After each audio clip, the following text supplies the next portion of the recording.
drop and blow. You got Mill C and Pricey. Let the fat fist, we don't play. Get down with Jake Pricey. Break it down this in the name. Make money all time. Monumental minded autistic. Manifestation meets action. It meets martial arts for a life set.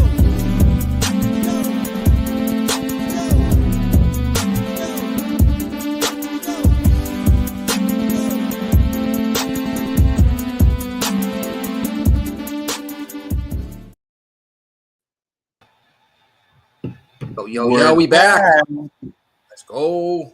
Go ahead, Billy. UFC 100. Neil Magny versus Carlos Prates. My bad. I forgot. I'm so used to doing the intros. You haven't done the intro in so long. We're fucking back. UFC 100. Neil Magny, Carlos Prates. I'm here with the boys. And we got fucking fish tanks here on the prelims. That's when you know it's about to be a good stream. How's everybody feeling? Doing well. How you guys doing? I'm doing good. Doing good, man. Feeling good. Definitely glad to have Nikki on the stream. Glad to be back in the pub, man. Shout out to the whole fucking pub, man. All you guys on the stream, everybody in the chat, smash the like button. They're not wasting any time, boys. They got Claudia Sygula here in the fucking inspection station, but great to see everyone out there, man. Also good as well. I cashed earlier with the easiest plus dog money line with Tennessee, plus 120. I don't know how in the blue hell they put them at dog money. They won by over fucking 20.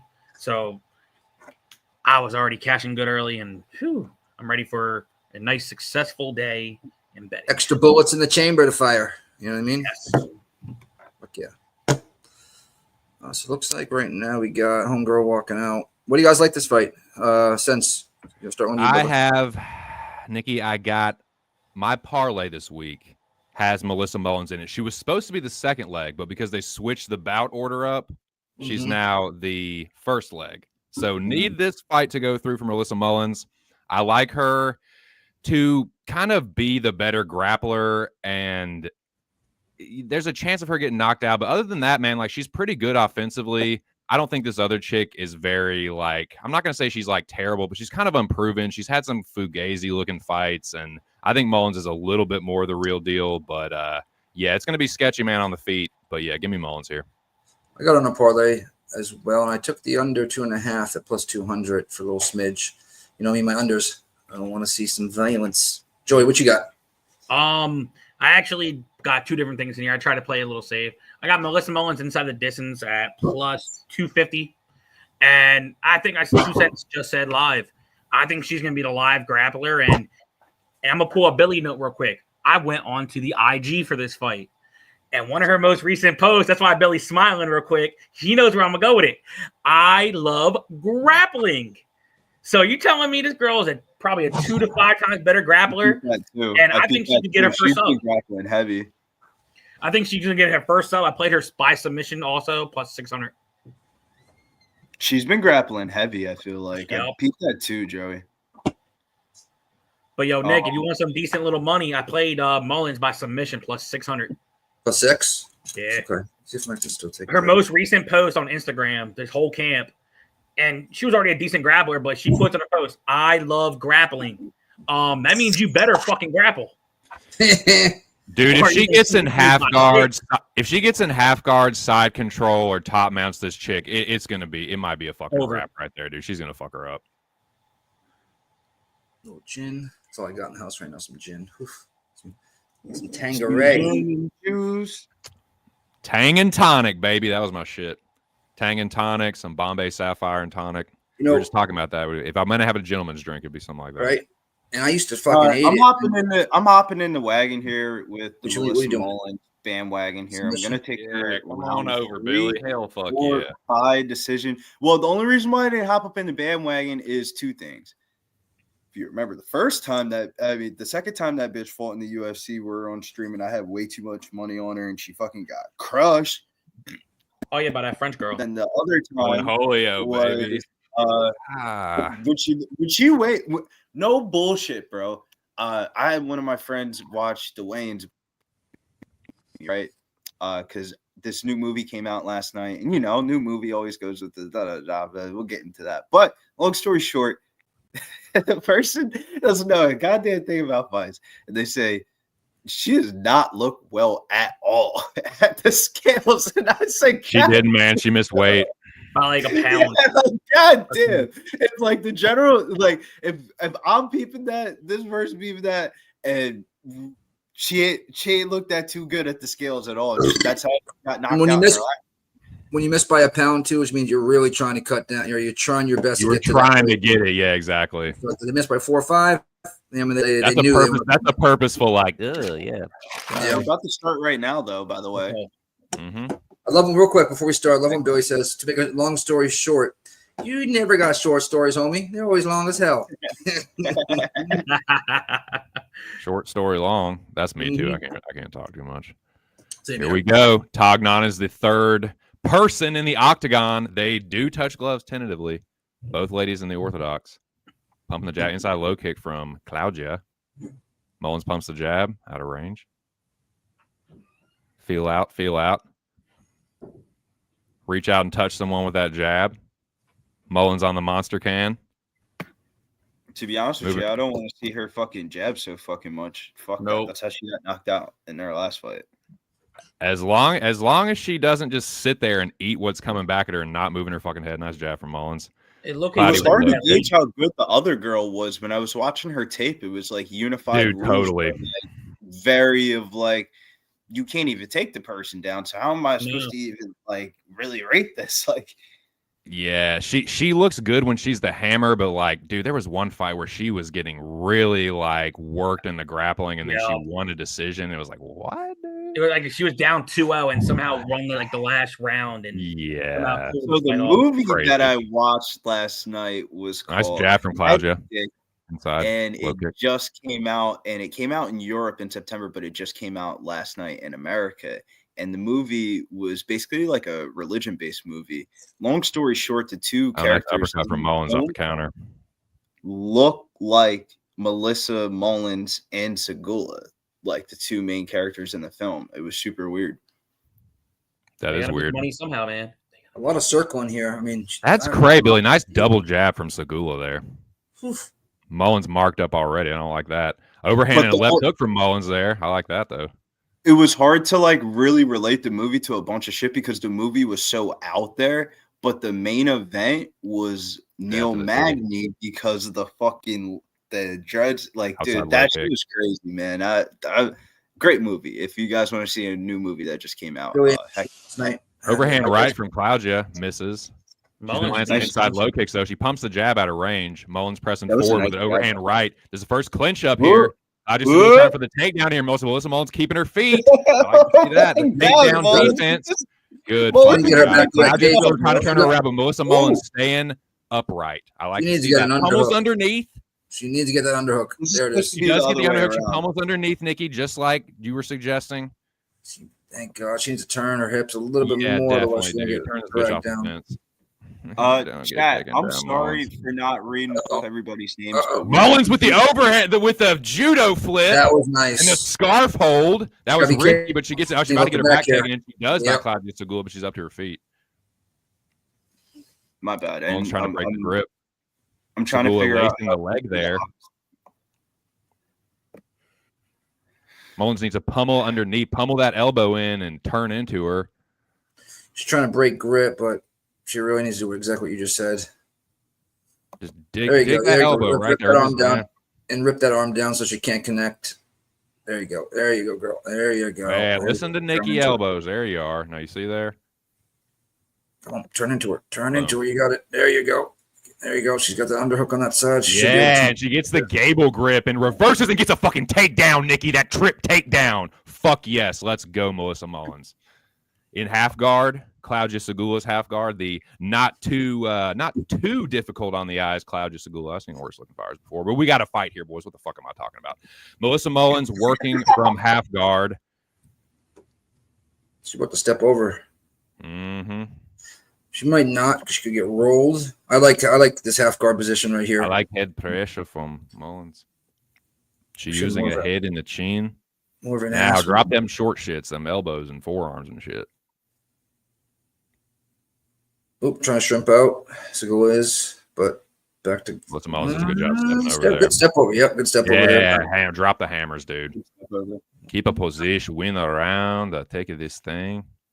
Was she gonna try for a head and arm here? She is leaning. She's putting the show out. Yeah, it looked like she'd go for her arm. She was. I thought she was gonna try to switch over. Nice. Yeah, put a stamp on it, dude. Just soften her up a little bit. Tenderize that meat.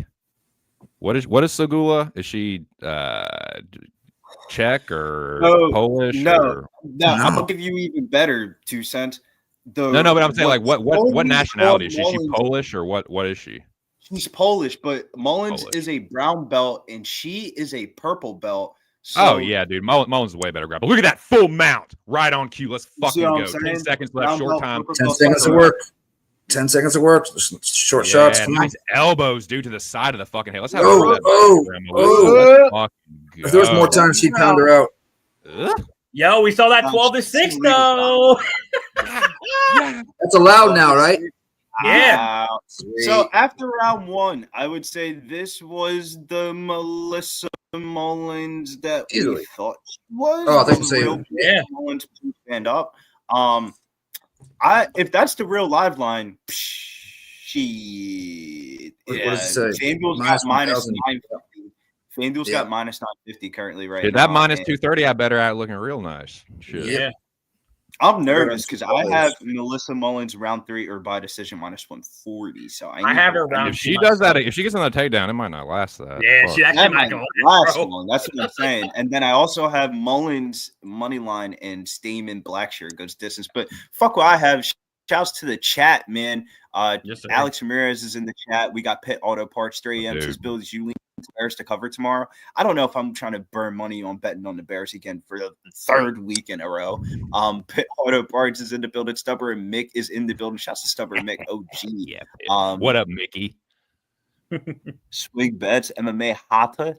Gabe, yo, my bad, Gabe, yo. I didn't even see this. Man. Gabe, yo, $9.99 man. My fault, Gabe, yo. We appreciate your donation here at Pub Sports Radio. All the donations go back to the channel and to the production. Hell yeah, Gabe, yo. Fuck yes. Big right hand from Melissa Mullins and right into almost damn full mount, 3/4 mount, some shit like that. I like that submission bet. I think you're gonna get that.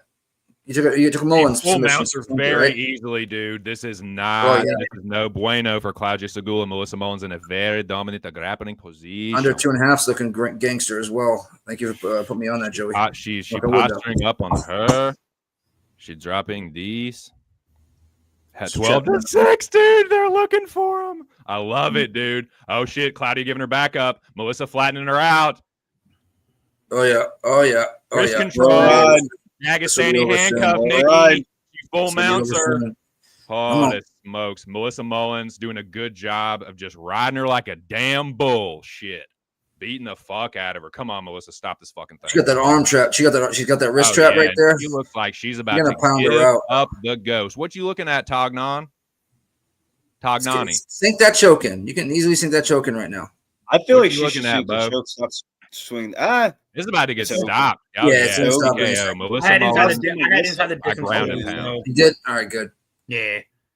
Melissa Mullins. I faded her last time and I backed her this time, boys. The first leg of the parlay clears. Let's fucking go. I'll take that. I lose the little prop, but we'll take the other. Yeah. I just had to. I felt sick when once 2 cents gave me that little hint saying, "Well, I think the elbows could come into effect." I was like, "Let me be safe and just play plus 252." Dude, that was the worst windmill I've ever seen. Dude, Ray Gun has I had submission second round, so I still get the second round, right? Yeah. All right. Sweet. I had submission round 2 in the contest. I was like, me too. The under 2.5 was low for when it was new. Something was up. Well, it was levels. That was actually a levels fight. Hey, yo, Gabe, if you're in here, bro, I told you this levels was all the levels. What's up, Gabe? Shout out to everybody in the chat, man. I can't see you guys, but I know you're there. Sean, the under 2.5 was 200 on my book. What he said? That 2.5 minus 15 was low for a girl fight. Knew something was up. Damn, what book was that on? It was crazy. Yeah, under 2.5 plus 200. I'm glad that the fraudulent vibes that I got from this other chick were well founded, and it wasn't some like smoke and mirrors shit. It was like, okay, because the tape that when I did the tape study, I was looking to bet that chick at dog money, and then I did the tape study, and I was like, what's that, baby? So I'm glad that that instinct came through. I'm glad me and you mentioned the same fucking fight though. Yeah, like, how the hell you get dominated for 2 fucking rounds and still win? Yeah. To be honest with you, I'm really not shocked about the result. That was actually like fight metrics of like that's what should have happened. Let's be real. Like, but the next fight is Tresean Gore and Antonio Trocoli. And I put this in my breakdown. I thought my breakdown, I'm gonna lead the way with this one because when I was typing this fight up, I thought it was one of my better write-ups of the card. I said Trocoli's more famous for beating up Mackenzie Dern's ex-stalker boyfriend and fighting in general. He won on the Dana White Contender Series in 2019, but he was yet to make his UFC debut until this most recent summer with 2 cancellations in a row and then a short notice about halfway across the country. Gore was one of the front runners to win that tough season when he was on it before the show started. But I would say he's very athletically gifted, but he's still very green, only 4-2 at the age of fucking 30 years old. Coming into this camp, he had some time off due to injuries. He'll be looking to capture the momentum that he once had in the octagon last time when he fought Josh Frem and he won via guillotine choke. He was like a 135 underdog in that one. On paper, the underdog kind of seems live with him having the physical metric advantages and Trocoli being 6'5" and a submission advantage over Gore coming back from a 2-year layoff. I just have concerns that Trocoli doesn't give a fuck about being a professional fighter. That was kind of like my hesitation of getting to the window with it. But I think this is honestly Antonio Trocoli or pass. I agree. And I did. Go ahead. No, you go. No, you. No, you go. No, you. I'm going to hear what you say first. So I did. I got a half unit on Trocoli. It feels like a 50-50 to me. I see like the path for Tresean Gore being just like slumping Antonio with a left hook. He's got a really crispy left hook and he's powerful with it. I could see Trocoli slowing down. I think Tresean Gore's got better cardio, but I just don't think he's very good. I just think he's like, I think a lot of Tresean Gore, like the resume with him is basically losing a good fight to Battle and fucking taking Josh Frem's skull home with him almost. And that just doesn't tell me that dude should be minus 200 getting chinned by Cody Brundage like that. I think he's kind of a fraud, man. I don't know. I think Tresean Gore is all hype, but I get not wanting to back Trocoli. He doesn't really have much to stand on either. Like he's a fucking drug cheat and like, well, not anymore technically because whatever, there's no USADA. But anyways, yeah, I get the fade on Trocoli, but I think his reach advantage will play a factor here, and I think he's a much more dangerous submission grappler. So yeah, give me the dog here. Fuck it. I went Tresean finish or knockout TKO at plus 230. That's why I want to hear what you said. Because I heard you talking about Trocoli there for a second when I interrupted. See, my first read was to play the under in this fight.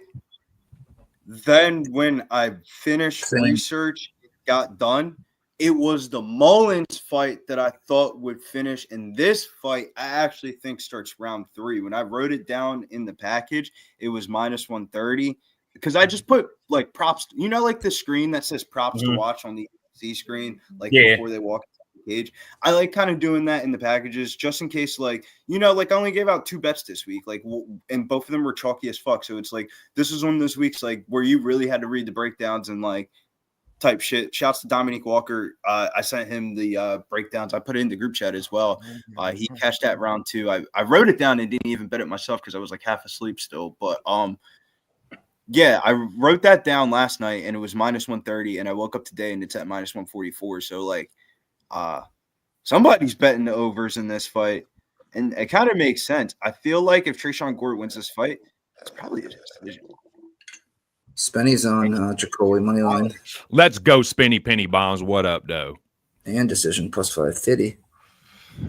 Action 550, Jackson, Trocoli by decision plus 450. All right. I feel so weird not having my. You know what?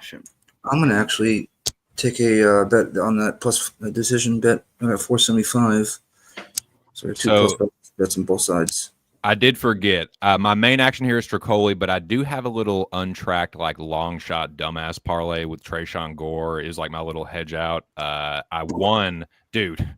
Keyshawn Davis last night by knockout was that free. shit was free. So I had a little fun. I did some little like long shot untracked shit for fun. And Tresean Gore is like the first of this greasy ass fucking 4-piece.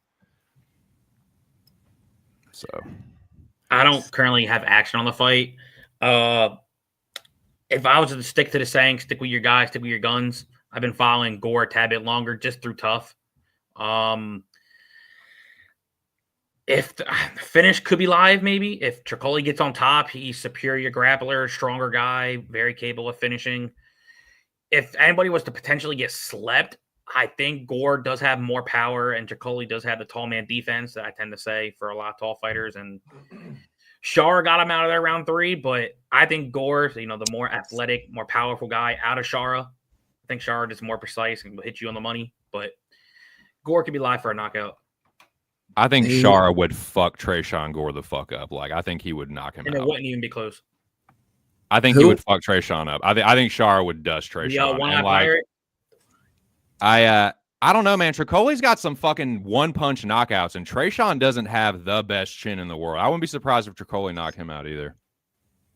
He's got a 5-inch reach advantage, and he's really dangerous in the first round. So, yeah, I think I don't hate Tresean by decision either. I just think if he wins, it's by knockout. Gore's going to have to get there in that phone booth distance-wise. Dude, he can, man. And that left hook of his, I can see him just, like, turning Trocoli's lights out with that left hook. I see him just ducking, coming over like I'm the brain cramp. What's his name? Jesus Christ, Mike Tyson left hook that he comes up, that peekaboo left hook. Yeah. Yep. Which is interesting. That Netflix documentary. I'm only in the second episode. I don't know if there's even more than that halfway through.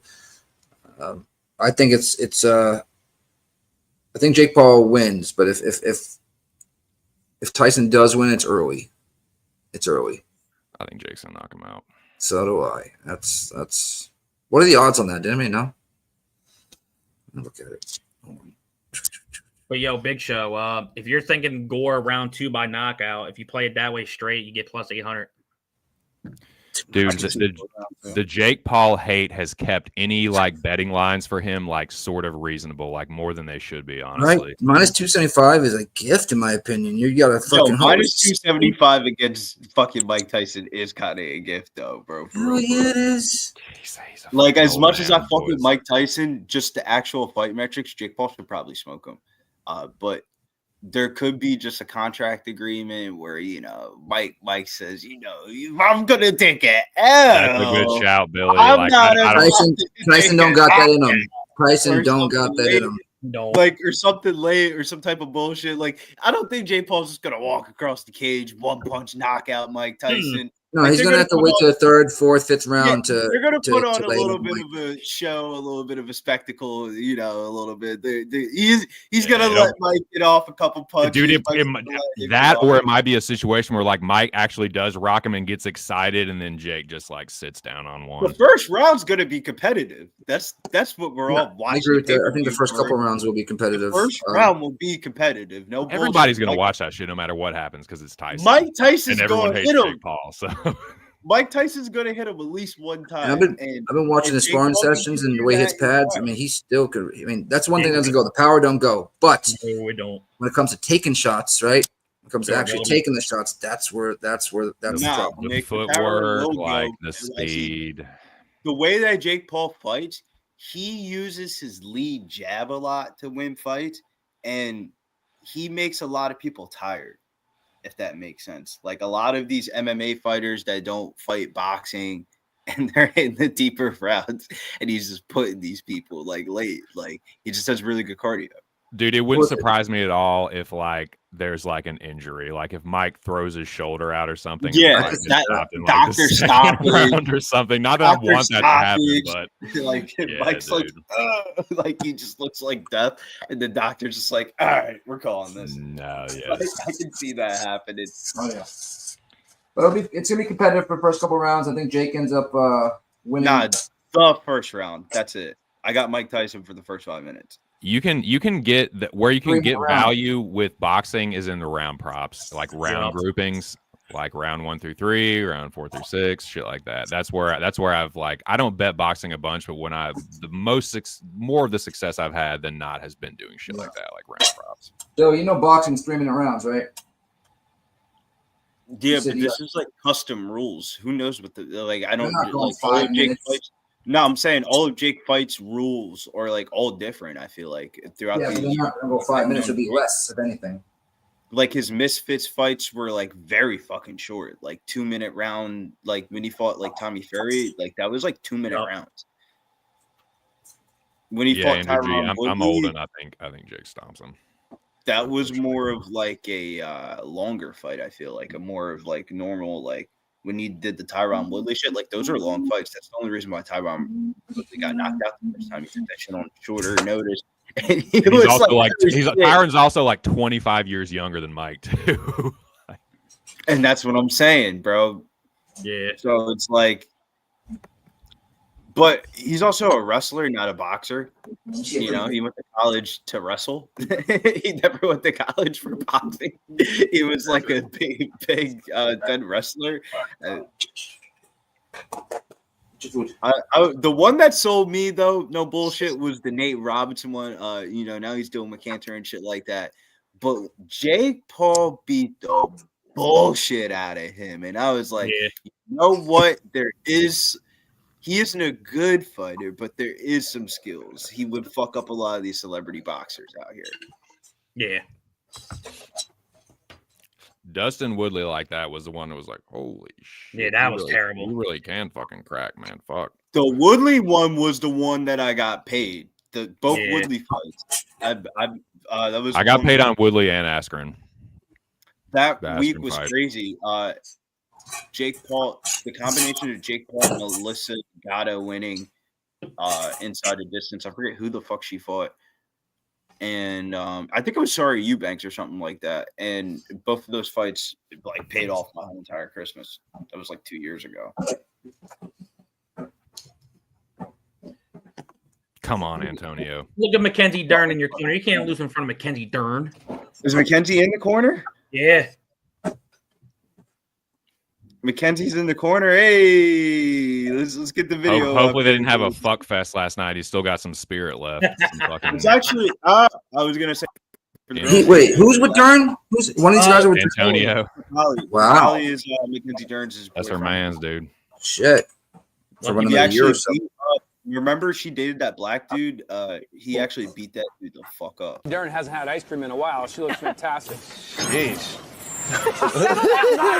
Wow. Agree. What the shit was that? I was on a different screen. I'm like, what the? Is my thing playing something? Darren hasn't had ice cream in a while. She looks fantastic. Jeez. Wow. And they touch gloves, and we start round one. Antonio, a hard outside low kick from Tresean Gore, and answer by Antonio. Tresean Gore's going to have to strategically win. Front this kick fight. by Antonio. He's just going to run through him. Tresean in on a single leg already and lifts Antonio Trocoli and slams him down. That was smart. He's fighting. Like, I know he Trocoli can against wrestle the a little fence, looks to stand up.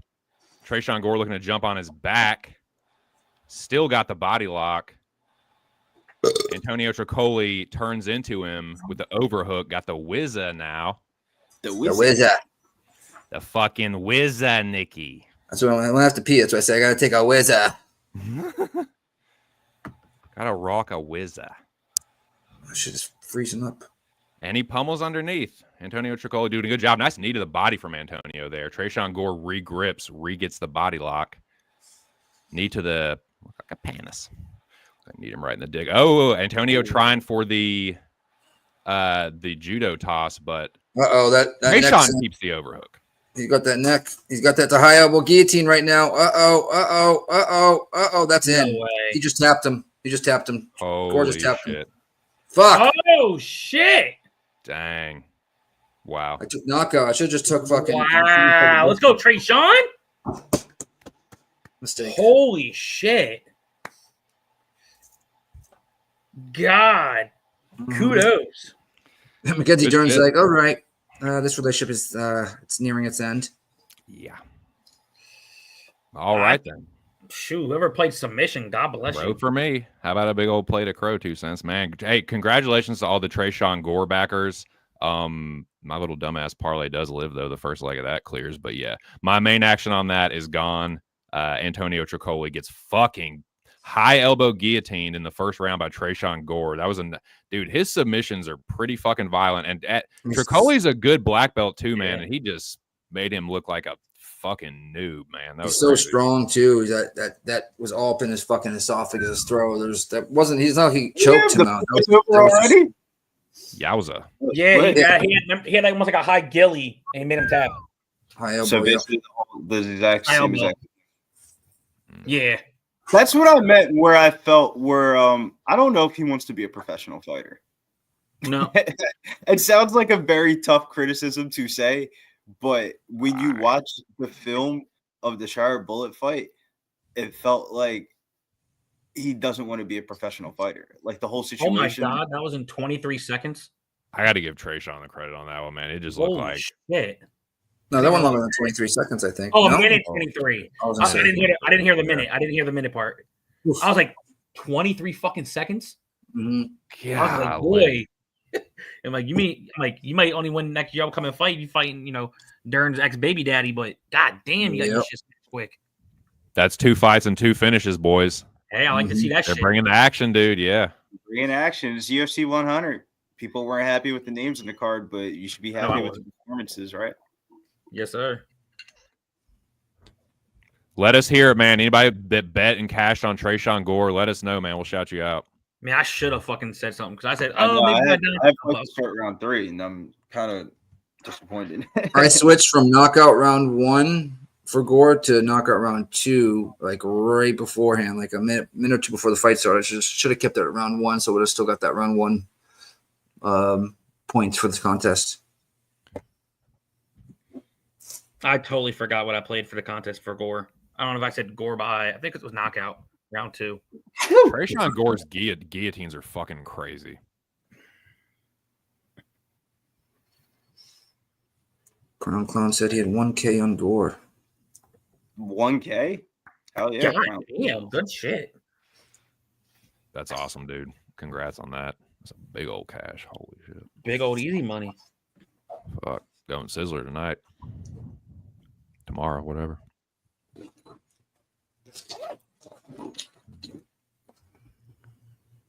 Well, that was over pretty fucking quick. We're going to have some time to chit-chat and talk about the next fights and such in between, I reckon.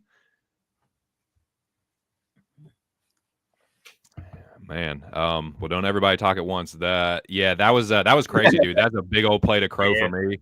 But it is what it is, dude. I'm just gonna give credit to Gore. Like that was fucking insane. Just a crazy fucking squeeze and another that's 2 like insane guillotines from him in a row, where it looks like he's about to fucking pop someone's head off their fucking neck. Yep. It's wild.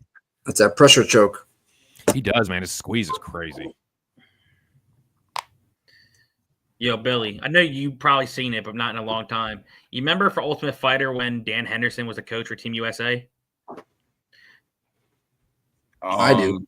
Yeah, so I remember his whole time. Fighters in the season, like I don't know on top of my head. I know it was like more like DeMarcus Johnson, James Wilk bullshit, but every time I seen Dan Henderson, all I thought about when I saw that squeeze was Dan Henderson squeezing for every time. Squeeze! I'm like, come on, bro. Like, you don't know how to tell your fighters to get a fucking gilly? Yeah, Hendo was known for the Hendo bomb. That's about it. He threw like a low ankle leg kick and then overhand right afterwards. He knocked so many people with that. I love me some Dan Henderson. He was actually probably my favorite fighter for a while. Nice. 2 cents to go in the chat. Shouts to Alex Ramirez there. I don't know about that, but thank you. Homie. I wish I would have went with my first read on that one, but I didn't. Such is life. I shouldn't have bet Antonio Trocoli, but my dumbass did. But that's how it goes. Hey, This next CC, fight might be a we're gonna stoppage say a too. slogan for you. Uh-huh. If somehow he gets You one think more so? fight, Cody Stamann versus I Damon was looking Blackshear. at- Let's talk about it. Let's talk about it here. I was looking at the Radtke fight, so I We didn't got realize it was Cody Stamann versus Damon Blackshear, and Cody Stamann's a veteran of promotion, 7-6-1 across his UFC fights. We've seen a pretty large sample size of his fights, and I feel like the one thing I've always said about Cody Stamann is his arms aren't that long, so making him get inside the pocket is very difficult to get his offensive striking going, and him not already having power makes him revert to his wrestling and clinch game, but he only has 2 career submissions, so it's really only like control time. He hasn't been knocked out ever in his career, but he has gotten submitted twice by Saeed Nurmagomedov and Aljo, but you throw those away. But Blackshear comes into this fight on a 2-fight losing streak after finishing 2023 very strong. He's going to be 4 inches taller with a 9-inch reach advantage, and those physical metrics I think are going to pay dividends in this fight. I think he's going to need to throw volume and keep this fight on the feet. Wrestling wise, I feel like this could be close, but if Blackshear can like make this stand at distance, I think he kind of cruises in this one. Round 3 or decision here at -155 for Damon Blackshear was the bet that I took. Blackshear money line smells like a parlay shitter. Blackshear like a glass. Stamann sucks. Could squeak a decision. Yeah, I could definitely see Stamann squeaking a decision, but I think it's going to be too much volume from the Blackshear side. As much as I like Cody Stamann, this is the last fight on Cody Stamann's contract. He's been in the UFC for a while. He might be on his way out. I think the odds are about 80 cents wide here. I think the money Blackshear should be like a -190-ish, right? I don't know. 270 is steep. I mean, If I had to line the fight, I would say probably like 220 through two. To be honest with you, 220 through 300. Like I would, I didn't parlay Blackshear at -300 because the way I didn't touch it. set up. But I would parlay Blackshear at -300. I wouldn't feel good about it, but No way, Jose. I No, passed sir. on this fucking fight. I just don't know what's going to happen here, man. Like Cody Stamann on paper, like he's the more experienced fighter, like blah, blah, blah, blah, blah, blah. But Blackshear, on the other hand, is like, I don't really know. Like, I feel like this is going to decision maybe. The pick is Blackshear. That's what I took in the contest and on Tapology, but I want nothing to do with this one, man. I just want to see if Blackshear can like take it to the next level and if Cody Stamann can like maybe fucking save his job. But yeah, I'll just see what happens here. I wonder if they're going to run this back quick or they're going to wait because it's in the apex. I don't know. It happened pretty quick. But I will say this: I'm leaning Cody Stamann. I picked him by decision in the contest, and I'm thinking about playing the money line at +220 and the decision +3. I think Stamann's live. He loses some decisions too, and I don't know, man. So does Damon. That's why I think this fight could go to a split, so it wouldn't shock me. Yeah, I like that. Let me see. This is my Fight to last be won fight, by- guys. I'm going to roll, by the way. You had a fight to be won by split or majority decision. The yes at split at +275.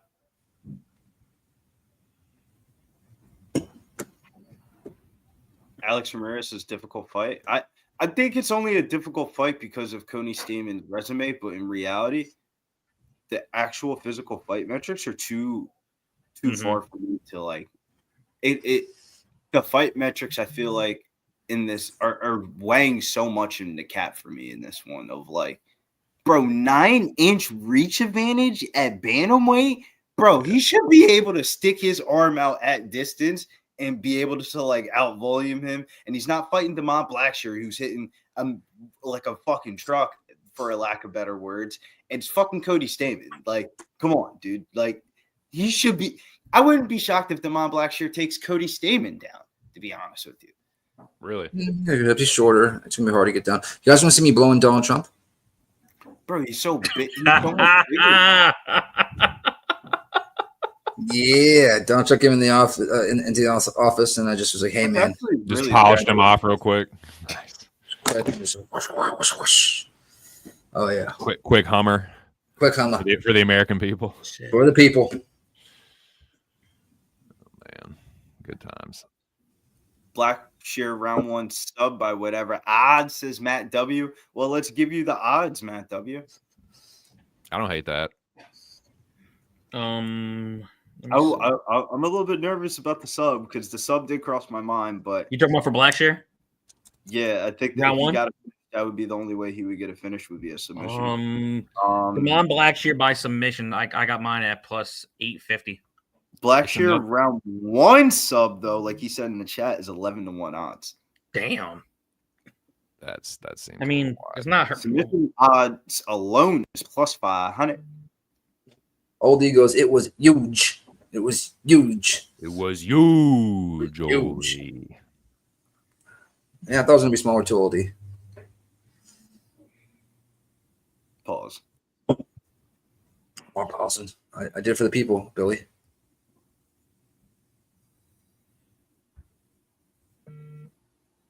Those odds are freaking huge. Man, I don't know. This is one of those where like it looks wide on paper, but Blackshear could end up like justifying it. I have no fucking clue, man. Just the fight's a big question mark. I mean, there's a couple fights on the card like that. This is one of them for me anyway.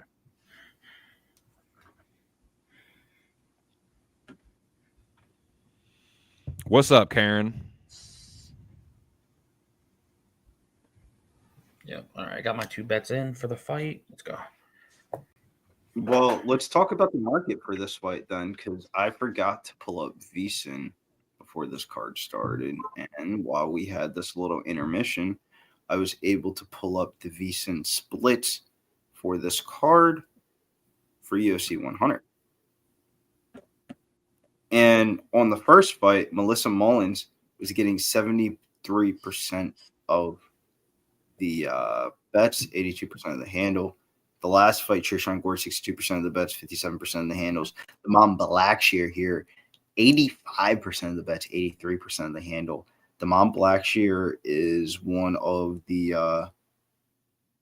only people that have more money line bets on Damon Blackshear is Mansour Abdul Malik and Jillian Robertson. Damon Blackshear's market is actually similar to Neil Magny. There's actually more Neil Magny bets at the sports book than Cody Stamann tickets. Damn. Just my 2 cents. I'm fucking muted again, aren't I? God, boys. Yeah, I think I get that, but like Magny is also a little bit better of a fighter too, so I can kind of understand why he has as much of a handle or whatever he does. Way better shot of winning that fight against Damon Blackshear. That's a good point too. Yes, Magny does against very, very true. Fucking Carlos Prates. Like I you know what I'm saying? For like it doesn't feel like the same level of danger. It just doesn't. Yeah, for Neil Magny to win the Carlos Prates fight, I feel like you would just live bet it. You would just want to wait for Carlos Prates to like get in the championship rounds.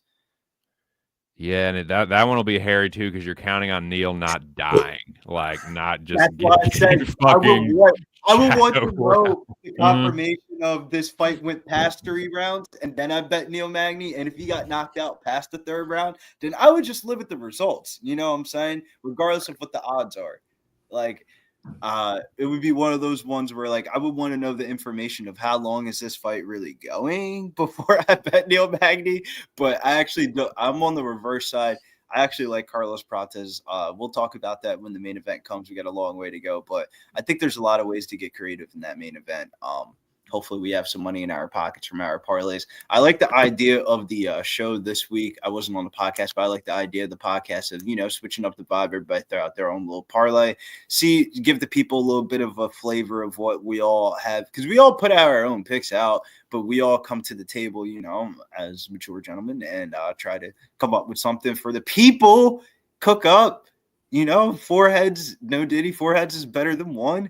And sometimes you get 4 people in the room cooking, and we've been doing a good job. Let me fucking tell you, we haven't gotten the core down, but when you actually look at the percentage of overall picks that we're giving out, we've only lost 2 picks in the last 2 weeks. So if you're getting, and it's a little bit frustrating because we always want to put out good picks, but if you watch the podcast, you're getting good information, and majority of people that are watching podcasts are looking at it for the information. You're getting good information, and you're getting it from several different perspectives. And like Billy said, like we missed a couple picks. They happen to be some brutal, like heartbreaking daggers at the end. But on the other hand, we've also had sweeps where we cash like 6 fucking parlays that we give out for free, and we've done it like a couple times in the last few months. So it's like it's been a real live by the sword, die by the sword thing. It's been brutal lately, but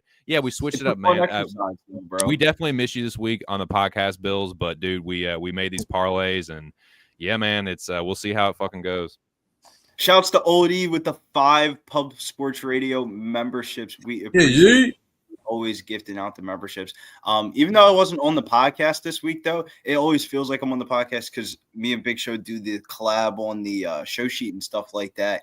And it was you could tell by I feel like when you guys see the fights that are picked, you can kind of tell by the fights that I'm picking on the card of like where we're going with the script narrative for the week of like we had the debutantes in the beginning, and I'm glad that the Cortavius Romelius fight was in a lot of your guys' parlays because that was a fight that I'm actually on the dog on. So it was like it's actually interesting of like that is Billy. It's funny you say that because that is the leg that I am the most sketched out about, and I fucking am, dude. I am so fucking miffed that that's now the anchor of my fucking parlay. I wanted that to be this next leg here. Yeah, I agree with I that. wanted to anchor with Jillian, and when we did it on Tuesday, that's what the fucking bout order was. But they switched that fucking jank up, so now Cortavius is the anchor, and I'm just. I was weirded out because the Price is Right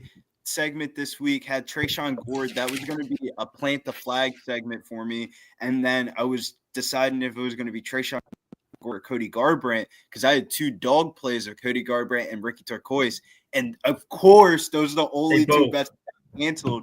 So when I sent out my premiums this week, it just looked really weird because I had Abdul Malik rounds 1 or 2, and then I had a 3-leg parlay of Zeleski, Jillian Robertson, and Carlos Prates.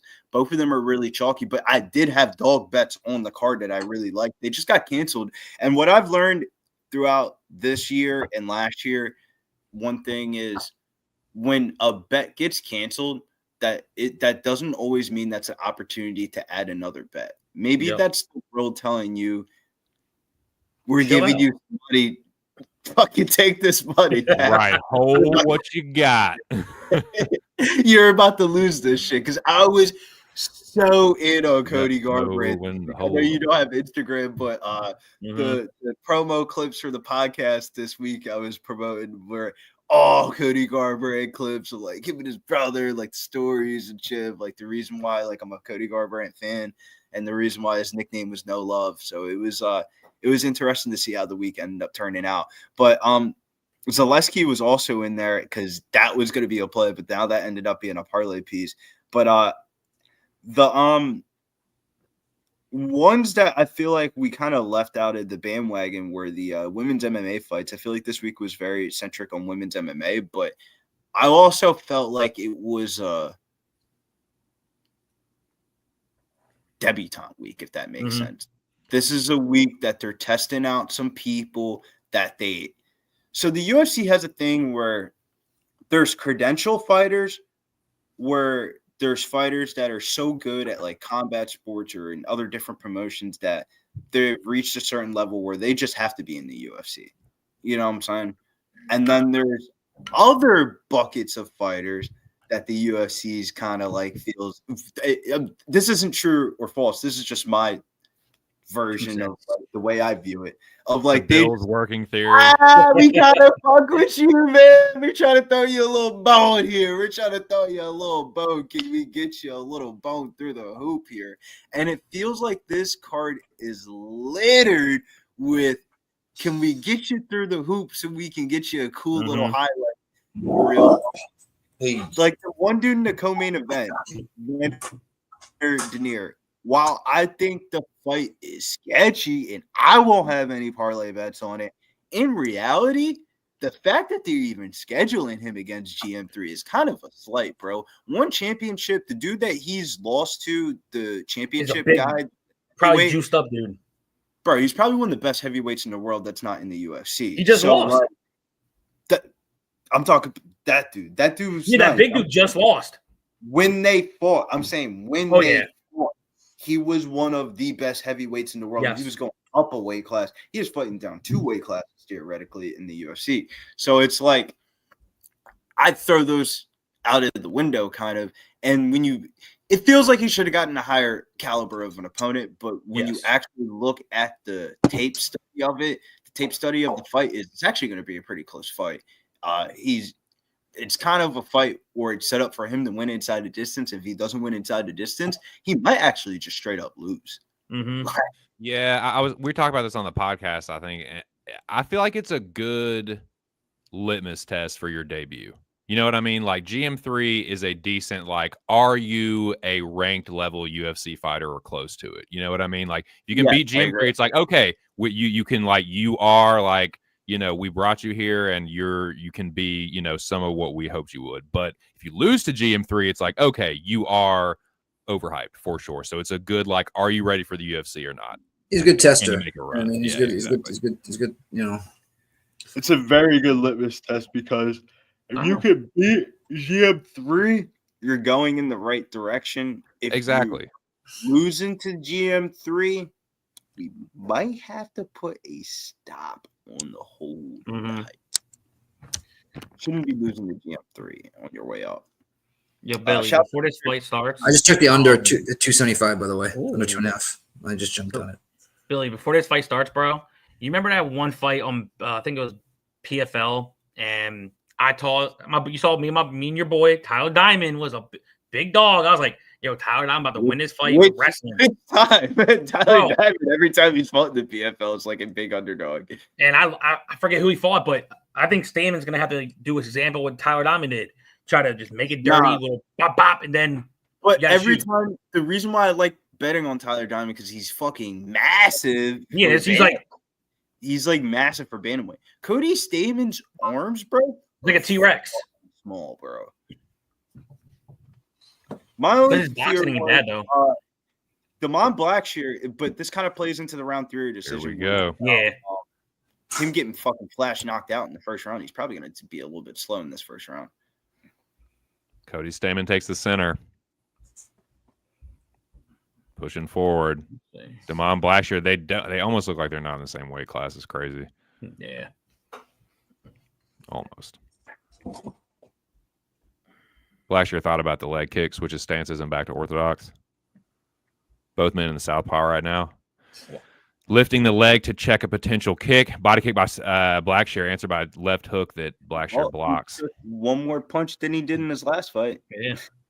That's I'm true. not gonna lie. Just from seeing how Stamann's hand is, the one lead hand coming down, he looks like he's just trying to throw a lead hand and just power the shit out of him.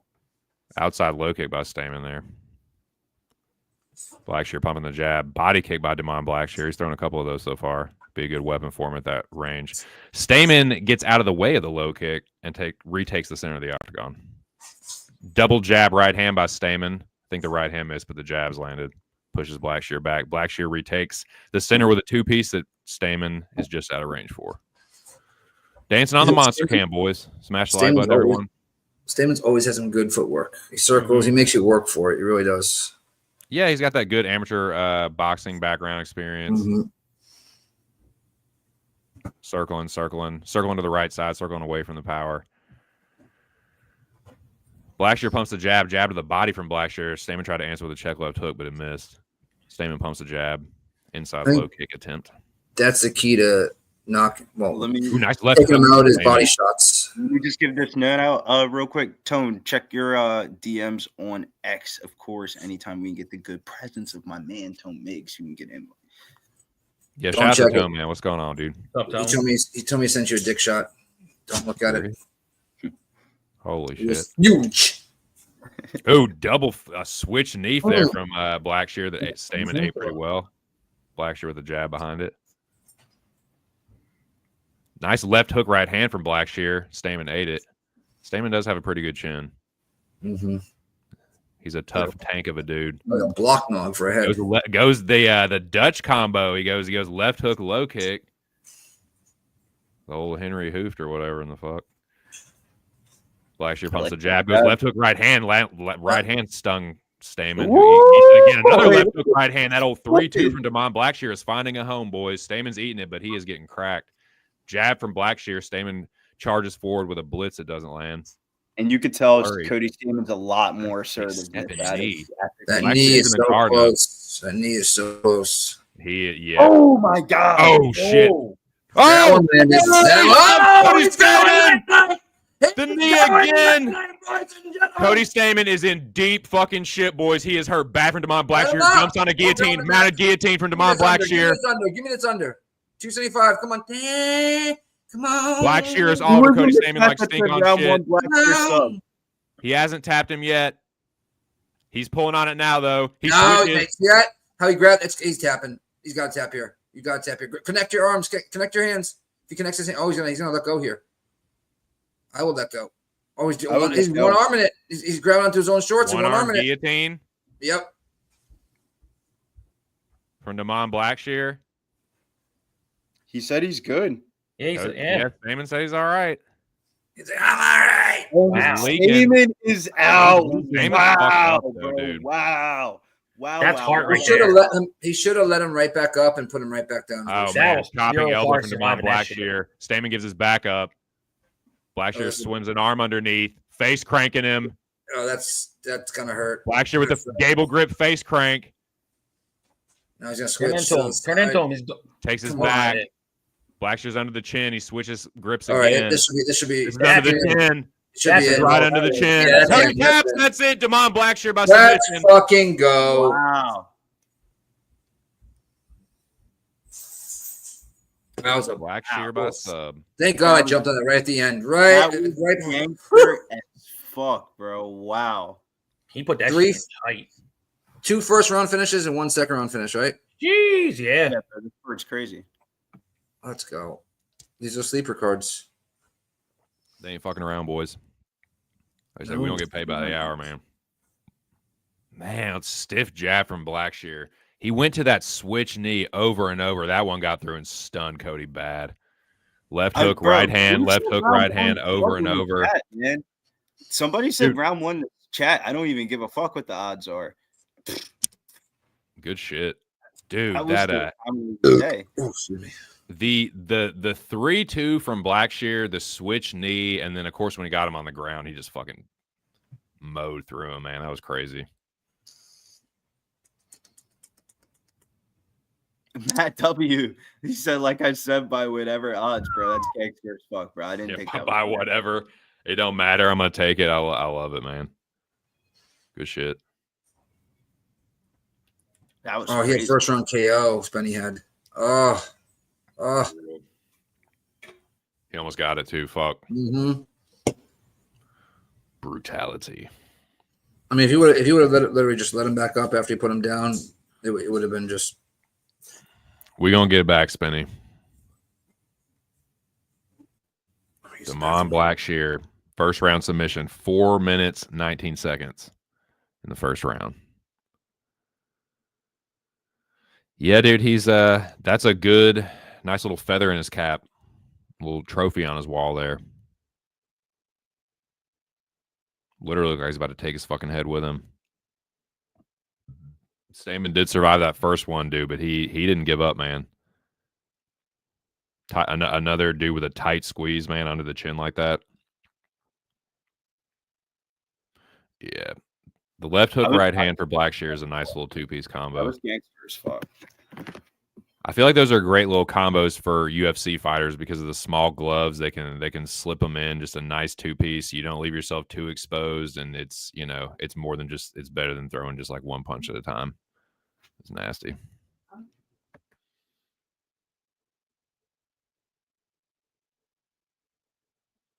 Damon Blackshear. If you don't know, now you know. It was wild, bro. He was just tuning him the fuck up, bro. Yeah, he fucked him up.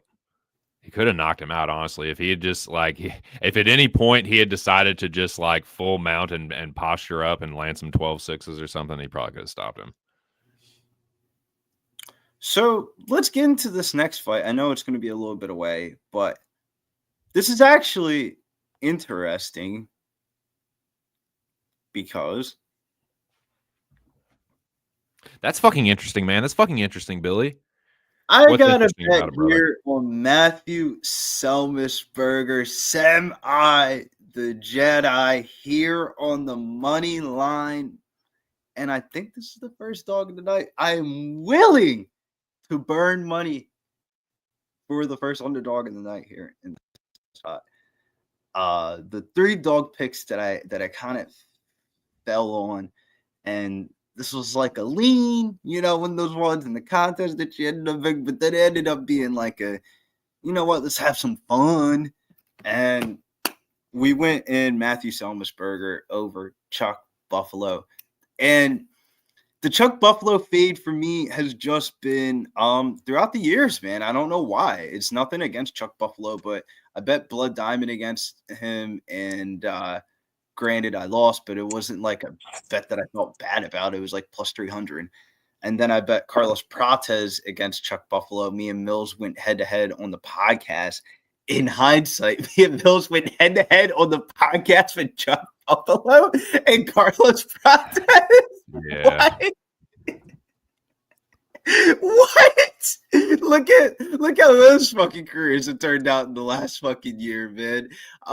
But as I digress, this fight is the definition of this fight is set up for Chuck Buffalo to win, but I still don't think he's gonna win it.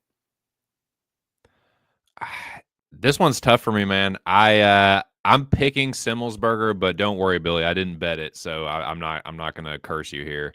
Yeah, I just like kind of like you were saying. It's like his wins are Blood Diamond and Gilbert Urbina, and that's just I don't know, man. Like I'm not gonna fault him for getting slumped by Prates at all. That's not what I mean, but yeah, I don't know. It kind of feels like semi or pass. I passed, but I'll pick semi. I think he has better cardio and he hits pretty hard and he's tough too. So I don't know if he necessarily gets knocked out. He could get submitted. He doesn't really have the best fight IQ, but I think he's going to be the bigger dude, hit a little bit harder, a little bit better cardio.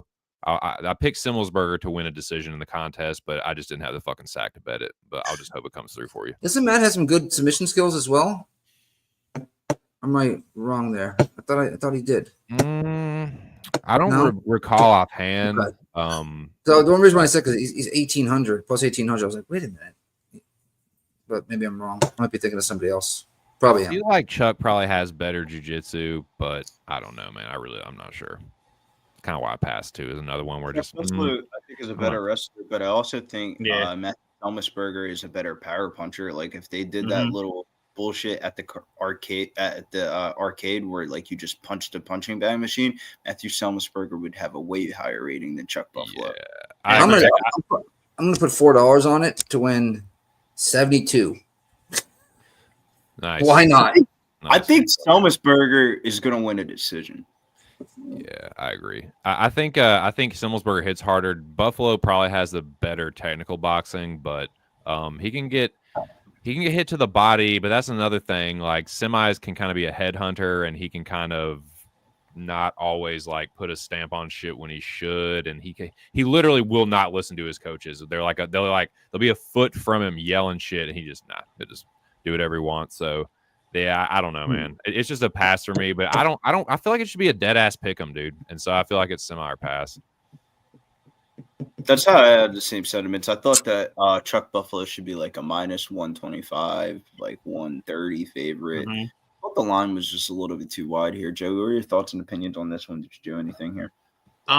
Earlier I was on Chuck Buffalo on TC's show. I'm like, you know what? I think there's a chance Buffalo could get chinned. He drops his hands too low. He comes in with a low guard, trying to showboat, flip people off. Simmelsberger can crack. And we've seen, maybe even a body kick and I just muted myself like a dumbass.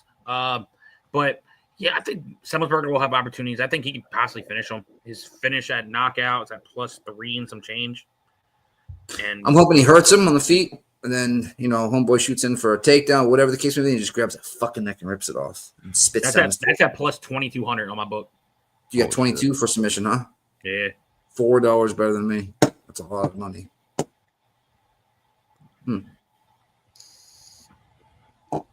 I've seen crazier shit. Yep, Joey, our showdown got moved to the main card. Oh shit. Okay. Yep, it's the main card opener, the curtain jerker. That's always been the main card opener. Was it? Oh, has it? Yeah. Oh. The Malik and Dusko fight. For some reason, I thought it was on the prelim headliner. Never mind. We'll never fucking mind then. Anyways, got Simburger warming up in the back right now is what I'm looking at. I want to say this under 2.5. It's plus 125, but then the no distance is minus 115, which is 40-cent difference. For 2.5 minutes, it's not worth it. I think it's just the under 2.5. And Charles Buffalo warming up. Let me see. Buffalo Bill style. Is he got his dick tucked, walking around like Silence of the Lambs? Old Buffalo Bill? Not exactly. He's just you shadow weren't even alive for that movie, Silence of the Lambs, first one. Oh, with Anthony Hopkins. Yeah. Oh I yeah. seen it, but if it came out in '92, I was just born. Yeah, 92. Yeah. That's I watched that movie when I was way too young, man. I watched that movie like around when it came freaky out. movie, man. Freaky movie. And they gotta watch some guy fucking walk around in a fucking thong with his fucking wanker tucked between them. They used to have it on TV a lot. It's like that's a crazy movie to like have on TV, like syndicated. But they used to play it off like TNT or something. They used to have it all the time on that TV. That started the movement with all these third genders we have now. Mm-hmm. So, Don't get carried away here. Don't get us canceled on YouTube here. Dave. Oh, yeah, I just said it. I did. That's why that's why I said it the way I did. He chooses his words very carefully, Billy. Yeah. I'm like someone I know, Billy. Billy's always like, this bitch. I'm like, I always be like, can you call her a woman? A girl? I can't talk, man. I'm very foul mouthed and You know how I am. disparaging. I used to be so uptight about it, and then I realized, oh, we're not getting canceled, so fuck it. You ain't shit getting canceled now. Now there was a time period where I feel like YouTube was super strict with the cursing. Yeah, and the words that they would just not tolerate. Yep. They got real strict for a couple months, and then they switched it up again. Yeah. It was last year where they literally went back and No, forth. it was like 2 years ago, Nick. Well, the rules. Nah, it was like 1.5 years ago, actually. So you're both wrong. They just went back and forth. They came out with like a new thing. They sent like emails, and then like a couple months later, they recanted that, and then after that, again, it was ridiculous. The Big Show is not in a tree stand. He's actually in the blind. If I see this fucking Credit Karma commercial one more time with the fucking 2x2 backyard, I'm gonna just have to turn this off and on because I've seen it like 17 fucking times now. All these early finishes, we're getting too many commercials. Mm-hmm. I know, dude. Yeah, leaves in like 10 minutes, so I'm not missing this fight with you guys, but I'll be in the chat. I'll get you what's on your agenda. What's in the Floridian world of Nikki Booker done? Going to my buddy's house to pregame. A couple of friends and 4 of us are going to that steak joint, that bourbon bar, Steak bourbon whiskey joint bar. or strip joint? Steak joint or the strip joint? Steak. Strip steak joint. There's one there. They got strip steak. They got strip steak. We got one of those down here. It's called Rachel's Steakhouse. Fucking 5-star restaurant with naked chicks walking around. So we have one of those. But yeah, this one's just a steakhouse in the bourbon. That's real bourbon tight. spot. A motorboat, some bourbon bottles. Statement. It is. Shouts to the chat. It's so hard to see. I gotta like zoom in the chat thing a little bit because it's very hard. Got this computer. 77 in YouTube and then another 122 on the old X machine. No, I'm talking about the chat comments here. Oh, Wait for next weekend. We got John Jones, Stipe Miocic. Yes, sir. he's gonna smoke him like a Philly. Johnny Boney Joni. Johnny Bones I Jones. hate John Jones. I think he's a shit human being. Whoa, whoa, He is. whoa, whoa. He hits pregnant women in cars, runs. Let me fucking- know. I don't care for any John person Jones that's myself. Whipping a line of blow, showing up at weigh-ins on weight, and whooping asses and taking names. That's definitely not a good thing for his younger peers. You know what I mean? That are trying to be like John Yeah, Jones. He's the great. wanna be like John super Jones. villain. John Jones is a super villain, dude. He's like Yeah, the greatest bro, he's super the villain that's dopest ever villain been. of all But- time, bro. So if you want to be like John Jones, just gotta get an 8-ball, some guns, and just stay up No. all night and shoot him into the air, and then People run can't around drunk. do what John Pretty- Jones does, and that's what makes him fucking great, man. Yeah. Everybody can be a Khabib and go find some fucking bear in the fucking woods, but the shit that John Jones is doing is some shit you ain't ever seen before. Hiding underside of a fucking cage and dodging you. Literally sideways. hiding under an Yeah. octagon so he That doesn't is pop a dirty. role model. Fucking guy. That is He's shit, just shameless, dude. He's just He's gotta a do what I gotta do not to get caught here. No, I got Jones in Octagon, parlays, Jackson right? Wink. I got him in parlays, but if he lost, I'm still gonna be smiling. If he gets knocked out, You're I'm one still. of Gonna those smile. puppies. It's a win-win situation. I win I money. think John Jones is gonna submit him. I can see that.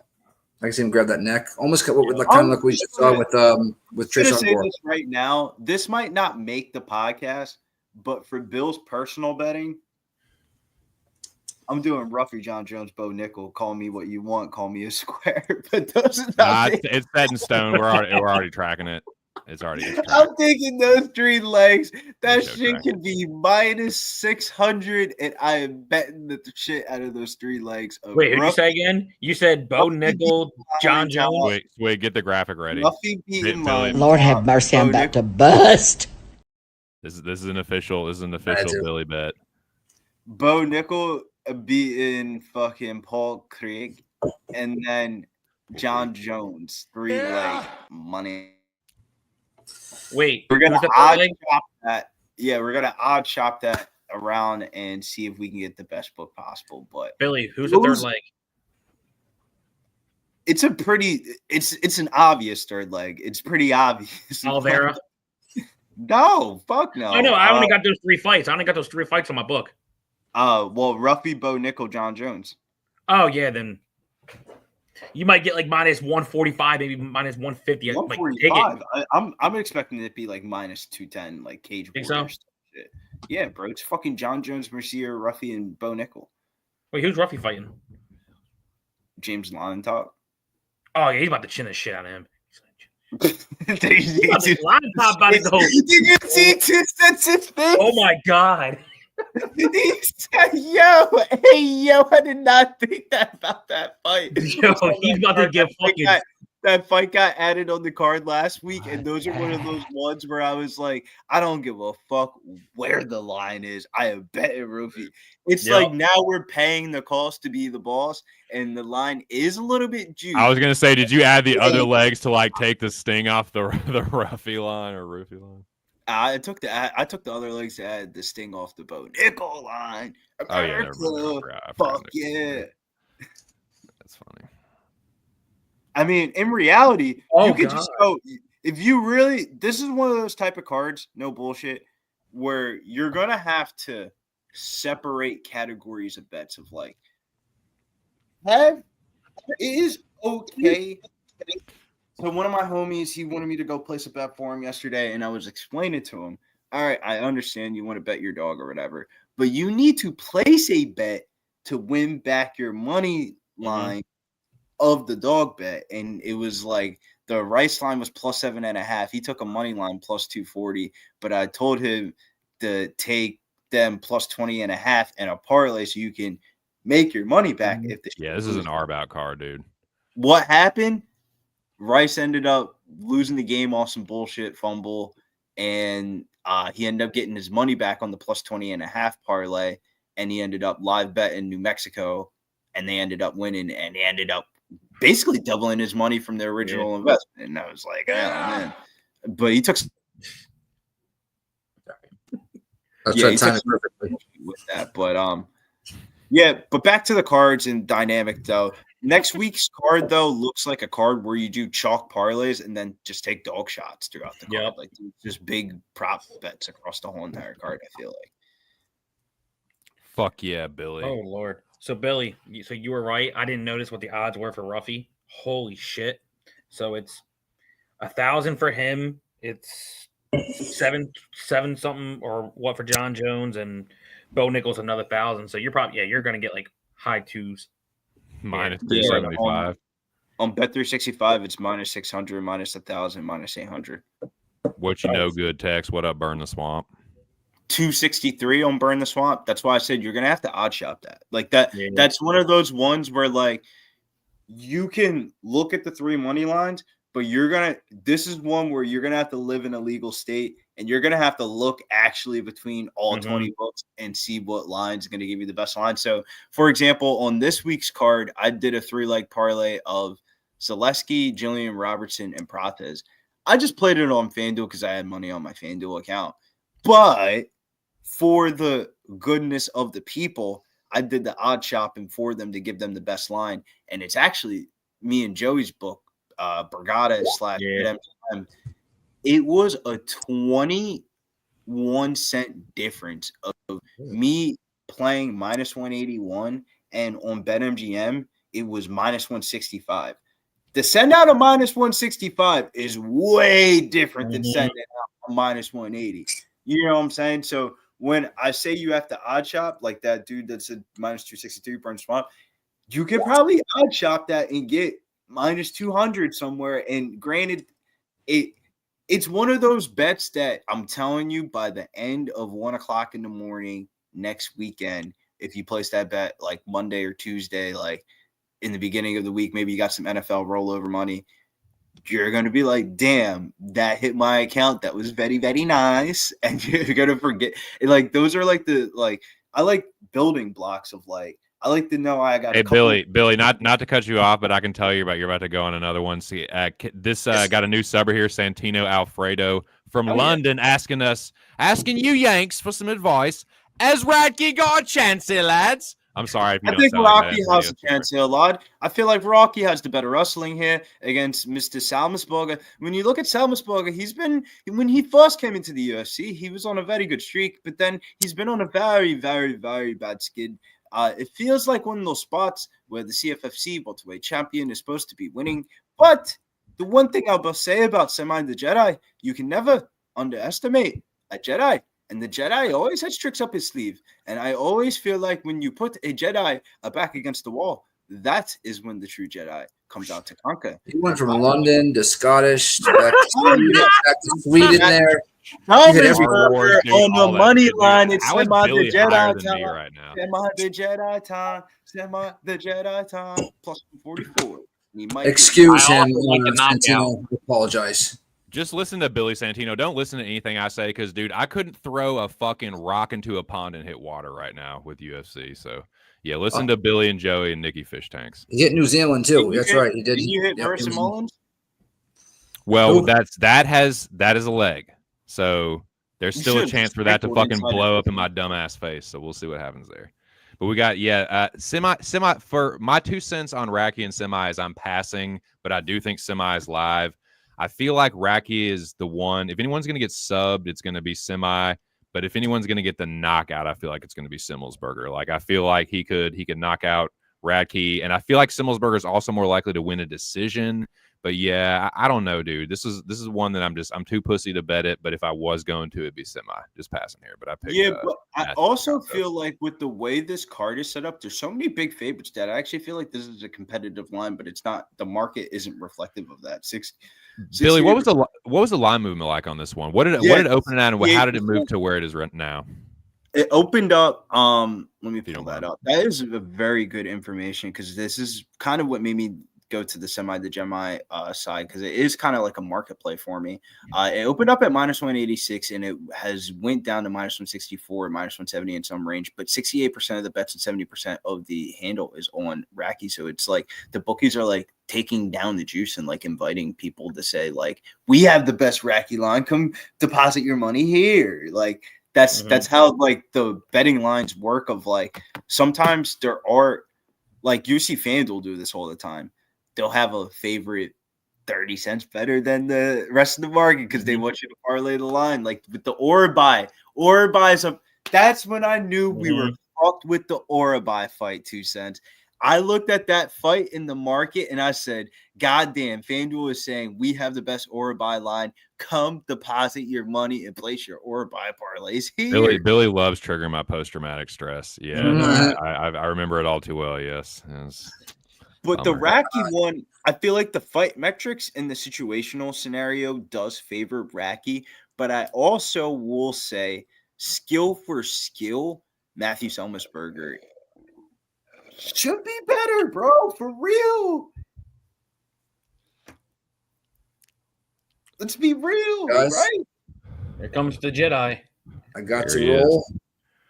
I want you guys to cash all your bets and later tonight with your women. Lord have mercy, I'm about to bust.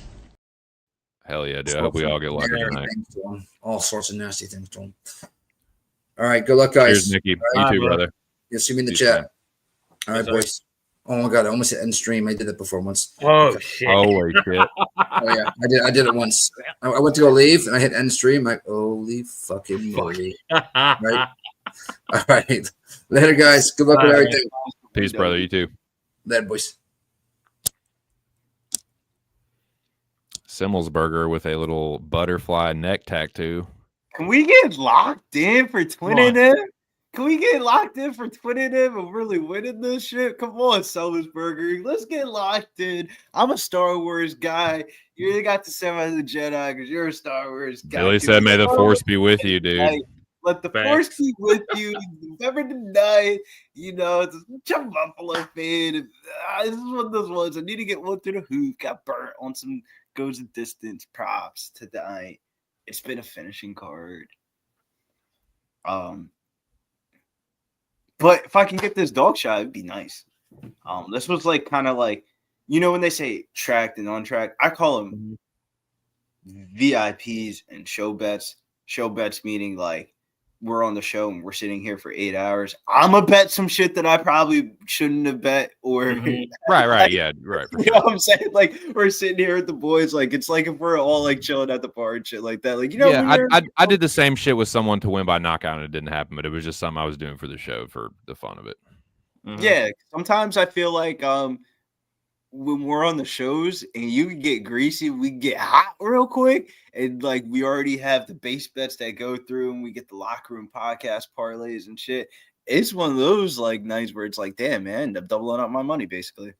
What's crazy too, because those kind of nights, if I'm losing and I try and chase, it just gets worse and worse. But if I'm winning and I chase, I'm tending to win. Like it's like it just seems to like go like talking about the Force, dude.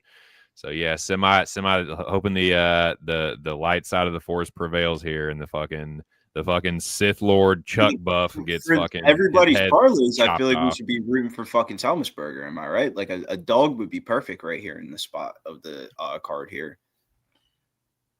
You think the bookies would chill out if that happens? Cleaning up on all those busted parlays. After this fight, we're about to run off like probably 5 to 6 fights in a row of like minus or more. I don't know if I can throw up, boys. Hey man, this has been a fun card, dude. I hope y'all been enjoying it. Cash in, smash the like button. I can't see y'all in the chat, but I know y'all are there. Selmisberger looks locked in, man. When somebody does the Usman jump joint, I'm like, yeah, we locked in. Come on, Selmisberger, let's get locked in real quick. Yo, this man's going to come out with a Superman punch and go, boo!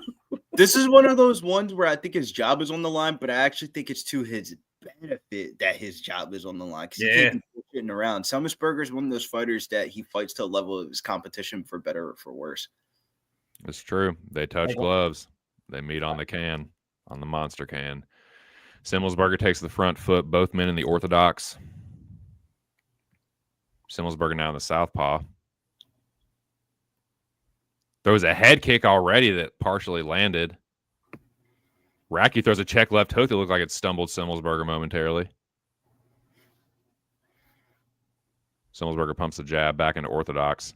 Throws the overhand right. Radtke rolls with it. The new gloves will pay negative for Simburger because that was a nervousness for me because a lot of I don't his know. wins are relied. Whoa, they try. Oh, Radtke stumbled him with a right hand left hook. Oh, and again, Radtke rocked him. Simburger's rocked. He's down, and it's over. Charles Radtke by first round knockout over Simburger. God damn. Fucking Jedi. I think they should have just let him fight, bro. That was an early stoppage, in my opinion. Yeah, it looked early-ish. That was a pretty early stoppage. He was like rocking him with every punch he threw. He was rocking him with every punch, but he also stood right back up when he went down. He did.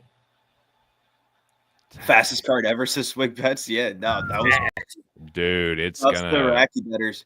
that left hook, man. Left hook over That the might be the fucking. last time we see Simburger in the UFC. Oh, yeah. No, I think what happened with after he got hit with that one lead hand, looked like Simburger went, oh, shit. Started shaking. Yeah. He's like, oh, shit, I got cracked. Yeah, like his knees were buckling with every Yep. shot, dude. He was doing the stanky leg every time. So yeah, I think it was like a little bit early, but probably good. Probably better that he didn't get knocked out cold there because it looks like that's where it was going. But yeah, Thought the dog was live there, but dang, I did too, man. I'm glad I got dodged the no bullet there, but I links in almost the bet that chat. motherfucker. From the chat to the motherfucking panel. Tone, What's get up, on Tone? set up there, man. You know, Tone. get set on up there. Yeah, but that was crazy though. Another early finish there. Can you hear me? Yep, we can hear you. Another Hear you early now. tonight, man.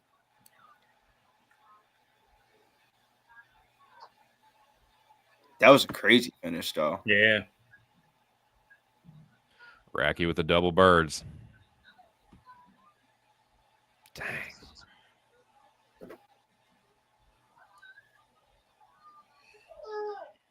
Why can't I hear y'all? Yo, Tone. He's talking actually. We're just heard kind of you. going around. That was a crazy finish. Can you hear me now? Yeah. You hear me now?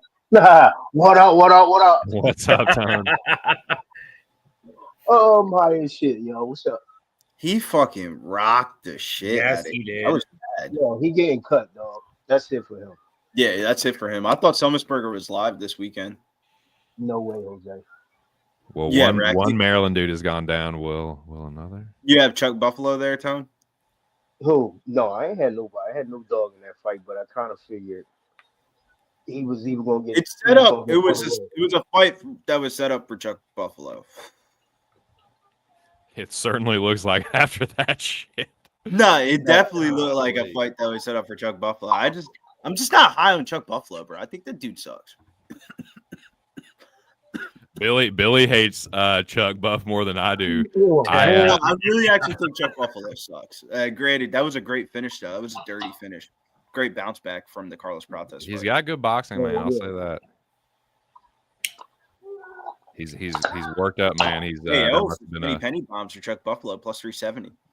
good I shit. don't even Benny. call him Radtke. I just call him Chuck Buffalo. That's what I do. Chuck Buff. See, a lot of people cash on Radtke. That's what's up, y'all. Yeah, Yeah, Blicky, Radtke was dog. a very popular straight bet this week. To be honest with you, I'm just not a Chuck. There's something about it, bro. I'm not a Chuck. I was never a fan when he was in CFFC, and I wasn't a fan when he went to the UFC. Well, it was a very parlayable line or just a straight bet, like you said, That was because a great straight it never bet. That got was to the best 2 to straight bet 1. in the card. It was Yo, under. you know It what was I under didn't like understand? That was the basic Blackshear- best straight bet of the card. It was Blackshear the to best. win in rounds 1 and 2 was plus 400. That shit was Who? like easy money. Huh? Mullins? Him to win? No, Blackshear. Oh, Blackshear. The Blackshear fight was a little bit different. I was kind of off on that one. I thought that one was going to go a little bit. I thought he was going to wait to kind of warm it up. Where are the odds he doesn't get a bonus? I don't know. Lobby CDQ. Every fight's gone no distance.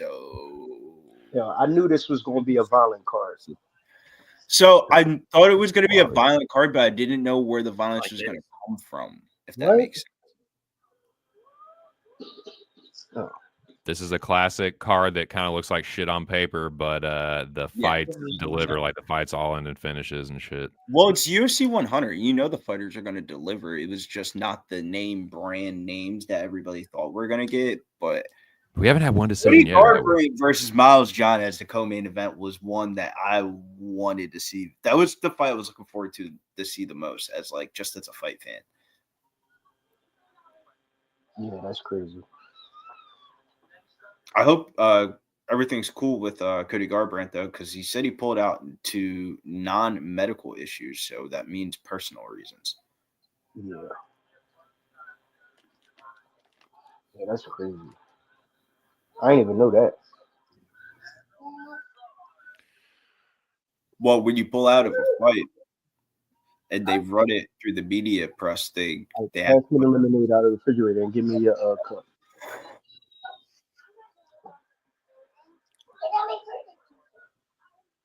these are always the most entertaining and violent cards. Yeah, well, because the Apex cage is so small, it causes chaos. It'll be interesting to see how next week goes because in MSG you're paying such a tax for you got to pay such a tax. Yo, give me your cup, son. You got to get a knockout. Yeah, it is for an Apex event. It does have a little bit more prestige than the normal one. It's like it's the Seminole or Centennial like Apex card or whatever. It's delivered so far as the action, man. Like if you were just watching this as like a casual fan, like okay, I guess I'll watch UFC. Like oh man, kind of crazy. Even the low level fights they're all ending, and that's definitely what we want to see. I kind of like when the we see kind of like an unbeaten path in the early goings because I mean some of these fights I wasn't really too stoked for pre-flop and they've all delivered 110% above my expectation. Well, it sucks if you bet the overs, obviously, but like it takes the fucking bitch ass judges out of it at least, you know. Yeah, if you bet money lines, you've been smacking on this card. My bad, Tony. Yeah, What'd you say? No, I said facts. Like pretty much. Ain't no we got worried about no judges and stuff. Yeah, it's like you got to pick and choose sometimes. I feel like in MMA, like beggars can't be choosers of how the shit works out. Like overs are definitely sneaky plays, man, because a lot of times fights will be, it looks like it's set up to just be like a slobber knocker and someone's definitely getting smoked and then it goes over fucking all the way to the cards. It's happened a lot in 2024, but yeah, I mean, shit, dude, this, I gave this card a like a D+ on paper going into it, but it's, been pretty good so far. He gave it a D+, I gave it a C-, and but this dude, this Zeleski and Scoggins fight, I'm pretty sure Zeleski is just gonna knock this dude out. I have a parlay that's it's one of my like greasy, like not really tracked, just kind of having fun long shot parlays. Tresean Gore was the first leg, so that cleared really fucking easily. And I got Zeleski. I'm pretty sure it's Zeleski by first or second round knockout is the second leg. So that's what I think here. Zeleski first or second round knockout is the prediction here from the commentary man here. Just my 2 cents. I actually think this could go over. As shocking as that sounds of how tonight has gone. This dude's, I feel like the game plan for Zeleski with this dude being on short notice is let him gas himself the fuck out. Mm-hmm.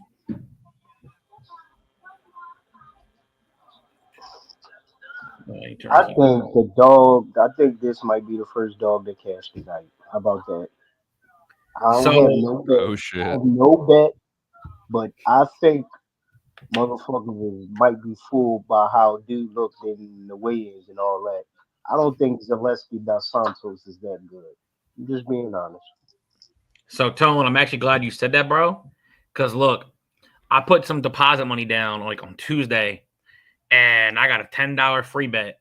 I actually put my $10 free bet on Zachary Scoggins at plus 500. Bro, y'all tripping, though, about saying Zaleski's not that good, man. I don't think he's not that good. You remember when Saint Denis fought him on short notice in his UFC debut, and it was one of the most brutal ass beatings we've ever seen in UFC history, and that ref got fired?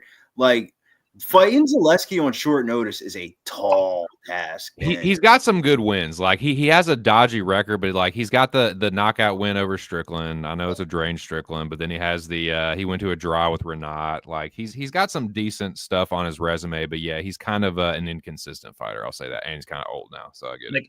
Like I'm not paying no minus 950 or minus 700, wherever the fuck is that. Like.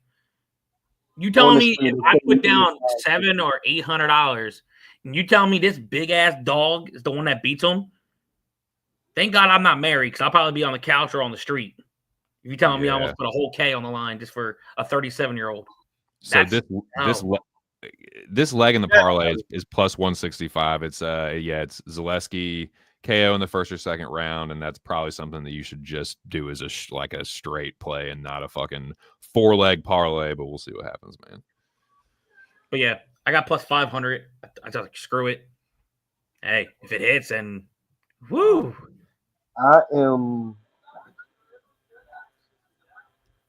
going to put $5 on this plus 625. Yeah, let's go, Tone.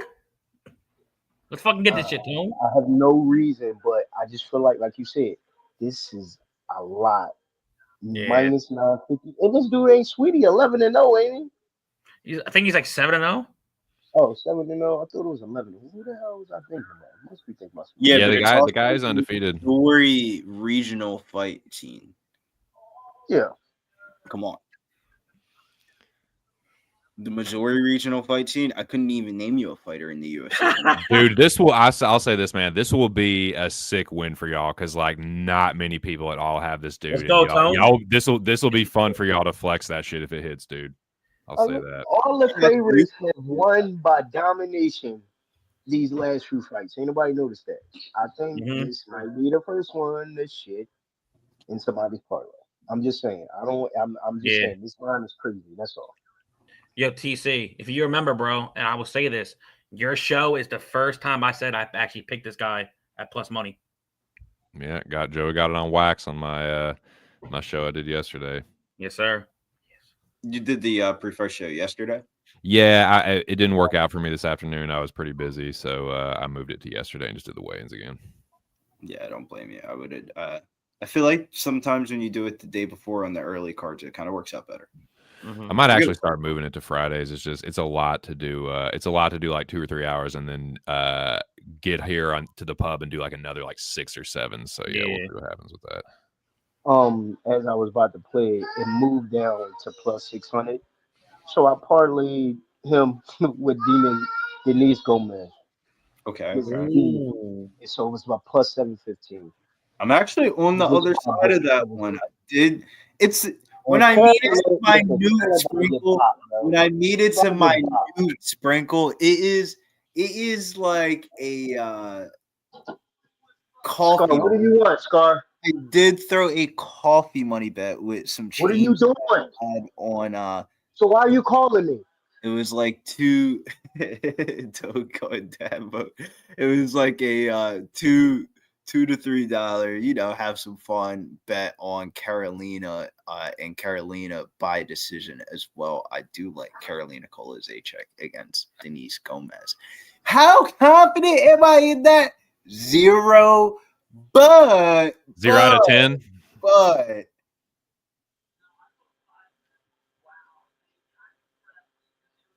if there was a big dog, it could be KK. It could be KK. It could be KK. Yo, Tone. You wouldn't be shocked. Fucking the retirement fight narrative. Great. You wouldn't be shocked if Denise Gomes lost a fight. Whoa, we never seen that before. I mean, it's I don't hate that. I guess I don't. He lost to somebody that 500 fighters in the UFC. He lost to somebody that can actually wrestle. Bro, I bet Denise Gomes in her last fight, it was like plus 125. How is she minus 500 in her next fight? Like, how about you come over here on the couch? Huge difference, bro. Eduarda Amor is like plus money next week. She fights next weekend. She's like first fight of the night against Veronica Hardy, and she's like plus 160. Like, Denise Gomes was plus 125, opened up plus 175 against her. Like, now she's minus 500. Like, damn. You want to talk silly bets for fun? I forgot I had this one too. Zeleski dos Santos by knockout. It's Zeleski by knockout and Jillian. It's red by knockout plus 550 and Zeleski plus 115. Both of them to win by knockout together. It's plus 1297. It's really fucking stupid, but yeah, having a little fun with that too. So come on, Zeleski, knock this out. One of the things I like to do at the end of the year before we go into this hiatus for the UFC card is kind of test out some theory. Like when I mean like fuck around bets, I kind of like testing out some theories, maybe some different combinations going into the next year to kind of study and get a good sample size. But when you get a good sample size of like betting, you kind of want to do it at like a smaller unit amount where you can have.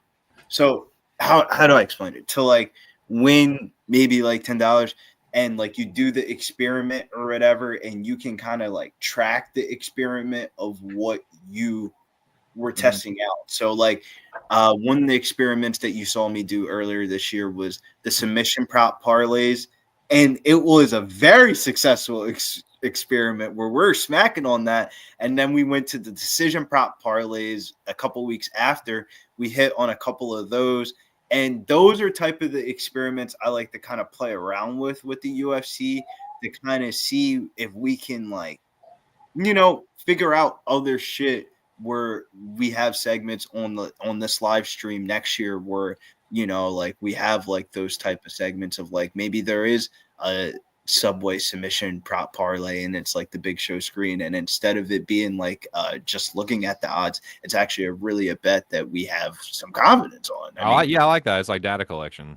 You know? Yeah, it's like data collection. That's the best way I can put it. It's data collection, but real life data collection, like not like writing it down. This is like real life data collection, just at a smaller unit amount to see the test the waters of how it goes. Because where UFC betting is trending towards, I feel like in the future, is you have to expose yourself to like 70% money line, 30% prop, if that makes sense on a fight. Mm-hmm. Where like if you bet a money line, you probably ideally would want like a little bit of the person's prop, either fight goes the distance. Like you see me do that a lot with underdogs. I bet fight goes the distance and the person to win by decision. So I actually got something for this fight also. I was thinking about this. Sorry. If this dog is going to win, he's not winning no goddamn 15-minute decision. I'm in here. No chance, no prayer, no hell. I think he has to get him out there. So I did have that free $10 bet on it.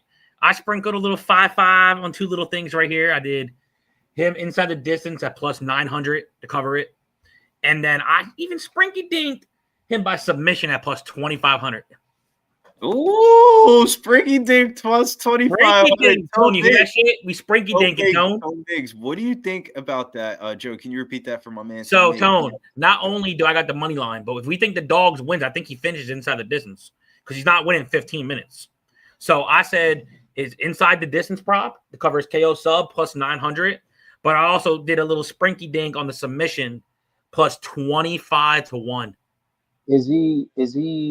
He's a submission guy. He's a submission. He pulls gillies. He pulls gilly. Like when him and Zeleski are gonna fight, he's gonna try to wrestle him. Yeah, he's gonna try to pull a gilly on him.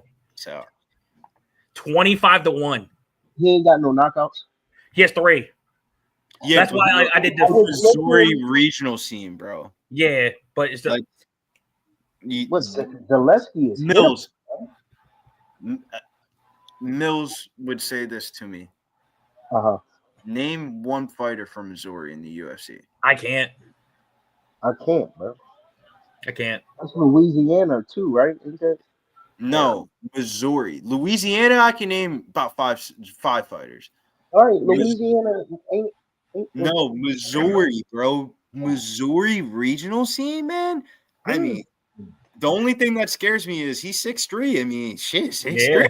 6'3", man. Like, that's what I'm saying, bro. He's bro. Like he fucking front kick his ass and put him to sleep.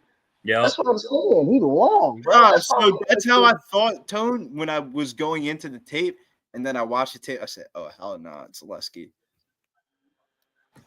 But Tone, I got faith, Tone. We got this shit, my brother. How much was the inside the distance? His inside the distance was at plus 900 and then his submission by itself was 25-1. I'm about to look. I don't blame you, Pit Auto Parts. If you took a big shot on Scoggins, it is not the worst underdog of the card. I just like Karolina a little bit more. Yo, sub 2 is plus 6,000. Yeah, look, he's 7-0, right? He has 3 knockouts, 2 subs, and then 2 decisions. But mainly his subs, he's looking to pull Gilly on you. And he has a tight Gilly. I need to Tone, find out when these subs. Tone, before you place the bet, let me give you some information of like the reason why I emphasized the Missouri regional scene. The record of the first fighter he fought was 0-2, a dude that only fought 3 times in his career and went 0-3, so not a professional fighter. A dude that only fought 1 time in his career and it was only against him, so basically a rigged fight. His next fight was a dude against that was 3-2, and he finished his career 4-5. The next fight that he took was against Jeremiah Cutright from the Shamrock FC fighting promotion, if you guys know what that is. Long story short, Jeremiah Cutright is 7-6. That's where he finished his career. And he was 6-4 when they fought. Then he fought Josh Tooley, who is a 40-year-old Missouri regional scene fighter with a below 500 professional fight record. And it looks like he took his Tapology picture in the fucking garage. The next guy that he fought before his title fight was Josh Weston, a 42-year-old Missouri regional day job guy who has a 9-20 pro fight record. Bro, that's fucking wild. When they fought, he was 9-17, and that was only February of this year. Then the dude that he fought in May of this year is Zach Buka.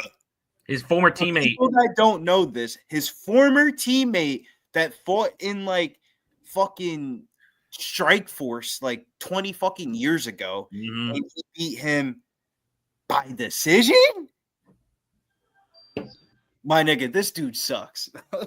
That's wild. Look, Billy, He's never fought nobody in his life, bro. That's wild. Tone. You know, I want to give you this though. Billy just said all that shit, but you know what? It's crazy though. He said he was beating late 30s. You know, the 2 or 3 like 40-year-olds, right?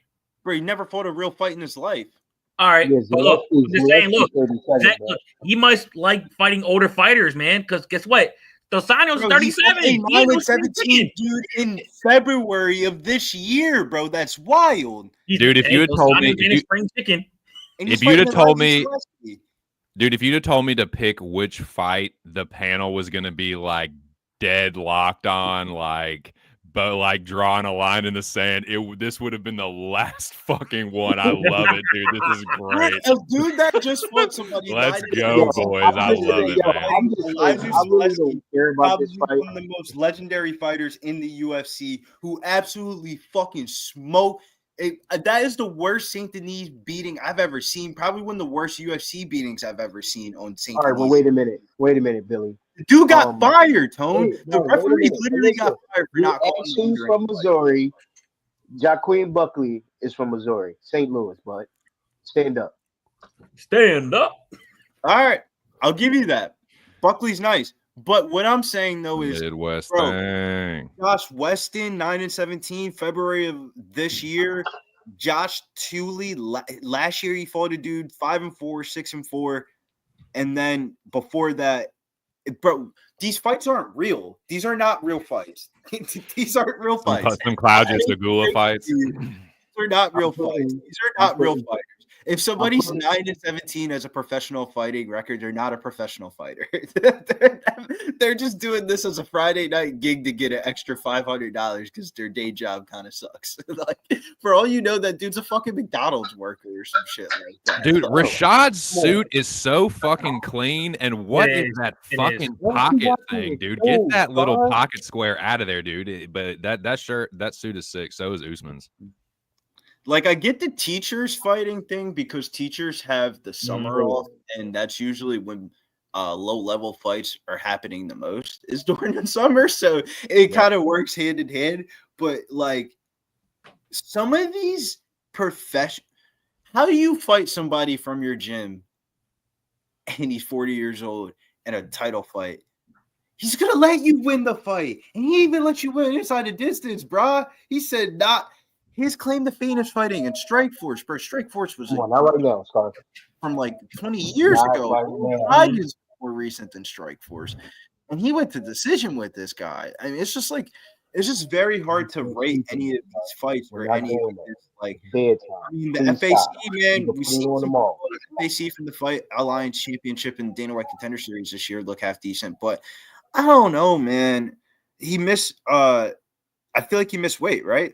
He missed weight by a pound or two. I think he weighed, what, 37? He did come in on He weighed extremely in short notice, 740. but yeah, he missed by a few pounds. Oh yeah, I'm taking him sub 2 plus 6,000. Let's go, Tone! I think it's just going to be a Zeleski decision. Lord of mercy. I'm telling you, if this guy's gonna win, it ain't gonna be no damn decision, man. So I said, fuck it. Man's gonna come out I swinging. would not be surprised if he come out here and wrestle fuck. He's going to be hot. My hot take of how I think this fight plays out, this dude's going to come out fucking. Yeah, And leave him alone. He's probably going to end up gassing out. And with Get him the coming out capoeira hot, kicking he's going to end up him. adrenaline dumping, and then otherwise he probably finishes in like round 3. Yeah, mind you, I really don't care, y'all. I hope y'all care. I just Look, feel like I know most of y'all parlays do it. It was free money. So, of course, I want to hit though. So Yeah, it's bananas. Dude, the parlays I have like Zeleski, and it's just some untracked bullshit that I threw together for fun. I was rolling with a little house money from that Keyshawn Davis knockout, so that was a hell of a call. Oh, he knocked him out. I went to sleep. I left so much money on the table there, dude. Like, I as soon as I seen that, I was like, "What? He's gonna smoke this dude!" Like, they're just not on the same level, and I put a little on it, but I should have put a lot more. Nah, you put the right amount on it, because if you would have put more on it, the gods wouldn't have given Are you messing with them back there? Like when you put a sprinkle on something, the betting gods dude, like you just give you the dub because they respect your grind, they respect your hustle, and they said, like, we'll give you a bone. But when you get greedy with something and you put too much money on it, I feel like the betting gods, like, they tip it away from you. Yeah, like with those type of things, like you took a dart shot and you, like, you know, the betting gods were like, yeah, bro, you I didn't think about it too hard. Just like threw a few dollars on it. But man, dude, yeah, but knowing how your betting has won, you got fucked over pretty bad in the last month. But so it is what it is, man. A couple. What are you doing, Star? But yeah, the dude he beat had only lost once to Richardson Hitchens, but it's like other than fucking Davis was knocking out Pedraza. He's only the second dude to knock out Pedraza after Tank, and I was like, man, I think he fucking starches this dude, and he fucked him up, man. That last uppercut really fucked that dude up. It made his legs like come together, and he just like. But yeah, shit was sick. Well, but yeah, Scoggins is here's your boy. Yo, let's go, Tone. Gainesville, Georgia. Hell, fuck yes. Look at me. He got my man Trey Ogden in his corner. Trey Ogden. You know he's working on his BJJ if he got Trey Ogden in his corner. Come on. Me? Why are you messing with him? What's everybody got on this one? Oh, so I know Billy and 2 cents, I think, has parlays, right? I had free money. So originally I bet Scoggins on the money line plus 500 on Tuesday. But I was thinking, look, if he's going to win, it's going to be inside the distance. He's not going to go 15 minutes and make it. So I played his inside the distance at plus 9, and that took his submission plus 25-1. 6'3" is pretty tall. Like, that's the only nervousness about Why you hate me for? He's a 6'3" guy fighting a 37-year-old guy. But Zeleski, if he's locked in, because I would imagine he had a really good camp going into this fighting Dalby, a fight that he can get excited for the camp, like a rematch thing. So it was one of those where, you know, maybe Zeleski could be able to just make this look like what it should look like. But 6'3" is 6'3". I will give respect where respect is due, bro. 6'3" is a pretty impressive physical metrics.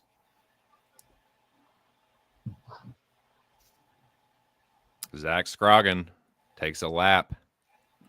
Hey, yo, y'all got lines for the Tyson fight? I don't yet. He was the Fury fight. No. Mike Tyson. Oh, Jake the Tyson Paul fight. No, I'm not sure. I got him, Tone. What are you looking at? You're 20 minutes. Let me know. Mike Nikki. Tyson, That was round what- one knockout or round two? It's- I just wanted to know if they had, because that would be the only way I'm betting that. Come on, The Zeleski. 2-minute rounds with 14-ounce gloves.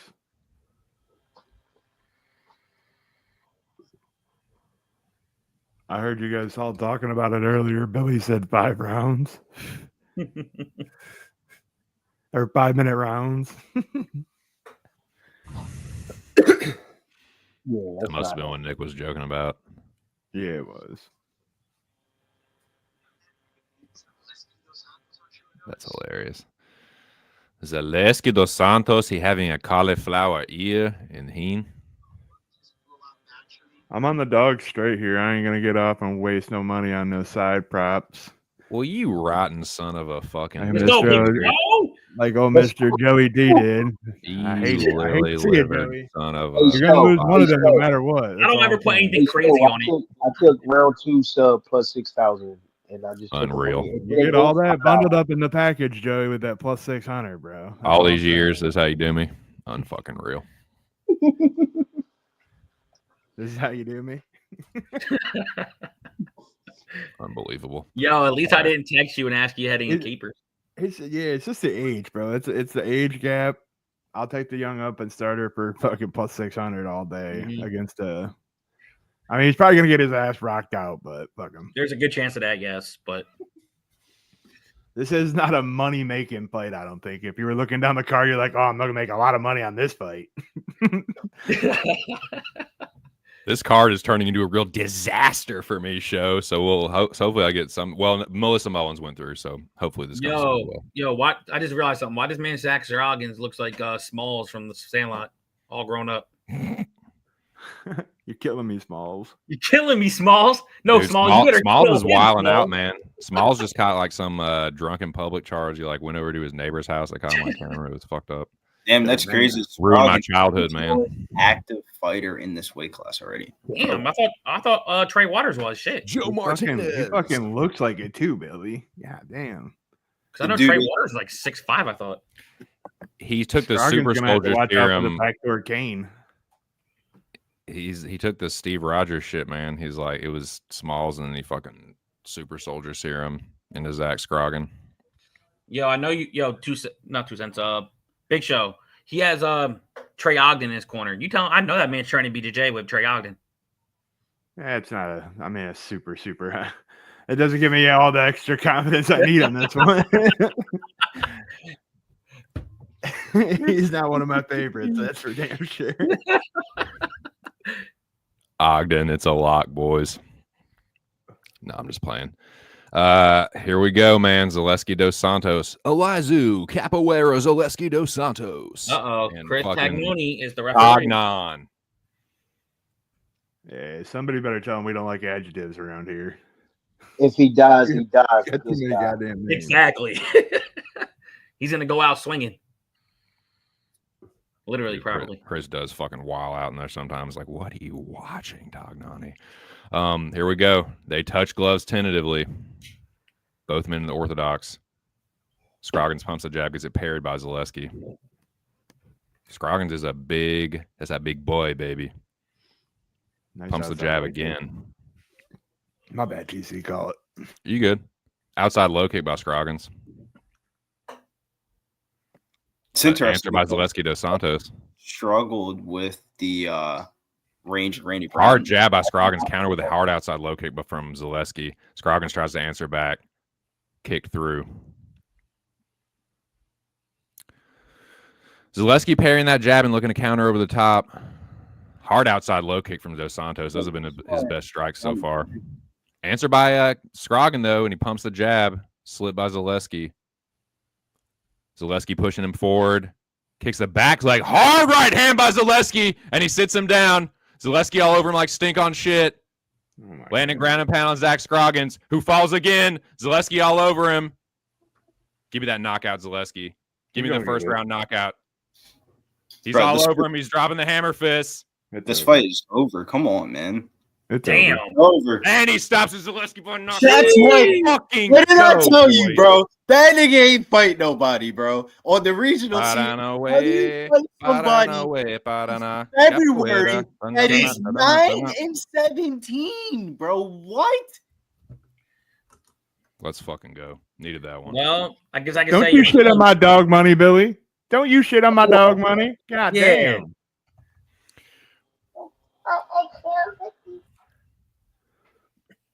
Let's go. Bring her home, Red. Just need I didn't Jilly by even knockout first. now. When he fell, I didn't know if he hit him clean on the side, but damn. Yeah, it was that He's heavy kinda right hand. showing up from in the Zeleski. beginning anyway, dude. That dude didn't want no action at all. This is what made me take that. The way I hate to say this because I normally do not like do shit based off the weigh-ins. I was gonna pick Zeleski anyway just because of the short notice and like who the fuck is this dude kind of attribute to it. But like Scoggins at the weigh-in, he made the weight, he missed the weight, but he just had this look in his eyes where he just looked like he was about to be a fucking lamb to the slaughter. And that's kind of what I was like, when I threw this dumbass parlay together, I was like, yeah, Zeleski's gonna knock this dude out. And sure enough, that's what he fucking did. Let's go. That was a wild ass whooping. I didn't think it was gonna be like that. But that's the type of card it's been. It's crazy because it's funny when I was we'll talk with since we got a little bit of time, I can go off into build dynamics. Do it. This isn't prune juice. This is Snapple. Let's don't try to play. God damn, just trying to give Billy the squirts. Like when I was looking for move, I wanted to see a little movie yesterday, and I was looking for movies to come out, and I'm shocked that not a lot of movies came out for the week of elections. You would imagine that would be a nice little way to kind of, unify the country, And that's how this card felt in itself of, you would think, the 100th event in the UFC Apex. People don't understand the significance of the UFC Apex in the culture of sports society during COVID. When all the sports went down, Dana White and the UFC were the only company and business to go and continue on their regular shit and stuff like that. I mean, in their defense, it's not like football and having 53 people to transfer. Yeah, but I'm just saying, Dana set up the bubble plan where the NBA took the same exact game plan as that in other sports as well. And the Apex was really the center of the idea of having all the people for the event stay at one place, quarantine and stuff like that. And some of the best fights we've seen, man, Dustin Poirier versus Dan Hooker, an absolute slobber knocker, barn burner. There were bangers at one point, bro. Every UFC fighter in a year or 2 years. The sound of Tony Ferguson just getting his face crushed in by Gaethje. That was a nice. Yes, bro. Like everybody fought banger. in the UFC Apex at least one time, like that's been on the UFC roster. And the significance of that is so big. And it's not the same anymore since, COVID's over and all that. But with the fighter names on the card, you're like, damn. Just take Baylor tonight, man. Don't give a fuck about this. Billy talking all this other shit. But take Baylor tonight. the fights have all been finishes. They all have been great. It doesn't need to be big names and big spotlights sometimes. Sometimes it's the sleepers in life. That is where we're getting to. And that's where this card's been really heading towards right now.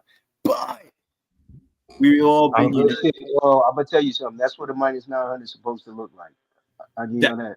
That's what a minus 900 is supposed to look like. You dig? I was just really putting down fight dynamics because if you watch the St. Denise fight against Zeleski, he was hyping up St. Denise as like this special sports guy. He was like a trendy big underdog pick. And Zeleski was like a big favorite. And everybody was like, Zeleski minus 300 against St. Denise? No fucking way. Zeleski, if you were describing Zeleski in fantasy terms, he is limited ceiling but extremely high floor, is what I would say. Yes. He is a great litmus test of if you're beating Elijah Zeleski, that's pretty impressive because I feel like Elijah Zeleski doesn't sign a lot of contracts against fights. He doesn't sign a contract on a fight that he's scheduled to lose. All of his fights are with him being competitive. Come on, get out of the ring so fucking we can move on with this fucking show. Jesus Christ. I fucking hate interpreters, dude. He might be retiring. For all the fuck we know, right? This guy's just out here for fucking showtime now. He might not even be saying the same shit. We don't know. Anybody ever fact check him? Facts. He could just be saying, fuck everybody here. Just give me my motherfucking money. He wants to speak Portuguese, is he? Because interpreters don't always say back exactly what the fighter is saying. If you ever noticed Paulo Costa, he used to have that problem, and then he ended up learning English. I don't like to be paraphrased. I choose my words very carefully. I'm going to give you paraphrase words for tomorrow in a little while, y'all. Tone, while we have a little bit of while and we have a little bit of intermission and the kids are being good kiddos over there, can I ask you a question here? What is your thoughts and opinions on a couple of these NFL games tomorrow? I know it's off the unbeaten script, but sometimes I know when we do these UFC cards, some people like to parlay up these money lines with some of the football, so they have some football action for tomorrow and stuff like that. What are you looking at on the football card? I know our Birds play tomorrow at 4:25 against the Dallas Cowgirls, and Cooper Rush is the quarterback. No Dak Prescott. Dak Prescott was too pussy to even show up to the home game. But is it too chalky to parlay them? And just in general, what do you think about the NFL card? We have a London game tomorrow as well. The New York Giants play tomorrow in London against the Carolina Panthers at 9:30 in the morning. Yeah, that is crazy.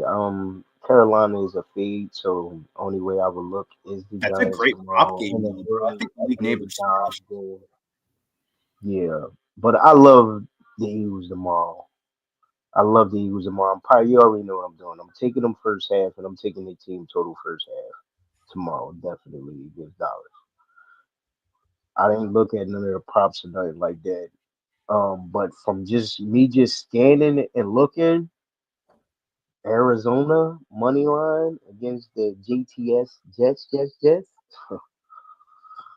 That is a home dog. Give me that.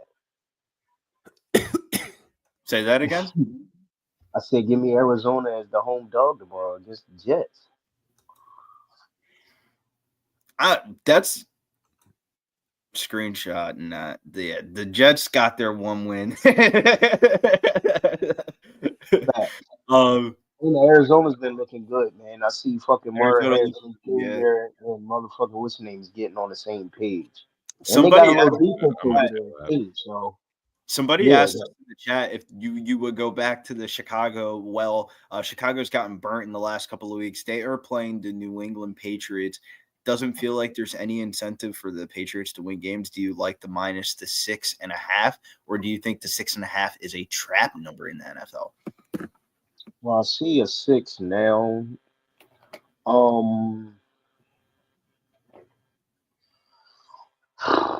Bears is at home. That's the only way I would look. It's getting cold. I know New England numbers too big. Bears in the under. Yeah, it would be Bears in the under 38.5. That's kind of much. You could tease that probably. Like Bears and like under 50.5, probably get like plus 100. Yeah, that 38.5 is kind of high too, though, dude. Daddy, someone just opened the fridge. No, that was the cat. That's the cat. That was a great. We got the kiddos for Tone for a little bit, and we got some great NFL picks for tomorrow. That was like perfect timing, Tone. It was like literally perfect timing. KC plays Denver tomorrow. Don't be shocked if that game is closer than what the odds predict. I think Bo Nixon and boys could backdoor cover that line. I don't think gonna know what to do with that defensive line, bro. Bo Nix is gonna be under siege. But I also think Denver could contain a little bit of that. They might be able to keep it close within 8.5, but that I think Kansas City takes care of business in that one. Yeah, I think that's a D-Hop game. I think it might be something early, like Denver gets up to like 10-0 early, and then Kansas City wins like 20 bro, points. That is a super quick turnaround. They just played Monday Night Football on Monday. They're playing on Saturday. I mean, they're playing on fucking Sunday. Broncos. Bro, divisional game, 7.5 points. It's too many points. Is it a divisional game? It's too many points, bro. The Broncos are 5-4, bro. It's too many points. They're 5-4 ish. I just think that's too many points, bro. Like, just I out of the card of like big favorites, I think the Chargers probably do smoke the fucking Tennessee. That's 7.5 points. That's a 7.5 point line. But divisional game, I get it. It's Bo Nix, but man, bro, the Broncos are good enough to cover a 7.5 point line, bro. The Chiefs don't give a fuck about winning 20 points. They care about winning games. If they could win the game by 6 or 3, they don't give a fuck as long as it's a W. I think the Broncos are a great teaser spot. Like maybe that is a better way to say it, but I think they're live. Another one is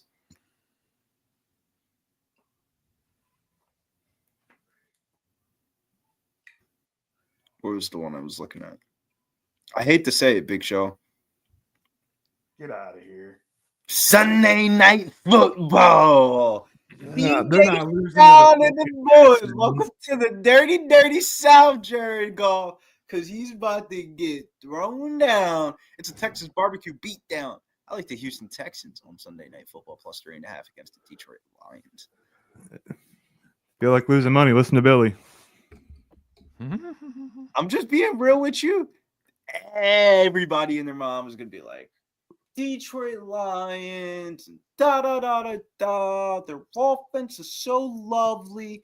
The Texans just lost to the Jets. No way the Texans have any shot at beating the Lions. Well, let me tell you, them Texans are live. But let's get back into these UFC fights because I think the prelim main event is coming up here. Karolina Kowalkiewicz versus Denise Gomes here. They don't know swig. They don't know swig.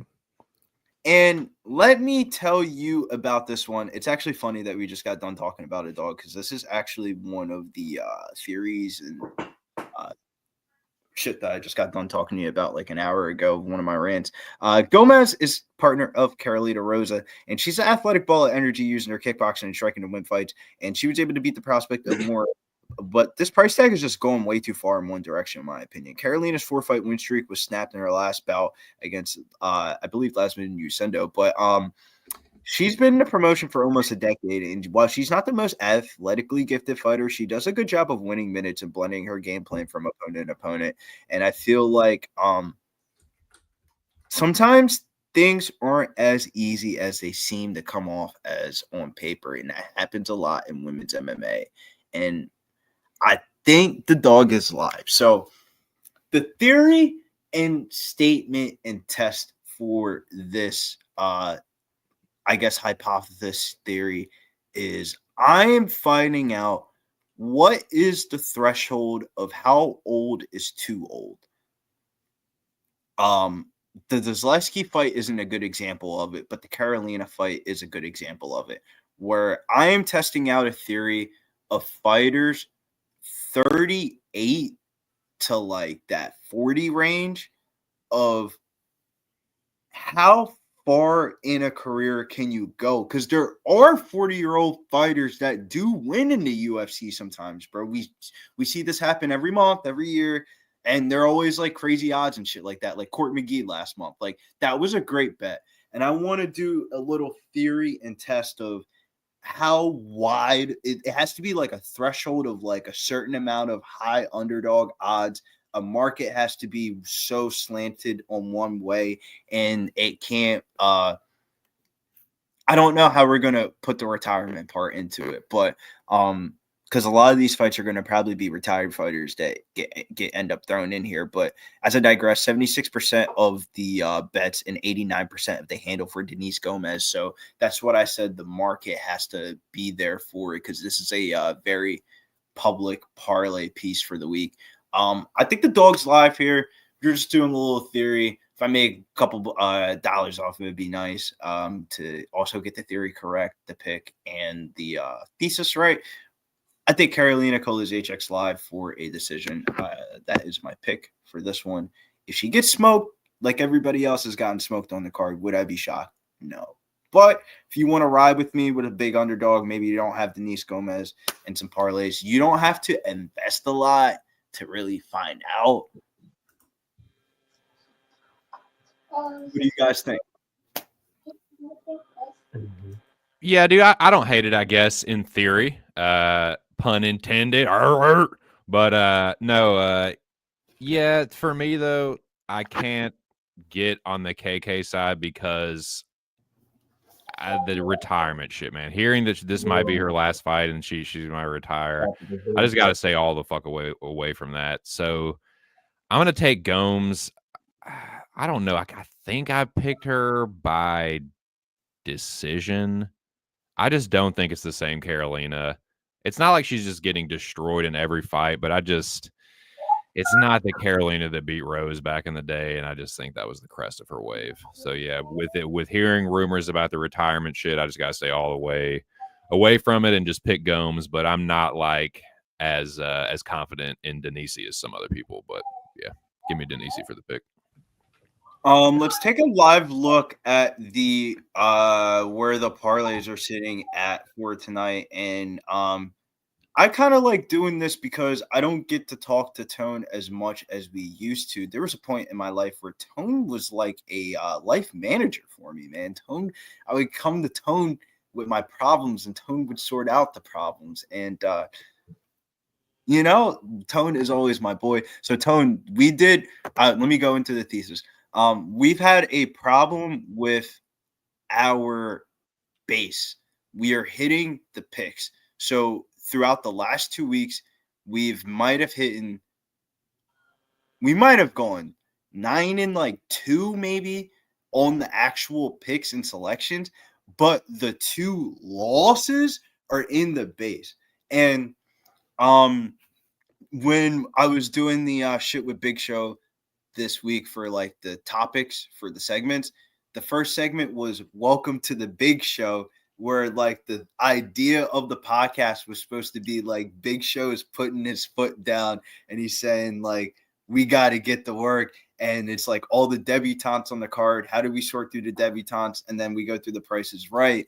And then Big Show added this where everybody puts, instead of us doing the core, everybody's doing their own parlay, which is kind of dope.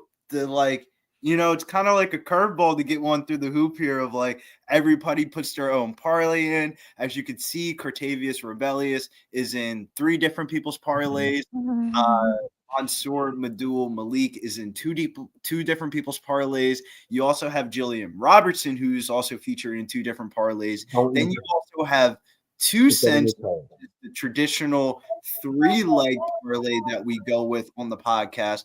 His added Melissa Mullins. That one got through the hoop. So it kind of looks like if we were on the podcast this week from like a third eye perspective, our core basis would have been either Cortavius and Jillian Robertson, or probably Cortavius and Jillian Robertson, or Carlos Prates and Cortavius, or something like that, where Right. Big Show went with, because that's Big Show kind of does his little own like two leg, and then he kind of sees where we're at as well. So I thought the exercise was a good exercise, and that leads me into my question for you, Tone. If you had to do your own parlay this week, what parlay would you have done? Well, I'm gonna tell y'all, all of y'all parlays look like it's going to hit. That's first and foremost, okay?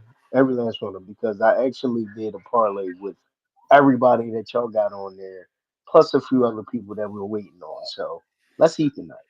You know what time it is. My birthday next Saturday. You know what time it is, Bill. You're going down to Miami, right? You You know what? This weekend, no, I'm not going nowhere. They need me at work, dog. Somebody being show, you know. You gotta hit Parks and hit them up then. Oh yeah, absolutely. grab yourself some liquor, grab some tickets. But, I'm definitely on. I bet Denise Gomes by KO. Fucking plus 275. That's where I'm at for this fight. That is I love every angle and how y'all break it down with the 2-leg and the 3-leg with y'all parlays. So this is just a chalky ass card, and it's really all finishes, and I love it. So let's keep it going, y'all. Yeah, I like it. It feels like the UFC had a dilemma where they've have too many big cards either before this or after this, and this card is probably the last Apex card of the year. I'm about to say, yo, we got a chance to have a finish on every fight on this card. And how fucking crazy would that be, dude? This one right here. It comes down to this fight right here. We need Denise to go out here and do our job because I see if you're talking about finishing, I would not rule out a Karolina, a KK sub, bro. KK is pretty. Yeah, that's what I'm saying. We just needed to finish for it to be a finish. I think KK is the better minute winner in this fight. And need it all the time. Don't know what else to say. The better minute winner is wild, bro, to me. It's just, is she going to get smoked? If she doesn't get smoked, she could be the better minute winner in this fight.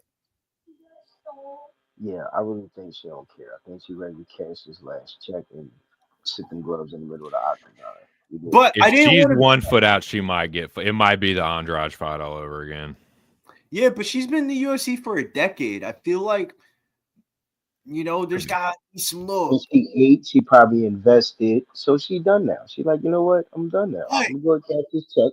Let you can't tell get bot real quick. Just go ahead and tuck roll and get going out there. From a market perspective, right? She can see the other side. Just all you got to do is just do that, and it's all over. Plus 175. She's smart. She's a woman. Dana loves her. She's close at plus 110 in her last fight for Denise Gomes, and she got a performance bonus to minus 700. It's wild. Yo, I just said the same thing about the last fight. You see what your man went out there. Oh, but I broke that down for you. Fight metrics of. I'm gonna tell you, none of them punches was landing though when he was on the ground. He was covering up the whole time. He just couldn't move. Billy, what you were saying about the tone of the last Apex card, you're correct because the next schedule, the rest of 2024 is as follows as far as locale. It's the Apex this week, then MSG, Galaxy Arena in fucking Macau, China for Jan versus Figgy. And then T-Mobile for UFC 310, and then Tampa will round it out, and that is your the rest of your UFC schedule for 2024. Sorry to interrupt. Figgy putting fucking Jan to sleep. But let me pitch my Karolina pitch here. Granted, she lost to Yasmin Lucendo, who damn near almost finished Marina Rodriguez, even though it was a split fight, but.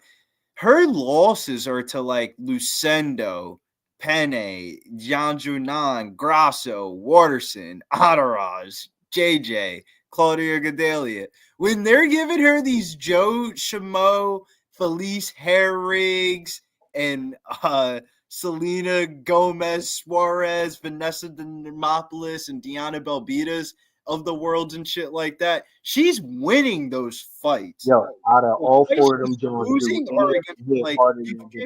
and Denise, the homie Andrade, homie Jessica, right there. What up, Jess? You heard me, Bill? She giving her a game plan. Do they hit harder than Gomez? Diana, no. Who else did you say? Out of them last four? The last three? You said Diana. So Diana, Muay Thai striker, Vanessa, BJJ. She don't hit hard. She don't hit hard. BJJ specialist, Felice Herrig, basically a BJJ specialist. Pillow fist. She got the homie in her corner.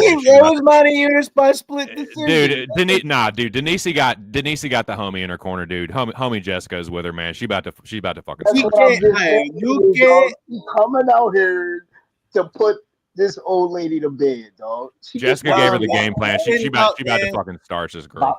Smoking on that You said Justin. You said Entourage is in her corner. Yeah, the Roger, homie is in the corner, dude. Jessica is in her corner. Hey, Bill, you better go ahead and bet. Go ahead and bet Gomes by TKO right now. I'm taking round 1 and round 2 real quick. Look, she's crying because she knows she's about to get clipped. Good lord. She's crying Oh because my Bill, God. Bill, you see that she Bill, I'm about to lose this fight. Y'all Yikes! Send can away for I swear to God, y'all can hate. I'm gonna sit back and cash.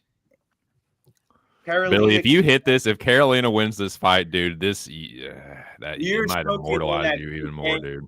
we are smoking on that KK. Come on, Mrs. Paxton. We are smoking on that KK. For the ones that don't know, we're doing. So Big Show, did you hear about my Your thing? White House higher than Willie. I am trying different theories of submission prop parlay, decision prop parlay, knockout parlays, and then also different ideas and theories. One of them for this fight being fighters past the age threshold, and it's fighters past the age of 38 at a certain underdog odds. Are they live or not? And I'm trying to get a sample size of a certain amount of underdogs. So a prime example would be like the Court McGee fight from a couple of weeks. That was a really good underdog in the opener. That's the type of fight and winner that I want from this sample size. And this was one fight that's going into the sample size. It wasn't like a big bet for me, but it was a little bit of a sprinkle. I thought this was good enough to throw into the theory here. What was the bet? Retirement fight of Karolina money line. All right. I don't mind it as long as it's the money line. Money line. No prop, no decision, just money line. That covers just about all the bases there at fucking 500. We just want a sample size and maybe a little dog hit. I wasn't gonna parlay Denise Gomes at -700 after betting on her in her last fight at like +125 as like my underdog of the card. Like you're talking about lines are way off. The girl that she beat at +125 is a +160 dog against fucking Veronica Hardy next week. Like, come on, man. The market is a little bit wide on this one. If Denise Gomes doesn't finish this fight, I feel like that doesn't pay off the price. Yeah, it's Carol Hosa, homie Jessica, and this other How the dude. hell do you got an And inverted Gomes. cross? God damn. Well, her titty fell out of that one fight, right? Three. Come on, in the Curly. red corner. Lock in, man. Lock in. She got that death look stare in her eye. She don't want to be here, but she here though. You're muted, by the way, Joe. Oh, god damn it. I was like, she's 2-6 as an underdog, god damn it. Are you trying to be me right now, dude? I had no idea I was muted. Names that I named off of like who she's. I know who she she fought the way better level of comp. Here we go. Will they touch It's gloves? not even close. I think probably they're touching a show of respect. I think Denise wants to touch gloves. I don't think Karolina wants to touch gloves. I think she I just, wouldn't. You say you no respect, no, you no respect nobody. Oh, They touch do gloves. touch gloves. All right. there I'm we go. scared about the athleticism advantage. Carolina takes the center, pumps the jab early. Denise pumps the jab back. Just some damn jab pumping. That's all that's going on right now, boys. Smash the like button. Shout out to everybody in the chat. Outside low kick from Karolina. Denise answers with an inside low kick. I'll just say Gomes and KK. Keep it easy. Billy's in love with the Miss KK. KK with an outside low kick. Makes Dude, Gomes reset. Smoking on that KK. Hey. Billy wants to smoke on that Gomes pack, but KK just ate a outside low kick and a body kick there from Gomes. KK takes the center, pushes forward. Inside low kick from KK there. I think Michelle Montague fights in a couple of weeks though for PFL, by the way. Kayla's training partner. Nice overhand right from Denise. She Which one? resets as Karolina pushes forward, looking to answer back. Pumping Michelle the jab. Montague. Denise steps back. Oh, thought about the spin kick there. Switches into southpaw, does Denise Gomes. Eats an inside low kick from Karolina that almost makes her switch stances, but she pushes forward with a straight left from southpaw and back into orthodox. She pumps the double jab right hand out of range. Karolina looks to reset and answer back as she pushes forward. Denise with a flurry that misses. Karolina was wise to it, parried those strikes. Karolina looking for a right hand well out of range. All right, Macy Barber. And then she got a body kick there that sort of landed. Jab by Gomes, an outside low kick. Outside low kick from Karolina, and she looked for a right hook behind it, but that was not going to happen. Oh, Denise with a high kick attempt blocked by Karolina. Karolina with a body kick almost gets it caught, but she pushes Denise back to the fence with it almost. Has to reset. Denise back off the fence just behind the black line. I like the cage positioning of Karolina for as the athleticism disadvantage that she's at. She's doing some really good cage circling. She can point fight. She can point fight for 3 rounds. There's no doubt about that. If she can avoid the damage. But she eats a right hand, almost eats the left hook there. Another right hand from Gomes who pushes Karolina against the fence. But she ate it. She didn't like it, but she ate that motherfucker like a dry turkey sandwich. She said it'll make a shit. Oh, right hand, left hook from Denise, and a hard right hand behind it. Body kick from Denise. Another body kick from Gomes, who drops to a now this is where Karolina needs to put an underhook and then end up reversing. Yeah, she got the whizzer, but she needs to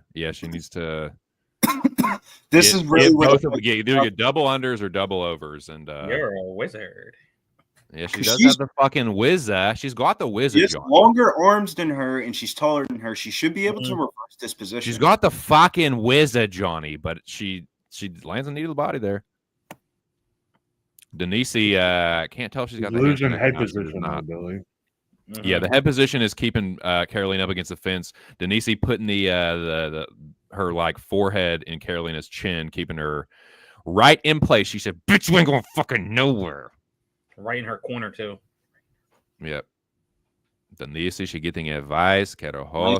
Karolina turns it. Karolina reverses position. There you go, Billy. There you are. Karolina with the grip. Now they both got the 10-finger grip. Let's see who can keep it. Oh, Denise turns her into the fence again, using the athleticism and the strength advantage. Oh, Karolina reverses position using that old vet savvy shit. Karolina tried to get the take. She almost got that shit. She lands a nice knee to the body. Gomes reverses position though. She said, "I'm a strong man." Denise is a strong little chick. The crotch grab was a good move there. She's grabbing a pussy. Knee to the body attempt there from Karolina. Knee to the thigh from Denise Gomes, who breaks Karolina's grip and lands a knee to the body there. That's Denise Gomes. And another nice knee to the body answered by Karolina. Kowalkiewicz. Oh, and a nice knee to the head there from Karolina. Trying to do right by Billy, but she gets turned back into the fence. Denise drops for maybe a double leg, maybe a single. I'm not sure. Can't really tell right now. Karolina with the overhook. Denise tried to pick her up there. Nice knee to the body from Gomes. Keeping a head position. Another knee to the body. What do you think about that, KK? And that there? I'm actually not minding the KK money line right now. If she can. And there's your first round, gentlemen. 10-9 Gomes there. Yeah. Mm-hmm.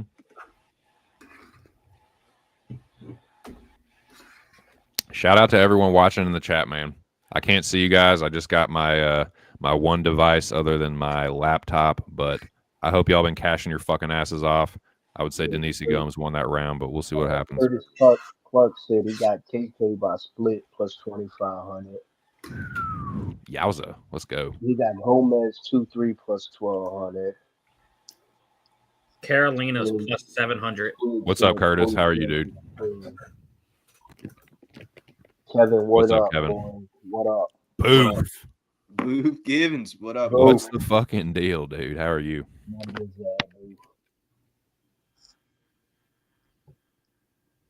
I mean, she's on around, but man, I mean. Yeah, I need Gomez to stop that. All that fucking hold. At least just start bopping her, dog. Like, we ain't doing none of that. Jessica, tell her, like, come on, we ain't doing all that grabbing fence. Hey, if anybody still likes Karolina, I see her at plus 700 on my book. Mark Smith says, "Get after it." Denise Gomes takes the center, and Karolina retakes it. Nice little low leg Outside kicks. low kick, yep. So Karolina pumps the jab. Has to use her length in this matchup. Outside low kick from Karolina. Kick to the body from Gomes and pushes forward with a flurry that Karolina circles out of. She's like, let me get the fuck out of here. Hard right hand, left hook from Gomes. Karolina didn't like that. Another dry turkey sandwich for her. She ate it, but she did not like that shit.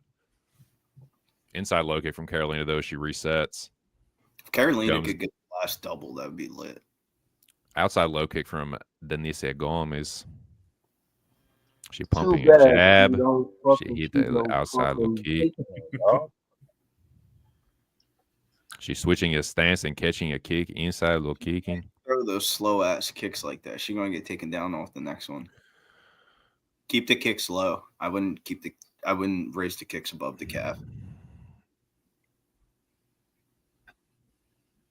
Yeah, the problem is like Karolina's just trying to have a point fight and Denise's having the moments, you know what I'm saying? And that's what's going to stand out is those big flurries. And she's Karolina's trying to win minutes, but it's just like, you got to win the fight first to win minutes.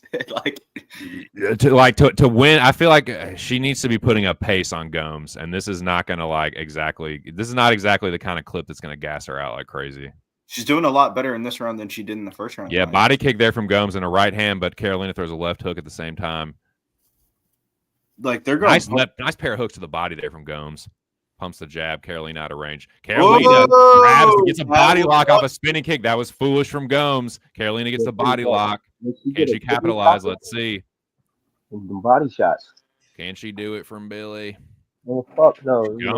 Gomes was in on a single leg there. She uses her strength Yes, again smash to the right first button, position. like Alex Ramirez. Oh, almost went for the back elbow over the top. Come on, Denise. Oh, she did it again. The spinning back elbow. And Gomes is strong, man. She pushes Karolina against the fence. She's only 24. Man, and her and Cara Rosa relationship. Yeah, I agree. Nice knee to the body there from Denise. She's doing it for Kale. I feel like Cara is the more feminine features in that relationship. Karolina with an overhook and wrist control, but she eats a knee to the body from Denise, but she do have a superior head position. Nice knee to the body from Denise. She keeps the body lock. Or the position anyway. She doesn't have the hands clasped. Not anymore. Karolina does a good job to get off the fence, but she almost gets trip thrown. Muay Thai styly, but they reset. For a second, she had like... Oh, nice flurry from Karolina. There you go, Billy. We try slapping. Denise is going to the well too much with this back elbow thing. Just stop doing that. Outside low kick from Gomes. Yeah, just stick to the basics. Stick to the basics. Body kick or head kick there from Gomes, who lands a fucking 3-2-3 and a fucking head kick and a right hand behind it, cracking Karolina, man. She's showing off a little bit. Oh man, another hard right hand from Gomes. These are the big moments. Knee to the body from Denise, who spins Karolina. I don't want no more of this. That's why she's turning into a grappler real quick after she's really utilizing that Trump hand grip.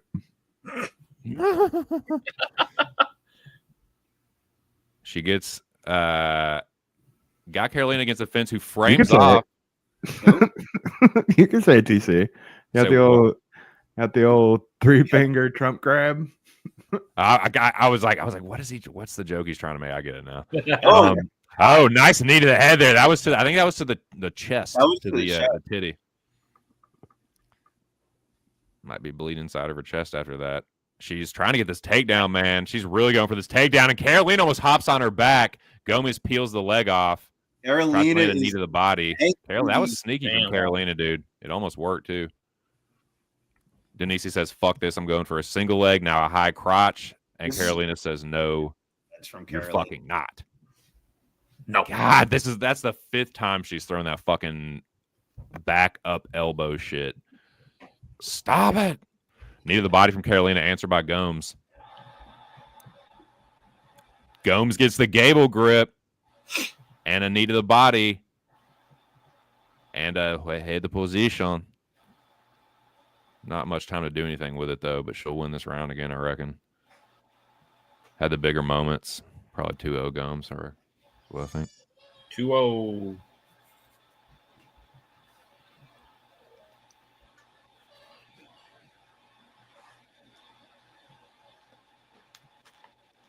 Was everyone got in the chat? We got the 2-0 chat.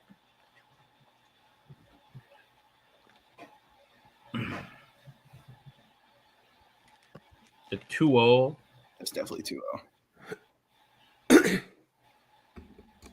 Karolina's chance now will be to tire Gomes out and try and take her down. Do some sneaky shit like she did in that second round, like almost hopping on her back. If Gomes makes a mistake and she gets tired, then Karolina could capitalize. But if Karolina happens to, start to fade or something, Gomes, pretty much all those not all of them, but like more often than not, when she flurried, she was landing. Karolina ate it all pretty well, though. We got round 3 coming up, though.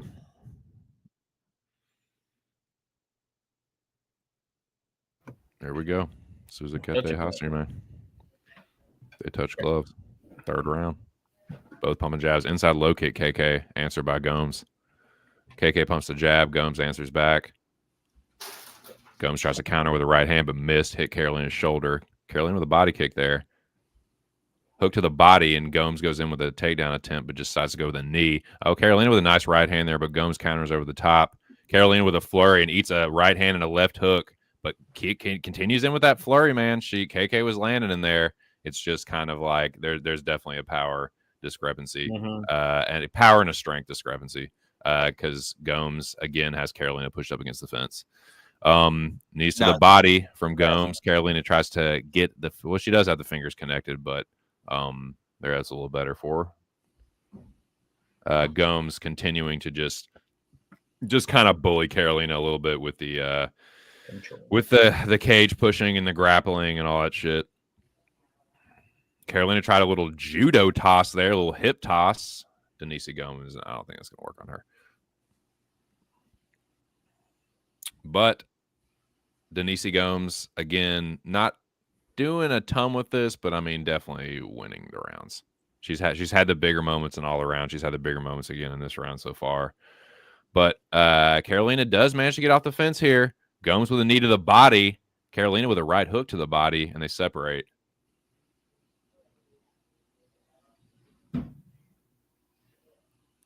God, stop that elbow shit, please. It is not going to happen. Karolina lifts the knee. Gomes tries the wing and overhand right. She tries it again. Karolina flurries back on the counter, says, bitch. But didn't really hit her. Right hand to the body from Gomes. Nice right hand from Karolina there.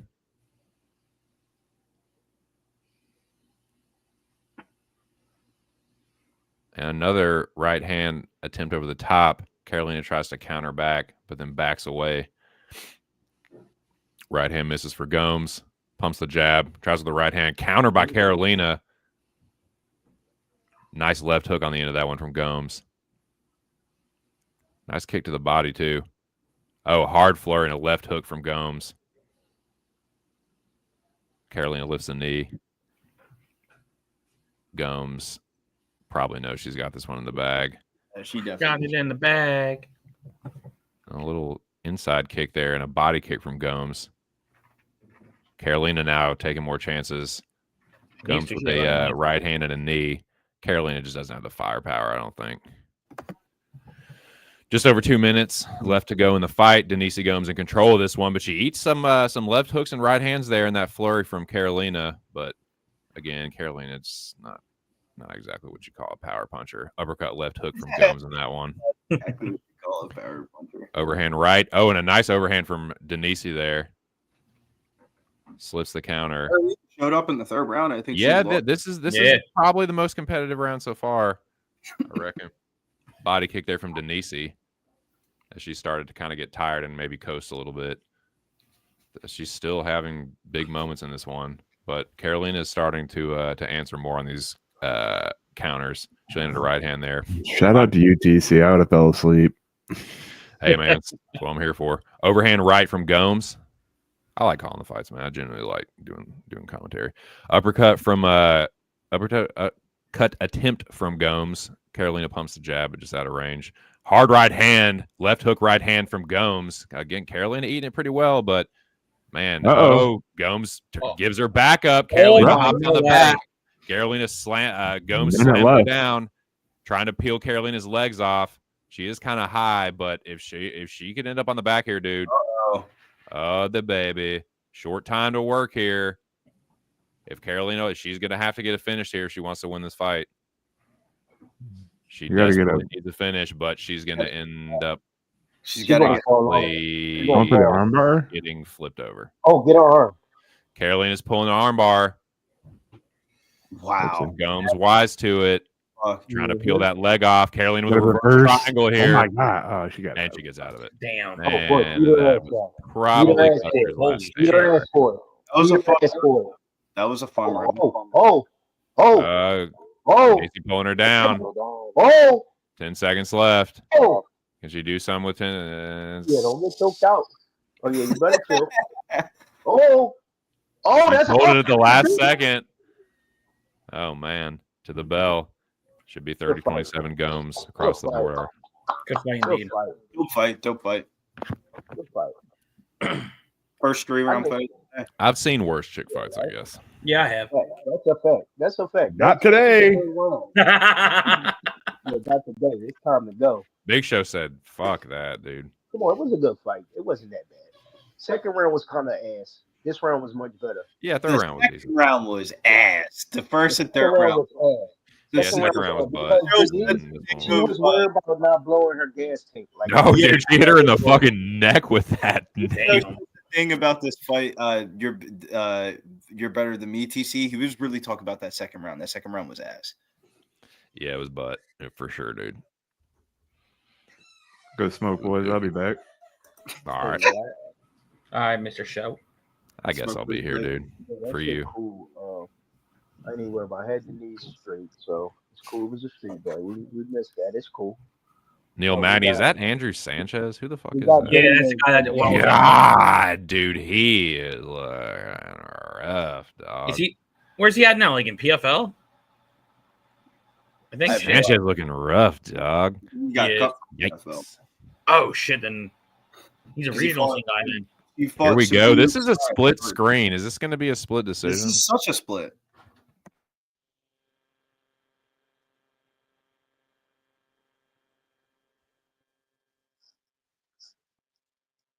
Denise Gomes. I don't know why they unanimous decision. Yo, it was unanimous decision. Unanimous decision. Is she winning these? It was probably 30-27. Maybe. I don't know. Yo, I'm taking fucking a shot on Malik by sub. I think it's gonna be a club and sub. He put him down and then Bull gonna get something up. You're gonna choke him out. I'll be right back. I'm gonna hit the head and then I'll get my Same here. I'm about to go take a piss. All right, you gonna What you think, let it slow down the street, man. You're gonna let it get a little bit wild. Time to get a little wild, y'all. But no, what you think about this fight? So, change the game graphics. My thing is this, right? When you really like, you know, y'all are family and homies around here. So I had some stuff going on with my grandmom this week, so I couldn't do the podcast. Like, I hope all is well, bro. Yeah, so I couldn't do the podcast at that time, and watch it from a third person perspective. But me and Big Show do the show sheet. We like collab on the show sheet, and I told you of like how the show sheet and like where we've been in the podcast and all that.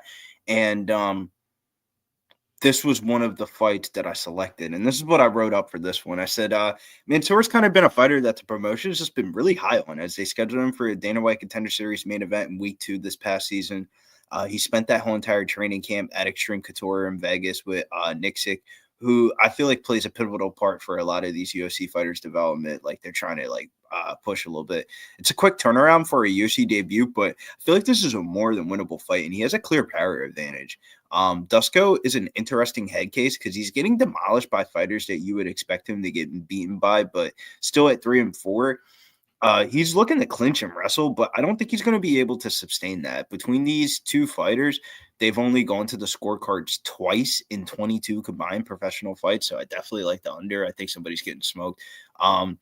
Last fight, I feel like on his contract, I believe I was watching in one of his interview and coming back from an injury. This fight's kind of set up for Mansour to win. I took him rounds 1 or 2, minus 185. Because I want to stay away from the knockout prop.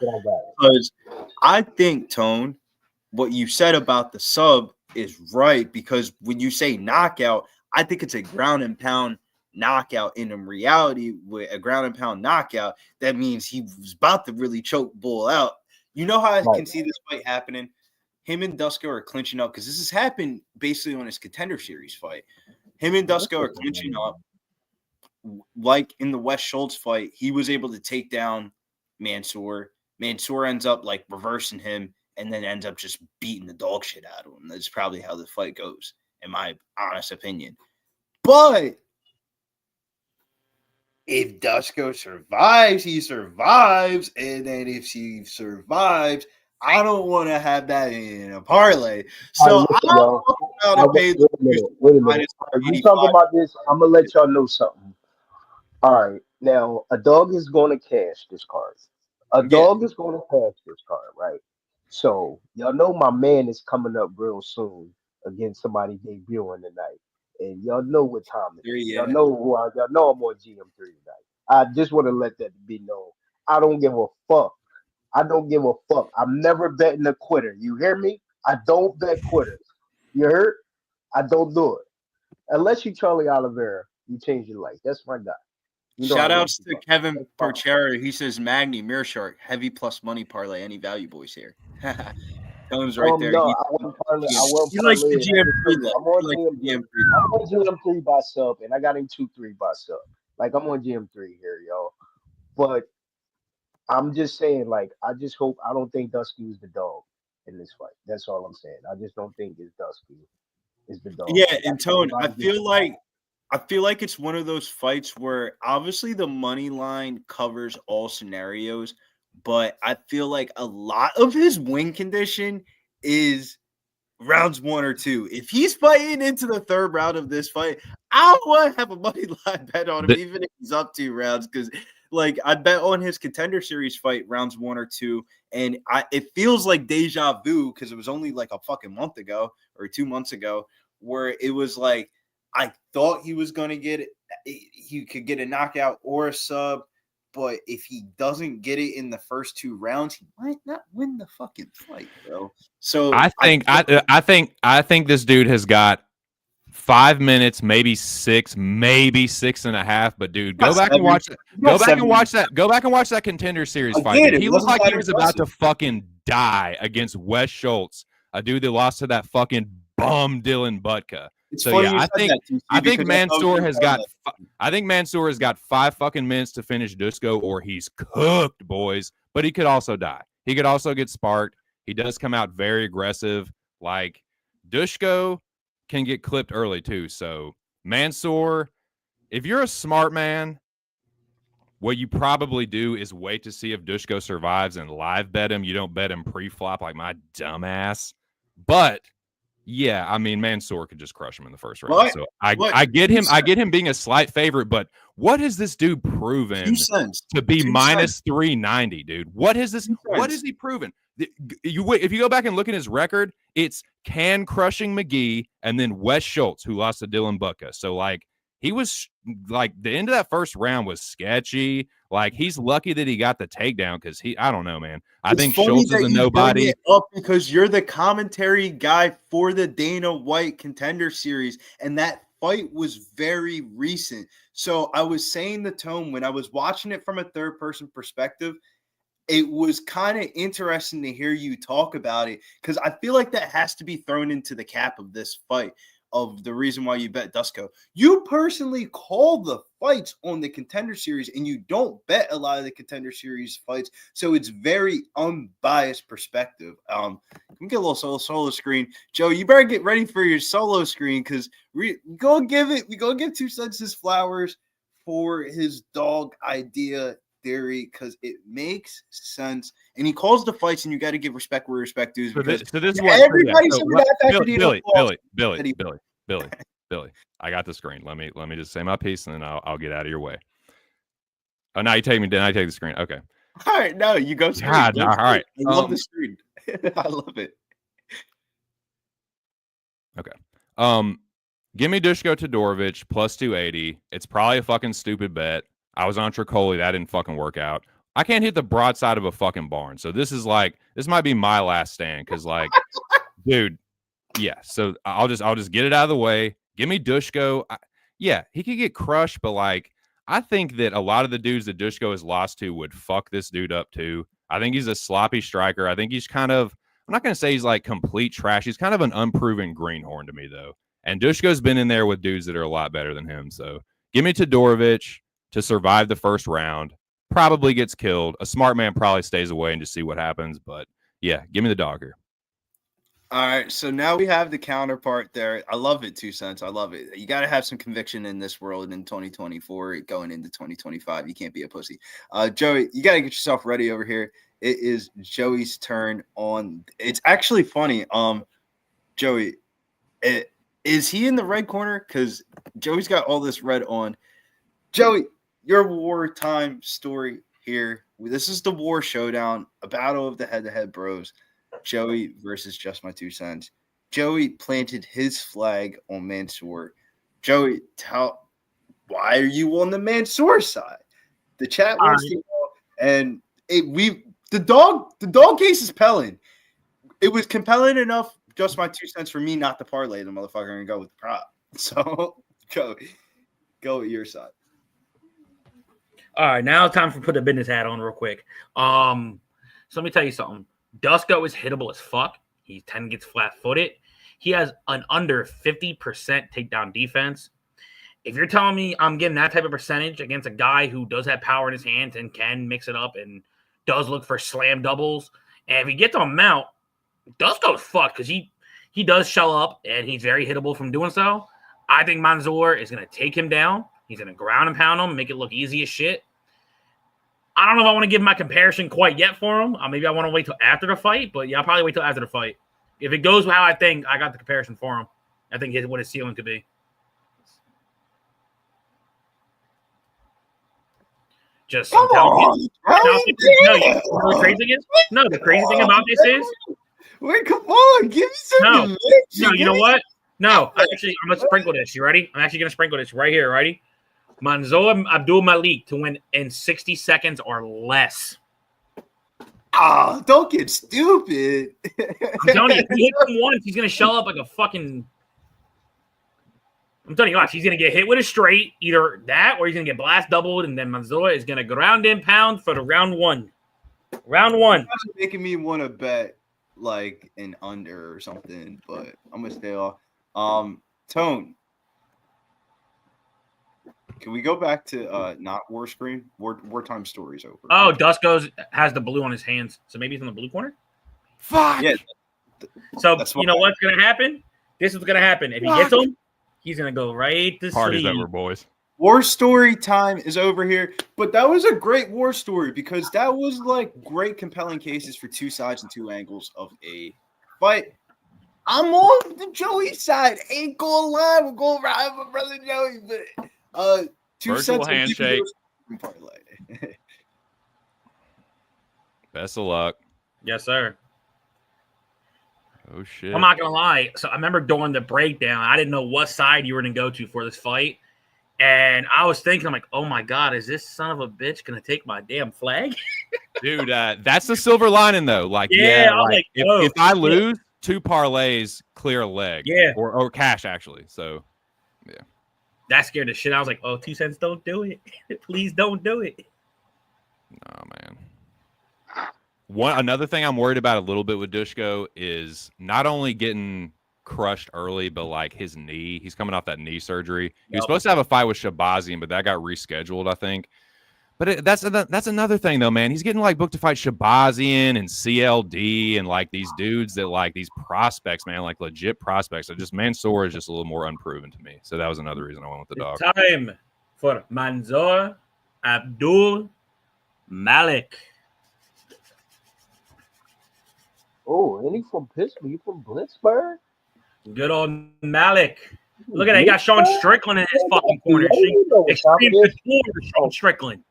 Yo, I'm on sub plus 800. Let's fucking go. Let's go and get some, yo. Let's go, Monsieur. You gotta lock in, put one on for the Vegas I show. have very high. I'm telling you, if he I does got very high expectations as well. The UFC, the Dana and them boys is very high on them. So I mean, they just kind of threw him in the main event and they let him train it with Nixick and stuff. Yep. So they're handpicking him. They said whatever training situation you got, that's cool.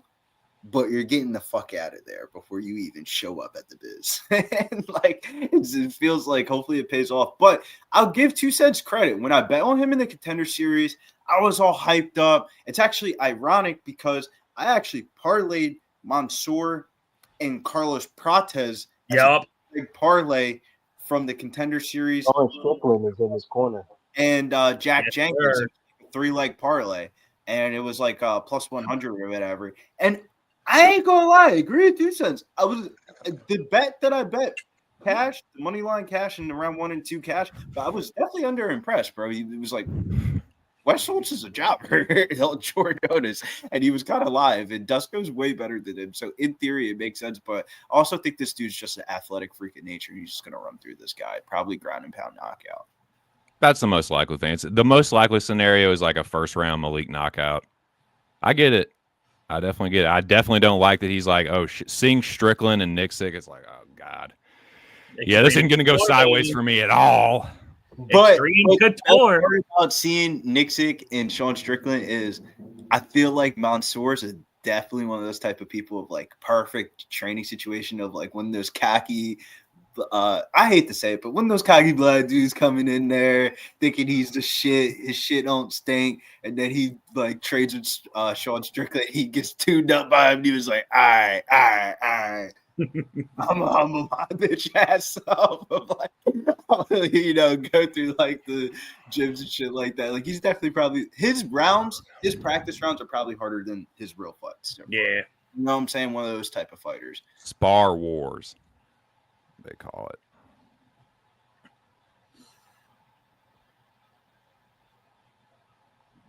Dushko is in the blue corner. Great.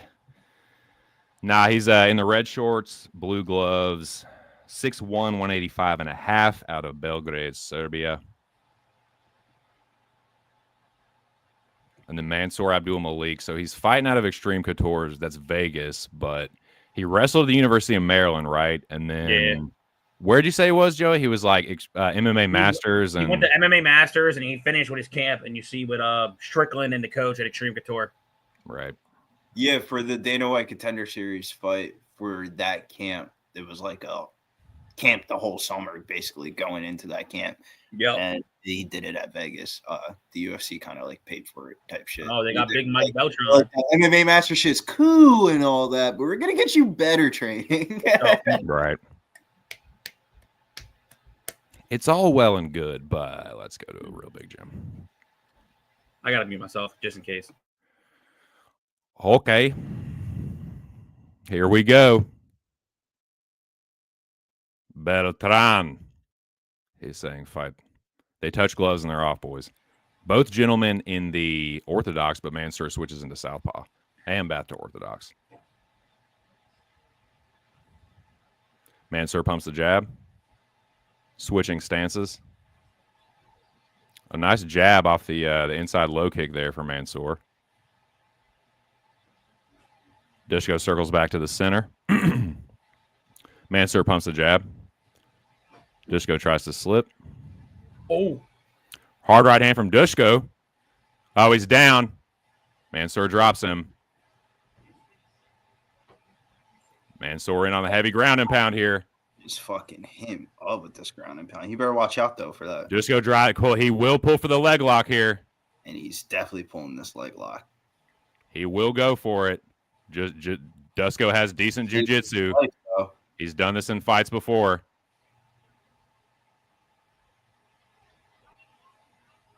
But he is taking a beating, though.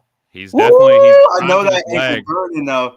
I know his ankle's burning. Yeah, Dusko got some eggs on his head though. Yeah, but I know his ankle's burning though. That ankle's twist up, bro. That shit's gotta hurt though, Joey. Yeah, it does. It's not gonna tickle. Dusko really trying for this leg, man. And he trying to reverse the position. Jesus. He needs to abandon this and just get the fuck up. He should have used it to get up by now, but now he's gonna get punched the fuck out. He's up. He is up. Holy shit. He used it to get up like 4 different times. Now, this is the part of Mansour that we don't know is that gas tank, bro. That gas tank didn't look that good. And the odds are going up, but man, he's using a lot of energy in this first round. Come on, Dusko. Just survive, dude. All I need you. I knew you were gonna get fucked up. Just survive. He looks like a zombie right now. He really does. He has that big old knot in the middle of his fucking face. Oh yeah, he looks crazy, dude. He's all fucked up. He took so many unanswered shots grabbing the leg. Yeah, he did. Oh my God, Mansour's throwing bombs.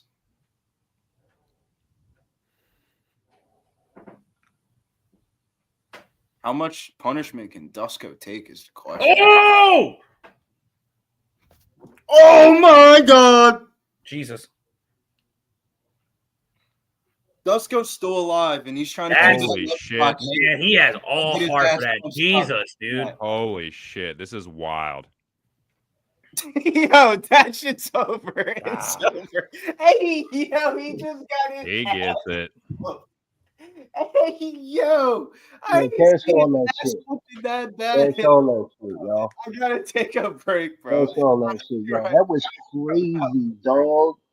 He was fucking Donkey Kong in that motherfucker. Woo, woo, woo. That nigga head was built. He was like, "What the fuck?" He was grabbing his head. He was like, "What the fuck?" He beat the dog shit. It wasn't. I'm surprised. Honestly, I'm surprised it went as long as it did. Like that probably should have been stopped before. Dog. Like, yo, did you see his fucking forehead? Jesus. It was that knee. Holy shit! I didn't even see that knee was what did it. Oh, Ali, that's not a bad stoppage, bro. Dusko was about to never fight. Yo, he was asleep. He went to sleep and woke back up. Yeah. Bro, he took too many shots. Bro, his head was just doinking all over him. When he got hit with the knee, his legs just went doing it. Yeah, and he caught him every time. Even when he was going to the ground, he caught him. That was crazy, bro. I mean, I do tend to agree with the chat. Kind of like I didn't have no money on the fight, but if you're grabbing a leg, it's kind of trying to defend yourself. Like No, you're but trying. then he Bro, stopped. that was I agree with Jack. Early stoppage, but that was for That's not somebody quitting, somebody grabbing a leg and trying Dusko's to. betterment judgment. That was a judgment move for the ref. He was about. I agree.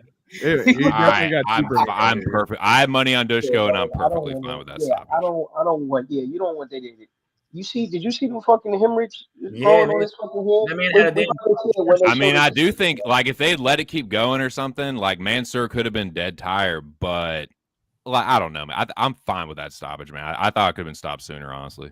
At that point, I feel like it's people health involved when I start seeing the hemorrhages, bro. Like that's just a whole nother game. And then he popped one of them motherfuckers, dog, because he keep getting hit in that shit. Like, come on, internal bleeding. Like, no, we ain't gonna do that.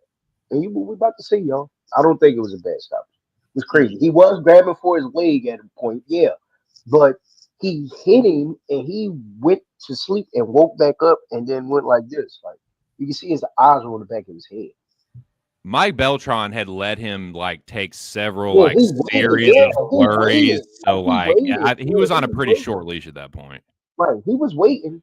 Look, I think he might have popped that shit.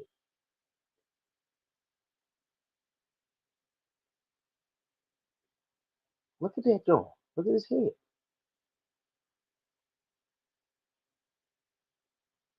I got him in my fucking my DFS lineup.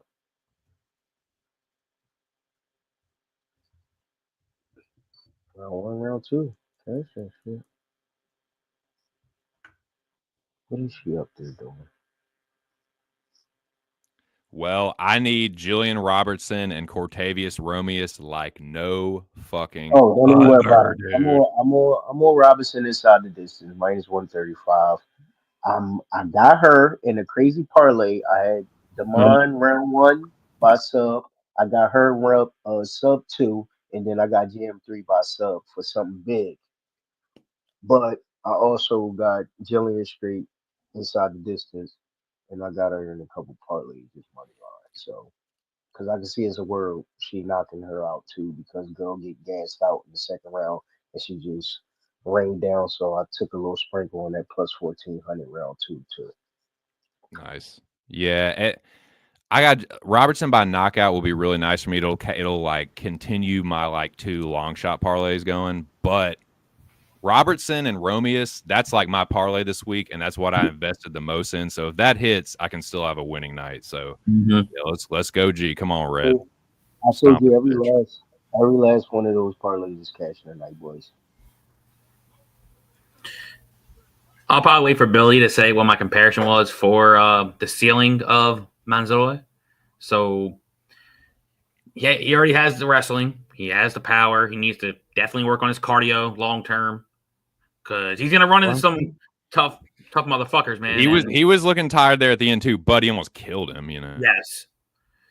I'll just repeat it in case Billy comes back. If he gets to where he can be, his fighting style could be potentially similar to Rashad Evans. The light heavyweight champ, Rashad Evans. Yeah, former. Think about it. Good wrestler when he came out, right? I was thinking more like Brunson. That's not bad. Yes, I could see that one too. Especially Brunson when he was real long, because he had a little bit of cardio issues when he was first starting out too. He was kind of like knockout or bust kind of for a while. Raw power and like wrestling talent, and just a little sloppy, but man, he's powerful. That knee was crazy, dude. Canadian, I bet on. Sorry, not sorry. Yo, TC, it's almost time for your boys to come on. Go Arkansas. Woo pig. Woo piggies. I'm so happy that we got some SEC. Y'all don't understand, man. Fuck a ranking, dude. Like, y'all don't understand, like, as an Arkansas Razorbacks fan, the heartbreak that it's been being in the SEC recently. And, like, to get those wins, to beat Tennessee, to beat fucking we beat, who was it that we beat when they were ranked? It wasn't Oklahoma State. I can't remember. It was earlier in the season. But, dude, we've had some decent wins this year. We've had some SEC. We beat Auburn at home. So, yeah. Hashtag we coming. I got to put it on my other TV. Yeah, wait a minute. You like Arizona basketball tonight? We should. Aren't they like 30-point favorites? Who? Arizona. I think their spread's like minus 30 something. Damn. Yeah, Who are they playing? They're playing like a can. Oh, that's why. Let me look. I ain't even looked deep into the card, but now we sitting here. I'm about to look at the card for the. Yeah, because I'm about to put another game on.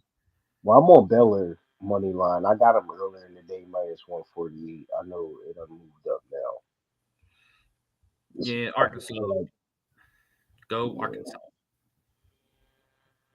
Yeah, man. I got to stick with my SEC fellas. Yep, Coach Cal. You talking about for basketball, right? Yeah, he brought some of his Kentucky boys with him, man. Yeah. And they're plus 150 on the money line.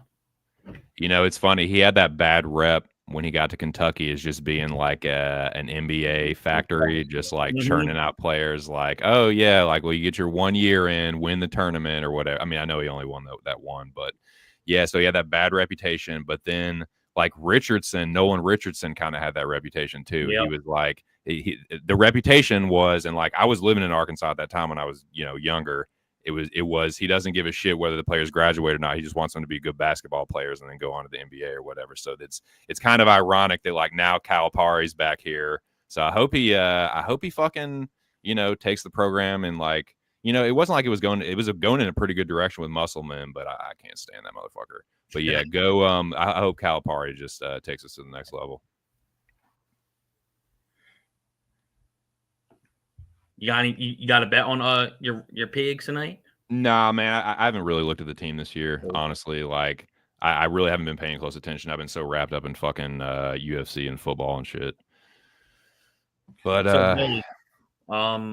so Big Show kind of put some sense into me, right? So that comparison I was going to give to Mansour, you know, similar type style, how they both came out, both good wrestlers. They grow into their striking. I said his absolute like top because his style. I said almost like Rashad Evans. Then Big Show's like, you know, he took it down just a tad bit, maybe almost like a Brunson. You're muted. Nah, maybe not like similar. Like, young Tyron Woodley when like Tyron was actually finishing people. That's not a bad one.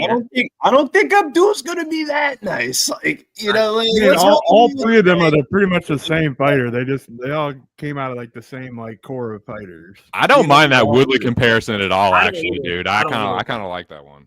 Because there's some times where you rode Tyron and Tyron looked like the shit, and there's other times where you faded Tyron and he was kind of buns. And I feel like that's how Mansour's career is going to pay out. Like, he's going to be right around that. Like, I think that's like kind of like where his ceiling is. But let's talk about ceilings here and talk about Jillian Robertson versus Luana Pinheiro. I was a huge Luana Pinheiro fan when she first came inside the UFC, but some of that has kind of like faltered off as like, I feel like she's the same exact fighter as she was when she first got inside the UFC versus like Jillian Robertson. Like, she's like getting better and better and going down a weight class here.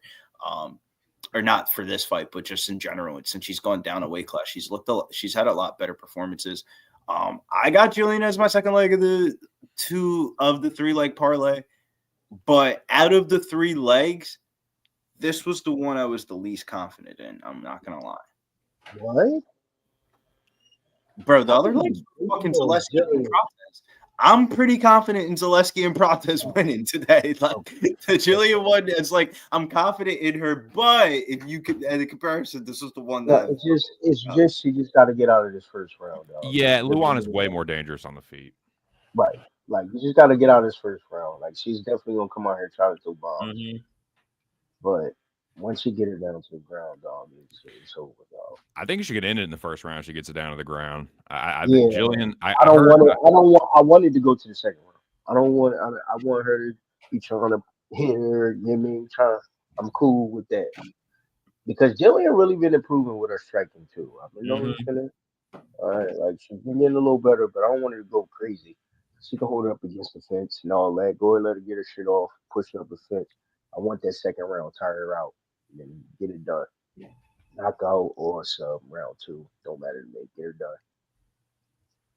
I got Jillian in my parlay for the podcast, and I also got her in this like knockout parlay. So if she wins by knockout, I'll cash a one for $12.97 plus $12.97, and then she is the second leg of this greasy 4-legger that it's like a long shot Hail Mary, but like. If Jillian wins, no, it's Jillian inside the distance, excuse me. It's Jillian inside the distance for minus 140, and then Prates by knockout in rounds 1, 2, or 3 closes it out. So, yeah, let's go red.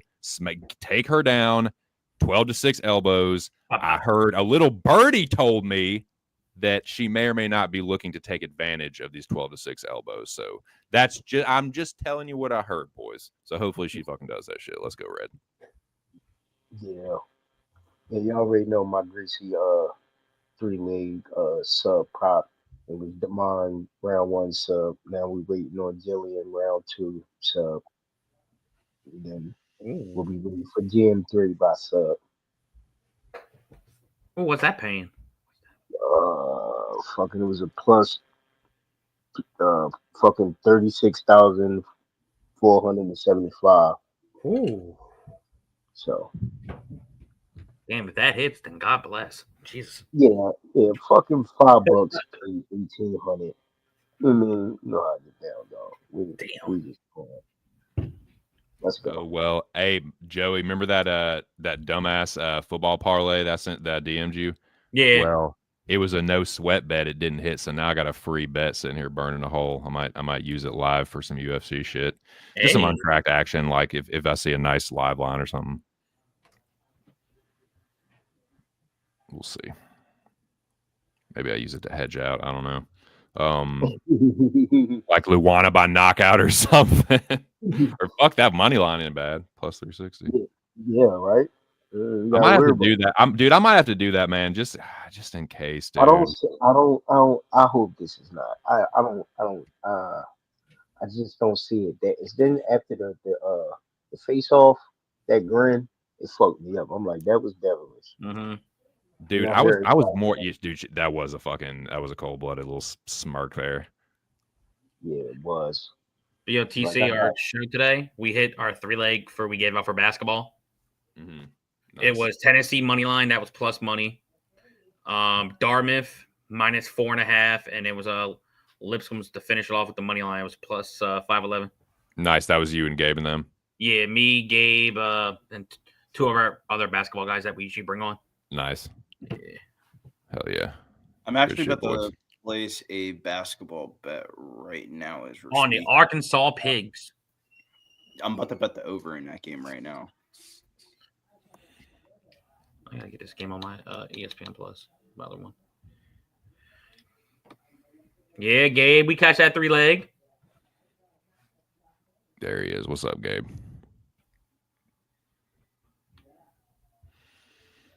Yeah, I might have to put a little something on Luana just in case, just so I don't fucking lose everything. Let's make sure.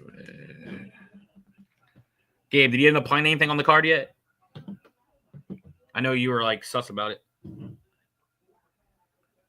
Let me lower down this other TV so nobody can hear it. There it goes. Mills predicted a round 2 KO for Jillian.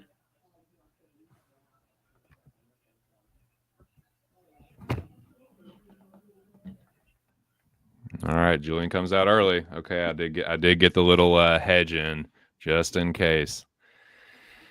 But yeah, Jillian presses forward on the one. A nice front kick, Red. Let's fucking go. Luana looking for that uppercut. Jillian gonna have to be careful. Her striking has improved, but I don't want to see her on the feet for too long. Okay, Gabe, you're on GM3 by sub. Okay. She keeps going for that lead uppercut. Nice jab there by Luana. Ooh. Luana again with a nice jab. Hello. Jillian in, nice takedown. Red, let's fucking go, dude. That was hell easy. Yeah. Jillian in on a body lock and gets her to the fence. Throws a hook in.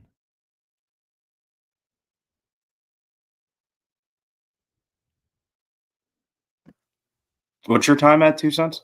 I'm at 4:01, 4:0, 3:59, 3:58. Like literally right there with you. Hell yeah. Elbow over the top by Jillian and a nice single leg that she runs through. Good takedown defense from Luana, though, who keeps her feet clear fence grab. That single leg was great for her to kind of like defend that. Yeah. Well, Jillian will do this for 3 rounds. So Luana's defending well right now, but eventually, Another almost fence grab. A clear fence grab again, dude. This is bullshit. She's fucking grabbing that fence. It's pissing me off.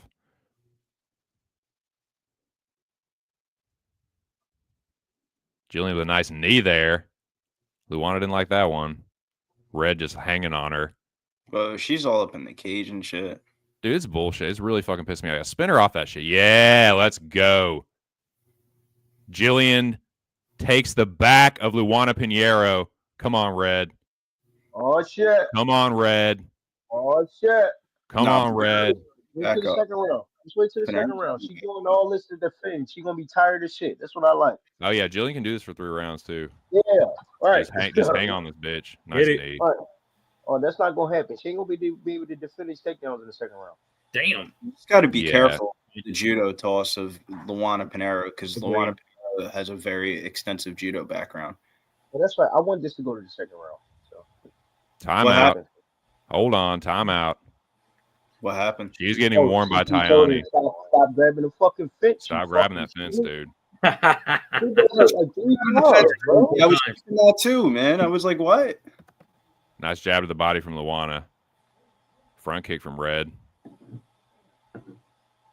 Jillian does look much improved. Oh my god, Jillian just took a fucking uppercut. shot. Yeah, she ate it, man. Good job. Damn. She took a fucking clip. Hey, she ate it pretty good, man. Oh, nice right hand from Red. Good shit, man. Luana's a fucking quitter. Nice left hook there. Don't. She looks tired. Luana looks tired already. She's a fucking gas bag quitter. Nice right hand, Red. Yeah, she's about to quit. Let's go second round. Let's go second round. Under 2 minutes here. Jillian holding the center. You ain't be throwing that lazy shit either. Nice right hand, Red. Yeah. That thing landing every time. Man. Parries the jab of Luana. I like to see that. Parries the right hand. I like to see that too.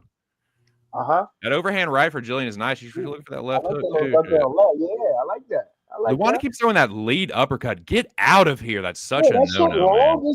She caught her the first time because it was nice all two-piece from Luana, but she eats a low kick. Red in on another takedown. Luana with the flurry there. Oh shit. She can't. It feels like Jillian is like freezing her with the grappling threat. 10-9, man. 10-9 Jillian, bro. Oh, nice heavy low kick from Jillian there. Luana's already kind of like walking funny now off that. Nice right hand from Luana though off the low kick from Red. Another one, I liked it. Yeah, you could tell by the switch in stances that affected her a little bit. I mean, they're heavy low kicks from Jillian. It was. It's like right there. Nice jab from Luana. Jillian tries to work in.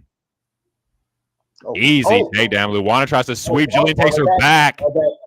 Jillian Robertson on top. Oh shit. Let's see that TKO, Red. Let's see that fucking TKO. Yeah, let's see that fucking knockout, dude. Oh my god, come on, Jill. This bitch will fucking fold. Short time tone she can make to the second round for you. Let's go. 27 seconds, y'all. Don't do nothing yet. Very short time. Hold on. Just a few seconds ahead of time.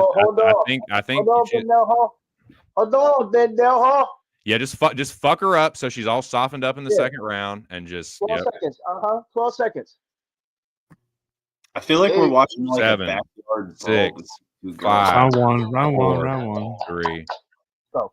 She hit her at the right. The 12-6 to the fucking dump cheek, dude. Oh, that's savage. Let's go, Joe. Come on, Red. What are you doing? Now go ahead. Finish him. Yeah. Let's go. You guys got round 2, 3, right? Everybody's got round 2, 3. I got Jillian by knockout, and I got her money line in a parlay. And I didn't have Jillian ITD in a parlay. I got third round decision, and I got a sprinkle on the sub. Well, she about to choke on this round. Don't even worry about it, yo. Come on, Red. Shit over. We're halfway there. You gonna try to defend one of them 12? One of them 12 elbows, and she gonna grab her neck up. Oh, get over here, bitch! I knew Give her an Ong Bak Muay Thai, just crush her, dude.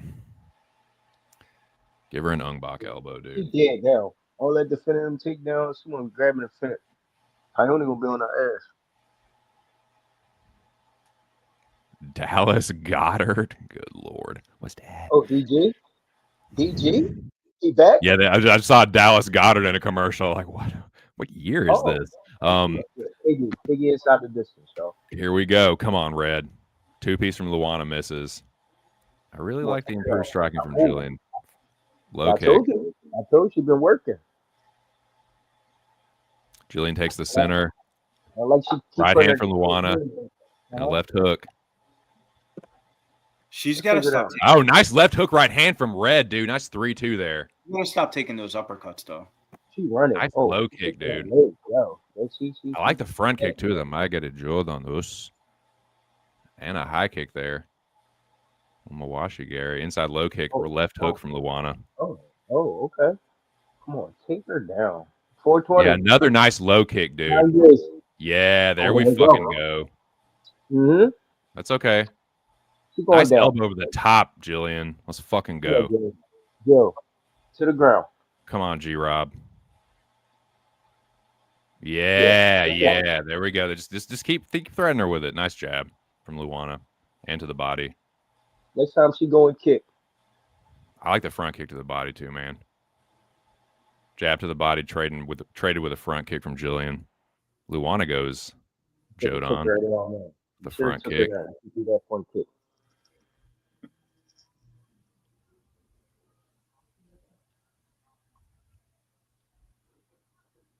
Luana's just running around now. She's running around trying not to get taken down.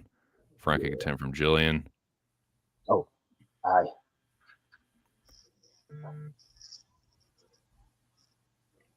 Dude, And all that running around going to get her tired. Front kick attempt from Jillian. Nice right hand. 3 minutes. She took a deep breath there. Nice right to the body, Red. Nice body shot. Yeah, come on, grab her, bud. We're only 2 minutes into the second round. Luana just already took a deep fucking breath. Yeah, but this round's felt like an eternity. Yeah. I know. Julian's taking a lot of fucking shots, though, man. She ate a right hand there. Fake the takedown. She's going to cook this bitch. This pace is going to start to break Luana. She's been running around. She's going to start getting tired. She already switching stances from the low kicks. Come on, Red. Put a stamp on. Nice right hand, Julian. In on the takedown again. Come on, let's get her down now. Let's get her down. Yeah, start to wear on her. Yeah, let's get on her back or something. Let's go. Yeah, she's going to be able to defend this one. Let's get We're her. just over the halfway point, so anybody that had the over cash it. Luana has a really good judo background, so like she's Yeah, the upper body shit isn't going to work against her. You're gonna have it's got to be the traditional. Oh, nice elbow, Julian. She's got to run the pipe to basically. Oh, there you go. There you go. Come on. How you give up on it? That's all right. Nice right hand over the top, countering that lazy ass jab to the body.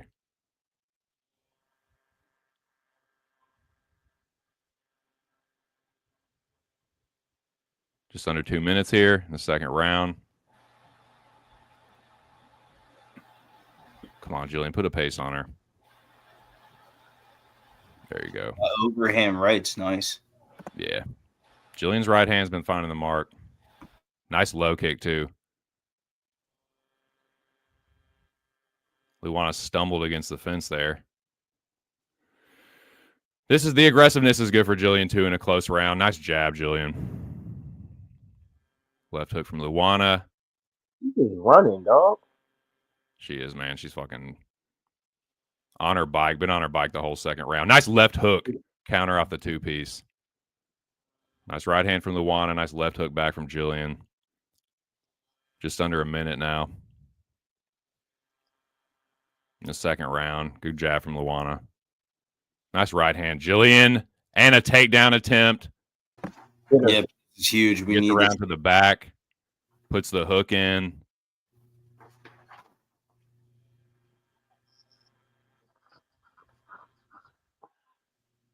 You're not gonna be able to get a takedown like this. It's all good as long as she just controls the rest of this round. She keeps on holding the fucking cage. It's bullshit. bro. I'm getting really pissed off about that. Oh, she in on this. Come on, Jillian. Yeah, but bro, I'm telling you, she has a extensive judo background, and she isn't just gonna be able to. There we go. Like that's the only way she's gonna be able to take her down. Come on, get on the back. Get on the back. Short time, but yeah, good visual. Good on the ending. ground. Yeah, some ground and pound. There we fucking go. Yeah. That was a splittiest round, but I don't know. I feel like Nah, Jillian Jillian edged it out there at the cemented end. like if there's any question, I feel like Jillian, Secured it. Yeah, like I feel Luana like, didn't do jack shit in the last minute of that round. That's what I'm saying. You need to put her away in this round, dog. You need to put her away. I feel like if Jillian can get a takedown in the middle of the cage in this round, it's going to be over. Yeah, but it's hard because you can't just body trip her down. You're gonna have to like single leg, double leg, kind of like a dude takedown. Yep. That's all. Well, she did a good job of turning the corner on that single leg and just kind of spun her down. Like, remember when Angela Hill basically went in? I thought Jillian took the last round, Nick Rodriguez, but if you told me Luana won it, I wouldn't hate you for it. But what I mean by that is like when Angela Hill got when all that shit happened, like she got that takedown so easily. Like she ran double leg right through the pipe, right to the ground. Here we go, boys. Round 3. Oh, I have no idea. I didn't time you out. I don't know. I don't even know. I don't even have the fucking chat up right now. Here we go. Round 3. They meet in the center. Luana pumps the jab. Jillian with a takedown attempt. Nice right hand over the top from Red. front kick attempt from Jillian. And another one.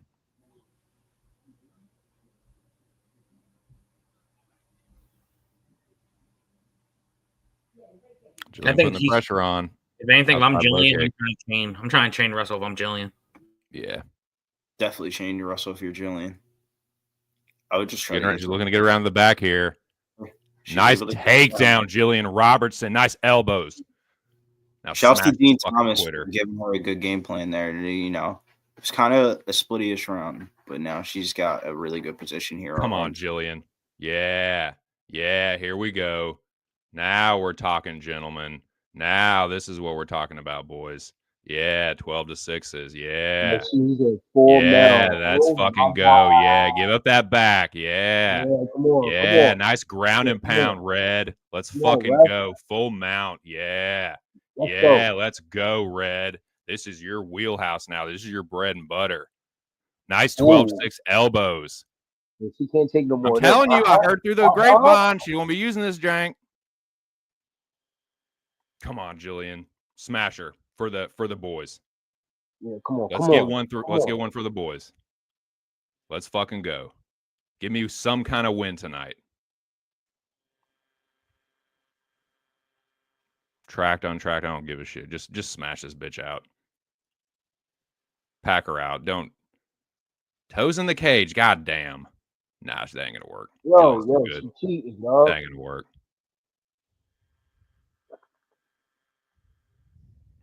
Jillian could get an armbar here, but I also would just want the position in the Now she's wing. gonna float on top.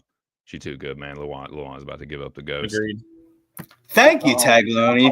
No Take shit, her man. Get them toes out of fucking the cage, this bro. Brazilian Take bitch her and fucking toes toes out out of of the the fence. cage, dude. This is fucking clothes. She cheating, bro.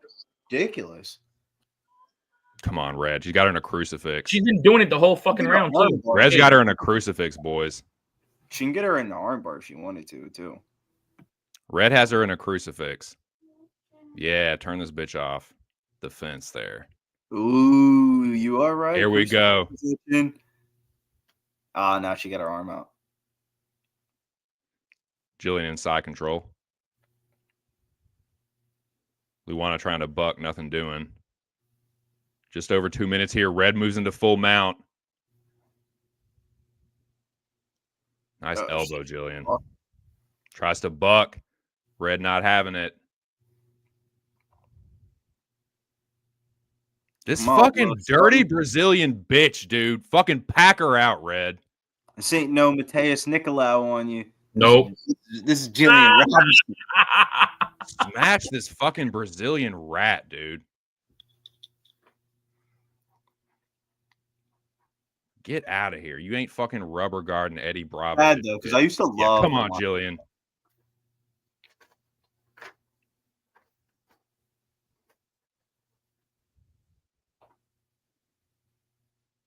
Here she goes, about to move into full mount again. Those elbows are just nasty. Trying to She's being a squirming little rat, just trying to survive. roll No, herself. she's about to lose this up her shit. back. But she finds herself up. Oh, good roll from Luana Pinheiro. And Jillian is. Jillian, you're going to use it to take the back. Oh, and Gets her back, Luana. taken by Luana. God. Luana has Jillian. the neck here with a minute left. And Jillian reverses the position. Let's These- fucking go, Red. And Jillian is able to reverse the position. Let's fucking go, Red. Luana gave us all a little scare for a quick 30 seconds, but She's just a scurrying little rat just trying to survive. 2 cents. That was her last burst of energy. That was Like, her. She's just a scurrying little rat. That's all. Little Brazilian rat. Come on, Jillian. Smash this fucking bitch.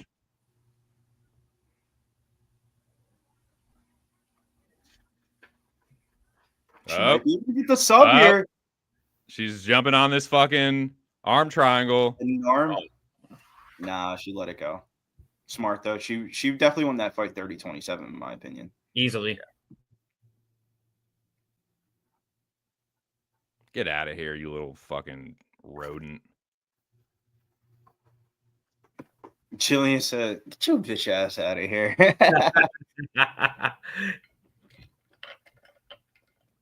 He was like, I'm good. I'm just trying to get a You joint. you and your fucking sorry ass boyfriend fucking about to be cut from the UFC. Well, he already is, but you about to be cut too. Both of them are about to get cut from the UFC. Yeah, Nikolau's already cut. Well, you know what I mean. Yeah. That line came down though to 450 again while it was live. But Yo, for real though, that might be the first time I think in pub history that it's been 100% on one side. You look at Really in the contest? Yeah, if you look down in the middle, 100% all on Jillian. That's you would think with the way shit works and the way universe works, when you see a lot of people on motherfucker, that's the one that fucking flips up ass backwards, you know, like nah, but I Titanic waiting to happen. It's got 100% or something on something. We have a small group of people, but a lot of sharp people. Like I kind of like just throw my little picks in there, and you know, I'm not afraid to say it. I've never won the contest before, like not even off some bullshit. Not yet. Not yet. But it's a testament. How many do we got before this is the last Apex one? So how many events do we got before the end of the year, Billy?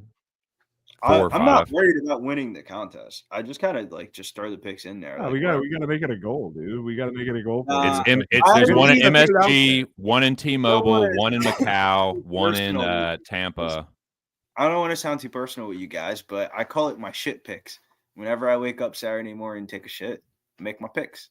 And those are the picks that I roll with, whatever I'm feeling in that moment. Sometimes I'd be looking back, I was like, bro, that's not even the pick I even had.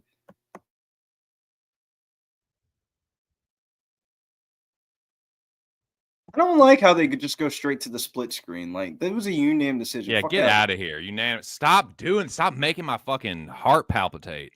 I had to like mute you guys real quick and turn it up, and it was like unanimous. I was like, all right. Good shit, Red. Good job. I'm gonna run to the bathroom, but 2 cents. Can you take this one away with the Cortavius? I sure can, Billy. But first of all, look at that shit. Look at that. Look at that parlay template, dude. Can you pop that up there real quick? Give me 1 minute. Go back to it in a minute. Okay, sure. Yeah, man, the second leg of my parlay comes through. I was hoping that was going to be the anchor, so really need Cortavius Romeus to get it done. But Jillian Robertson does clear the leg for I can't remember who else had it. I think Mills might have had her. Mills had her in the parlay. So that cashed that for Mills, man. Good shit. What were the odds on that one again, Big Show? -183. Cash it, man. Cash it for Money Mills. Shout out to him. So I need Cortavius Romeus to cash mine. I believe it's Joey or Billy, or Joey or you, right? Have Cortavius as your anchor. Joey and me both have him. Joey can finish out his parlay with Malik for -114. I still got Prates left. That's right. Okay, yeah, okay. Gotcha. Well, yeah, I need Cortavius Romeus like a man in the desert that's dying of starvation or thirst, needs water. So yeah, if he comes through, I'll have a winning night. But yeah, that's all I got for the rest of the night. So need Cortavius Romeus big time. We got on the board. There we go. Let's go. We needed that. I'll show you the little graphic now. But yeah, Malik cashed some parlays for the boys. Cashed 2 of them. Romeus and Carlos Prates will make it a sweep for the boys. It still ended up kind of being core-ish because we're all around the same like main 2 picks, but it kind of eliminates the I said to put this one, and you know, scuffles afterwards. Like right. We're gonna find out. Come on, Cortavius. Come on, dude. Don't get spinning back elbowed. Use that to get the takedowns. He will throw that thing like a dozen times a fight. Just use that shit to get easy takedowns. You're the way better grappler than this dude. And it's not even close. It's not close, man. It's like Bolaños is kind of a jobber too. He's 7-4. Like he's not a bad kickboxer, but he wasn't like some like champion in glory or something. Like he was just kind of like an okay kickboxer, and he's a good striker though. I mean, I'll give him that. Like Cortavius can't be stupid. He can't just like brawl recklessly with him, or he's gonna get knocked out, and I'll be furious. But no, man, I think he's a way better grappler, like more well-rounded fighter. I think he either gets a sub or just gets a decision. You mixing it up. Like I think he'll punch his way into the takedowns and again, like hit reactive takedowns off the spinning elbows and wild shit from Gaston. Gaston Bolanos. So let me give you my little breakdown. When I first looked at this matchup, I was thinking I was going to pick Gaston Bolanos because if you remember, we're on the Contender Series. I was telling you the story about Michael Lombardo, and I bet fucking 43-year-old Michael Lombardo. So I feel like if I had the balls to bet Lombardo against Cortavius, I should have the balls to bet Gaston Bolanos against Cortavius. But I also don't feel like taking losing value bets. And that's what I feel like this guy is a losing value. Dude, I'm gonna have to hedge a little bit with the last of this like bonus bet and use it on Bolanos. No, don't use it on Bolanos. No, it's free. I don't care. Under 2.5. Use it on an under 2.5, so you have the opportunity to cash both. If Bolanos wins, it's probably by knockout. Oh, my book, I don't got the under 2.5. I got under 1. That time prop shit is you, man. I don't know nothing about that. I'm not good at it. Also, 2 cents, if you win your bet, you can also cash the under if Cortavius wins inside the distance. So because it could go to the cards. Nah, I'm good. I'm just gonna take Bolaños. Bolaños is almost plus 200, dude. I'm good. You think this is gonna go to the cards? Nah, maybe. But I'm just gonna take his money line because that way I have both sides. I'll either cash one or the other. I can tell this isn't gonna go to the cards because FanDuel opened this at 2.5 as a total, and they moved that bitch to 1.5 real quick after weigh-ins last night. Like I woke up today, that should say 1.5. What's the total at right now? The total on this fight is sitting at plus 120 for the under 1.5. Like I would take the over 1.5 probably. Like I think it's going to be a second round finish. The over 1.5 for me is minus 150. The under plus 115. Round fight to start doesn't start round 3 is minus 150. So I would just need to finish within the first 2. I'm gonna hit the head real quick. I'll be right back. Wash your hands. Yeah, make sure you wash your hands. You know, I was going to, but just because you fucking said that, I'm not. But you'll never know, will you? You never know, man. Whenever I go to the casino, one of the reasons why I won't be touching a whole lot of shit is because whenever I go to the bathroom, motherfuckers don't wash your hands. Wash your hands. Hey, look, they go to the bathroom, they walk right the fuck out. I'm like, bro, you nasty like that? It takes like 10 seconds to wash your hands. Or even 5, but shit. Even a little water, maybe even a little boom or something.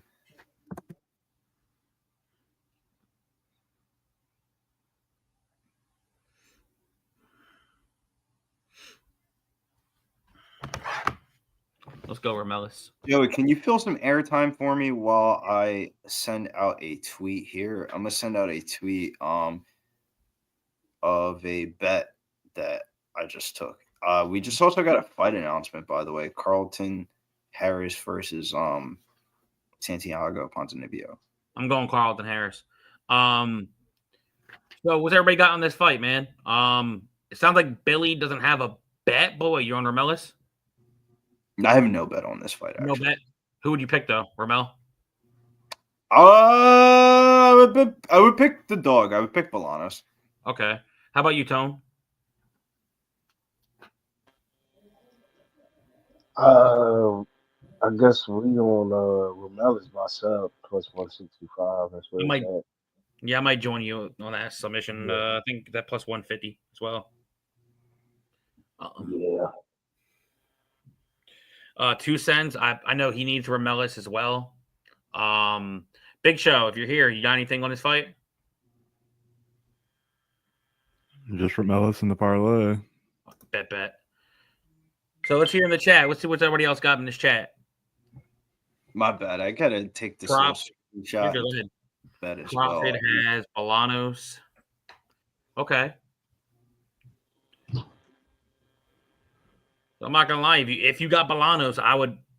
Depends if you already just played the money. If you're just a money line, boom. I know Big Show just likes the money line, But I'm saying if Bolanos wins, there's a good probability he probably wins by knockout.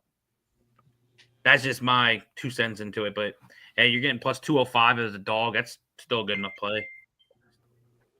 Swig, if you're back here, can I get this one up on the website too?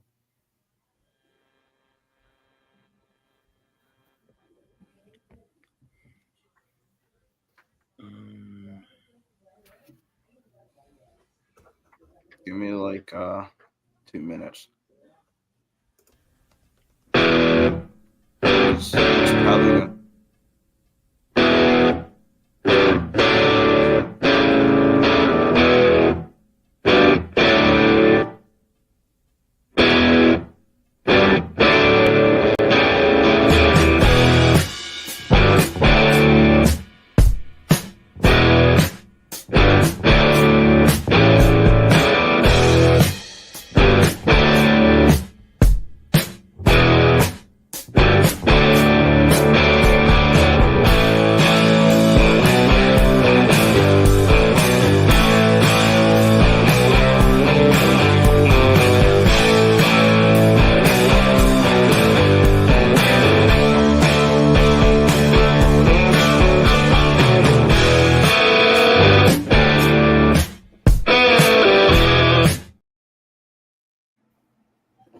Let's see.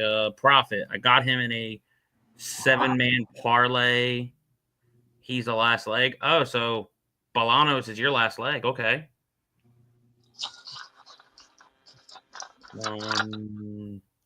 Fella somebody will win.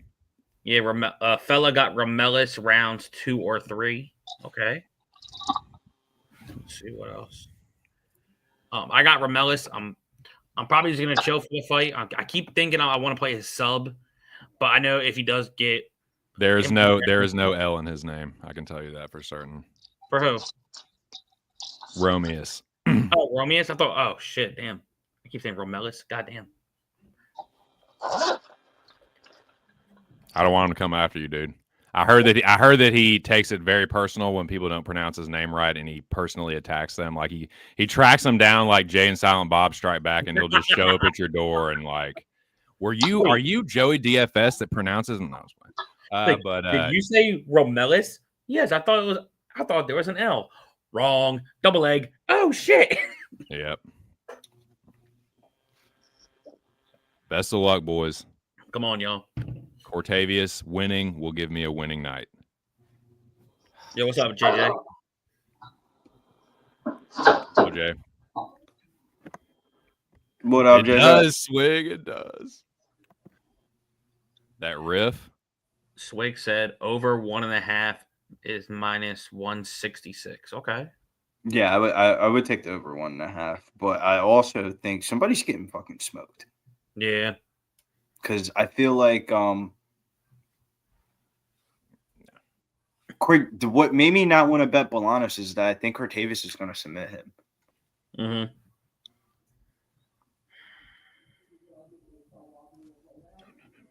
You think it's submission?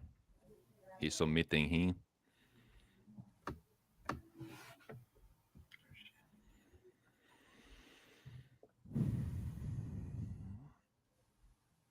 Yep, Dallas's story, real Otesla patient.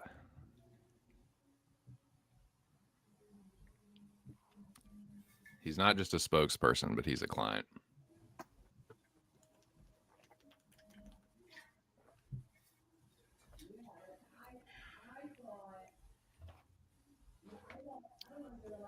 And then I got to put the link for the stream in here. Cortavius, please.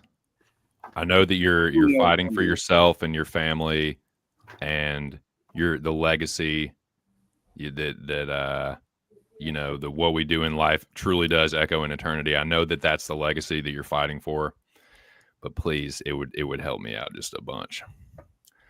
Do it for me, your old bud. Please. You're my last leg. Please. He was supposed to be the second leg.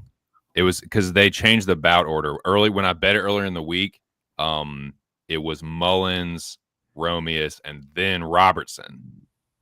So hopefully, you know, he just comes through and clears it at the very end. Please.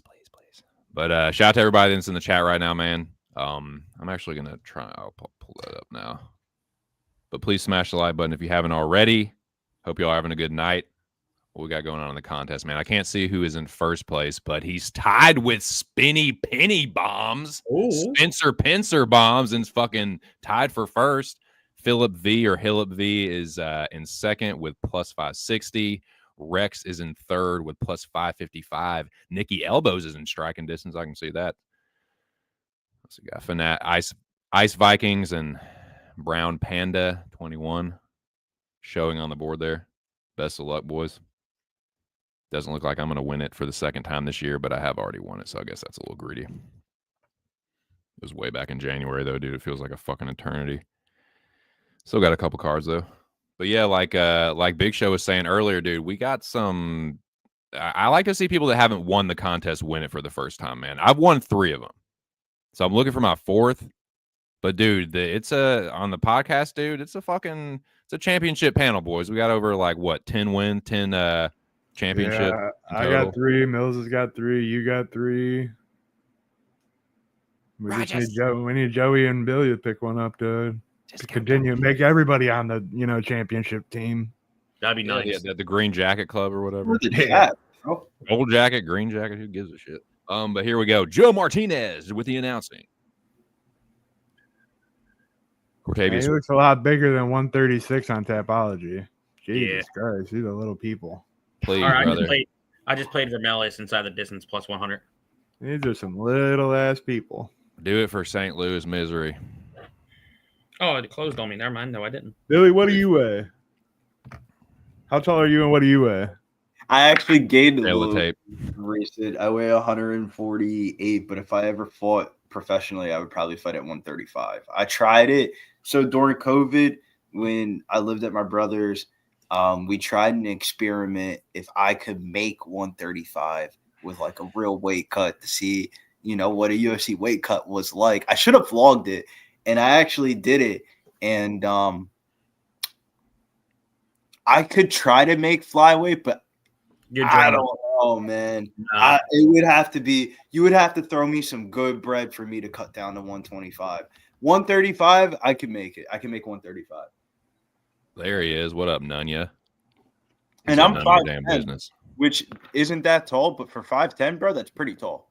They touch gloves and they start the first round, boys. Cortavius Romius and Gaston Bolaños. I think it was muted, by the way. Body kick there, blocked. Inside low kick from Bolaños. Inside low kick from Cortavius makes Bolaños switch stances momentarily. Knee attempt there from Cortavius. Chewing all hard and shit.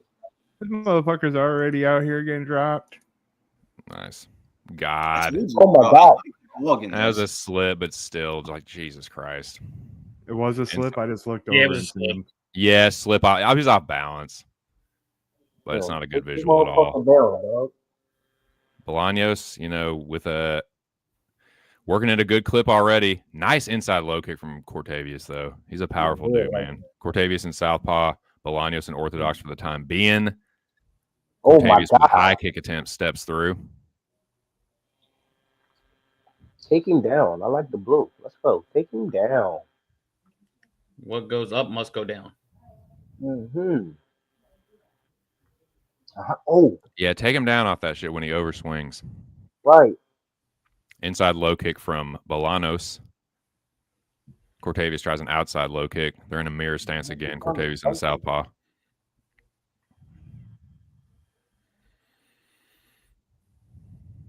Nice. Now, see, that's what I like. The reactive takedown attempts. Let's fucking that go. boy just flung him. Let's fucking go. I love that shit. That's an arm. Oh, he had the arm. Now you got to figure some shit out. God damn it. God damn it. Why? He's got one leg in on the butterfly, though, so he kicked it out.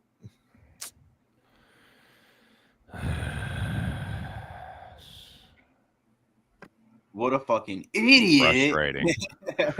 Fucking dumbass move there. Idiot. That was the dumbest shit I've ever seen, bro. Jesus Christ. Just sub him off it or something, or sweep, or just get the fuck out of here. No, bro, he might get punched out in this position, bro. For real, for real. Well, no shit. That's why I wanted to get the fuck up out of there. I mean, it's Yeah, got we something. gotta You put the something good to shit get up in out. the Yeah, universe. there we go. We gotta There put the we good go. There Put the we good go. shit in the universe, Billy, instead of putting the fucking.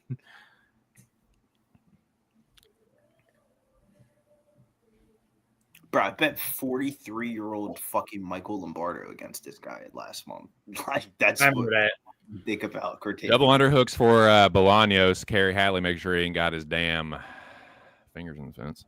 How'd that go for you, Billy? I thought he won the third round. No bullshit. He got smoked And they're back to space. 2 rounds, but he won the third round of that fight. He took him down and shit like how Bolaños just did. Inside low kick from Bolaños. And again. Cortavius throws a check right hook off a Bolaños body kick. Live bet Bolaños money line for Jesse Nunez. This ain't What's no up, Marcus Jesse? McGee, though. Mm-mm. I don't blame you. Plus 138 on FanDuel. Cortavius holding the center, pumps the jab. Bolaños circles out. Nice counter right hand from Cortavius. Eats one from Bolaños. Nice. Nice jab from Cortavius. Bolaños is minus 195 on Flip, by the way. Minus 215.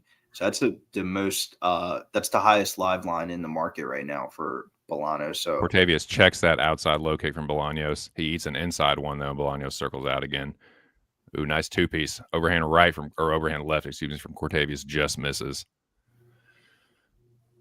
Body kick from Bolaños there. Just under a minute now. Body kick from Bolaños. Cortavius ducks under. yeah, but that's a Bolaños shitty defending well against the fence.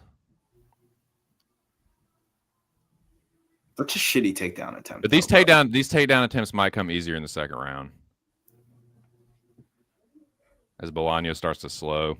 Yeah, but bro, that's like a fucking high school entry wrestling move entry. Like, pick a leg, go double. The fuck is that? Get your fucking fingers out of the fence, dude. It's the second time he's fucking done it.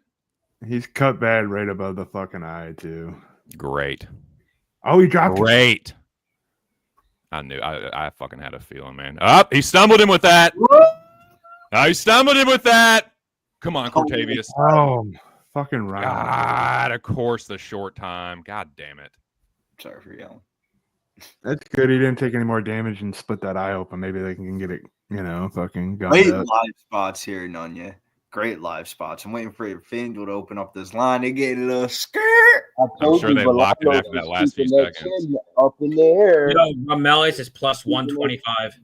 Minus 124 on FanDuel on Flip, since Flip has it minus 120 a pop now. They had Bolaños as high as minus 215 in that round. God damn. It was that last like shit at the end where Bolaños got hurt. Minus 115 now for Bolaños.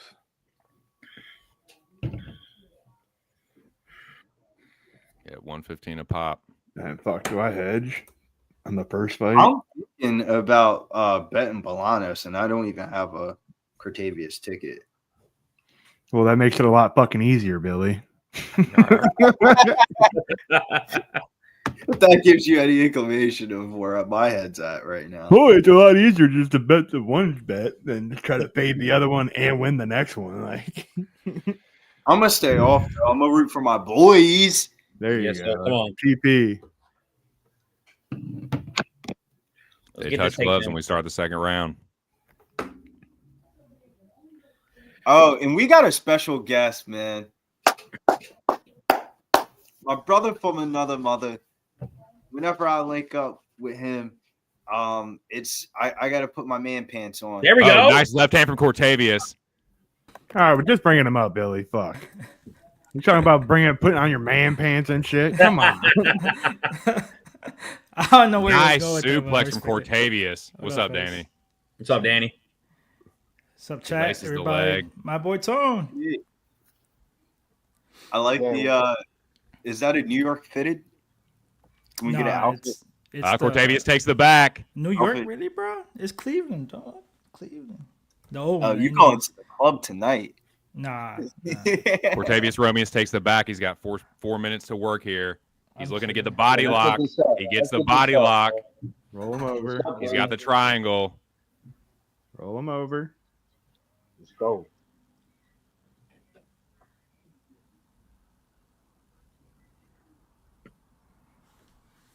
Well, Bolanos blew this round. Grab his neck. Yeah, His choke this leg. motherfucker out. Yeah, you gotta do something here. You can't just let him put all that pressure on that leg. You're burning your legs up for nothing. Yeah, it's a tight body lock. Yeah. Let's get a submission attempt here. There you go. There you go. Oh.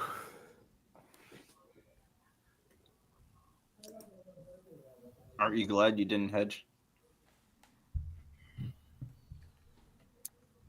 Not yet. I mean, look at the live odds, though. I feel like now you would hedge at plus 500 in the third round if this goes the third round. Come on, Cortavius. Get this fucking submission, dude. Because he has the body locks. I don't know how much Bolanos is really getting out of this. You know what I'm saying? Like, he's defending the submissions, but how much is he really getting out of it? That's He on almost the has this one. Yeah. It's not on the chin. It's not under the chin, but it was at least that's a submission. You know, and the way Cortavius has his feet like locked in, my bad, 2 cents. It was a submission attempt. He's got it. Yeah, he doesn't have him. He has got it in the middle now. He kind of let go of that body lock, but he did get a submission attempt in there, which I like. Yeah, just keep threatening him, man. Keep softening him up. Well, bro, what the fuck is he gonna do? Oh, there we go. With the rear naked choke, when you have that triangle in, that body triangle in, it's really hard to like pull yourself back. You don't get all the extension you need to get underneath the neck and shit. Yeah, but I also feel like from a defensive approach, like, what the fuck how do you get out of that? You don't. Like, you just kind of look at the block and make sure. Well, he's let go of the lock again, but like Bolaños isn't doing shit to get himself. Like he's just trying to survive. Now he's trying to push out. He's trying to move himself up and cage walk this. He should be able to cage walk out of this. Yeah. As long as he can keep his toes outside. Oh, that's smart, man. Those shits hurt. Cortavius spins into him, Bolaños follows him. Oh, Bolanos got to pull up them pants, though. His ass is hanging out. Bro. He got the jaw sticking out, and he fucking him up with his ass out. Let's go. Easy. He's dog tired now. His ass is literally out, and he's just beating his ass. Stop staring at it, bro. Stop. No, I'm saying him throwing up knees is kind of It's not even all the way down, bro. No, it's not. saying though, like it's minus 115. Pick him again. Let's go. Oh my god. Let's go. Mighty. Shit, I'm on. Sorry, boys. I'm on. I didn't. Well, yeah, no shit. I can tell. Yeah, let's go. I'm like the only one. I'm the only one. This is my only bet of the day, bro. I had 2 units at plus 215. I thought the line was fucking stupid. I thought the line was wild. I'm like, how is he the same prices against McGee? The guy got. I put this in the prices right or the debutante section or whatever, and I thought it was gonna be because I was gonna be on the podcast. I was gonna do a Bolanos bit, and it's like it ended up being Cortavius as everybody's. Cortavius, you fucking get up, dude. That was my thing, cause like, dude, remember he got knocked out against Tavares. Then he fights a bum. I remember I showed so he much. He fought 15 and 39 guy. And then he fought another bum in the contender series and finish him. That I bet the fight to end by knockout because that's how much I respect the Bolanos. Jesus Christ. This shit ain't over, though. We'll see. This shit ain't over. I wonder what the live line's going to say because I would say, I think Bolanos is up 2 rounds. I think he's 2-0, but right now, Romelis is at Romeus is at plus 250. He almost put Billy, him out you said in the it first round. because I didn't get that fucking line either. Minus 810 in the second round where he lost the first round. Maybe lost the first round. That was crazy. Well, he lost the first round at the very, very end of it when he got hurt because he definitely hurt. He fought back, hurt. at the end, yeah. If he would have dropped him, I think I would have gave it to him. But well, what did Bolaños do in the first round that was worse than that than getting hurt like that? You know what I mean? Well, he won like literally every minute of that. He was like kicking the shit out of his leg. I know I you wouldn't say guys, it was completely I know you guys one-sided, didn't hear though. the. No, it wasn't ass whooping or anything like that. I thought he was clearly winning the round. It was relatively close, and then he got hurt. So I would edge Yeah. that to Cortavius if anything. But again, I'm biased too. So Yeah, he was losing this whole round until he got up and did. and he was winning this fucking round, and he fucking lost it at the end. So yeah, it's probably I would have it 1-1 honestly, but It's gonna end up being. Well, we'll see how round 3 is, but We'll see what happens. Yeah, I think it could be a somebody split. tired. Like, Definitely. somebody crazy shit. Oh, good. all That right, kick- enough that with the was that kick handshake. spin. Let's fucking fight. Come on, Cortavius, fucking finish him. Please don't let this go to the fucking cards, man. Just fucking win this inside the distance. Like had in my brain, I think Gaston Bolanos is up 2-0, but in reality, it probably is 1-1 on the scorecards. But I don't know. Cortavius is doing some And bullshit. he just took himself down again, but he uses to take the back. Come on, Cortavius.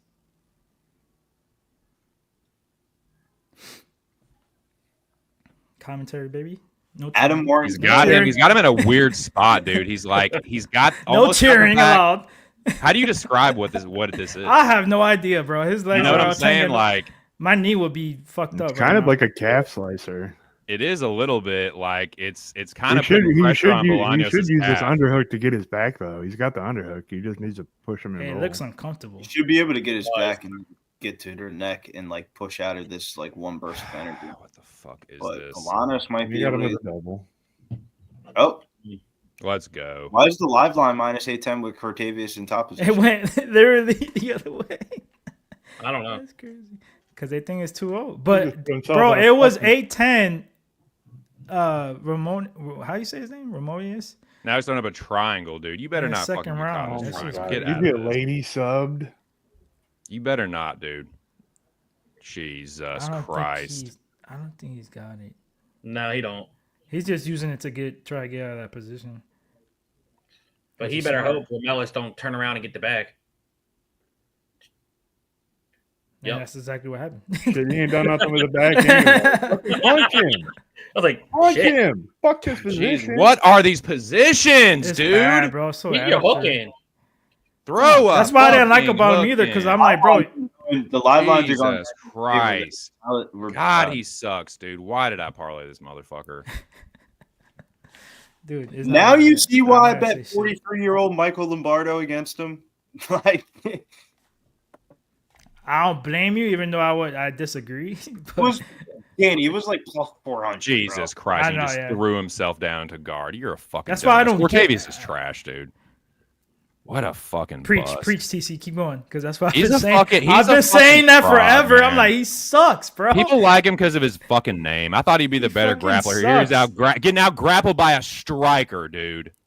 You could, throw that knee. There you go. Did you guys see Robertson elbow? Yeah. No, she elbowed her cooch, bro. Oh, Did you see what? that? Y'all No, didn't catch that? no. At the end of round 1, when she had her legs up and shit, Robertson was like, "What?" Right there in the middle. I'm like, "Holy shit!" Motherfuckers out here trying to pick up a grown ass man late in the third round. Like, come the fuck it's on. just what an idiot. I'm the idiot for betting him, but this dude fucking sucks.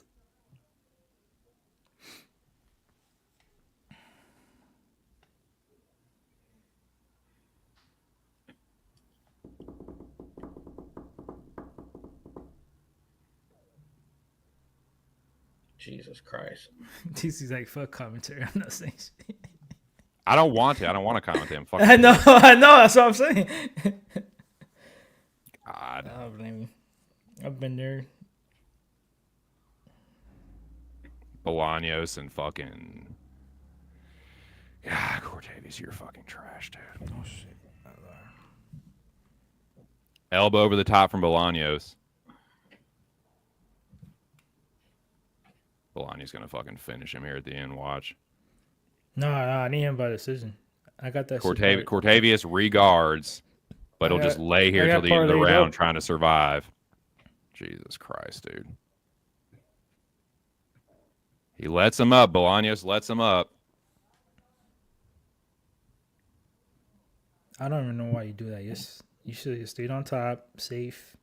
Even though he's a better striker. Cortavius, still. you have to do something. You cannot just lay here. This God. where you would. He's going to, though. He's going to just fucking lay here. Bolaños is doing more from his back than Cortez is doing. He's just going to lay here, catch his breath like a dumbass. Damn, this is not going to win you the fight, dumb fuck. Do something, you worthless piece of shit. God damn it. Keep talking like that, but with the Brazilian accent. We always say that. I don't know if you can.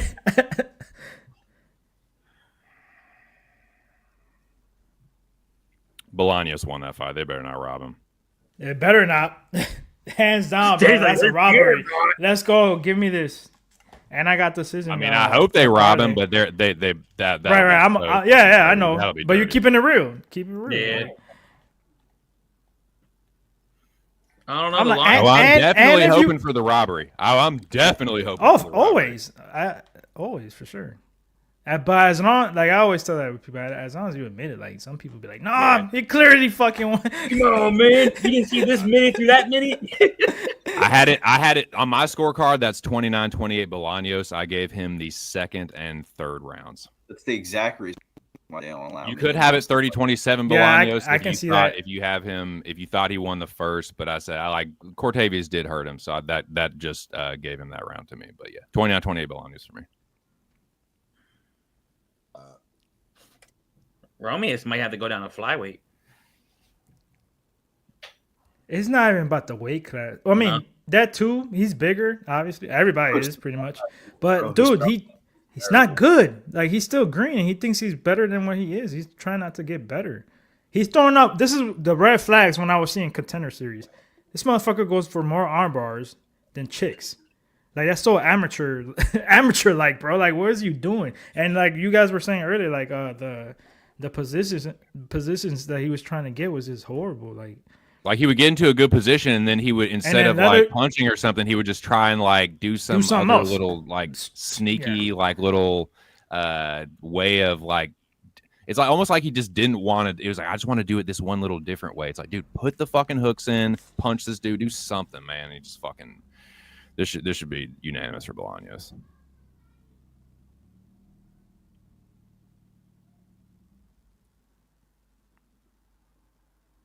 $30-27. 33-27. Yep, 30-27. Let's go.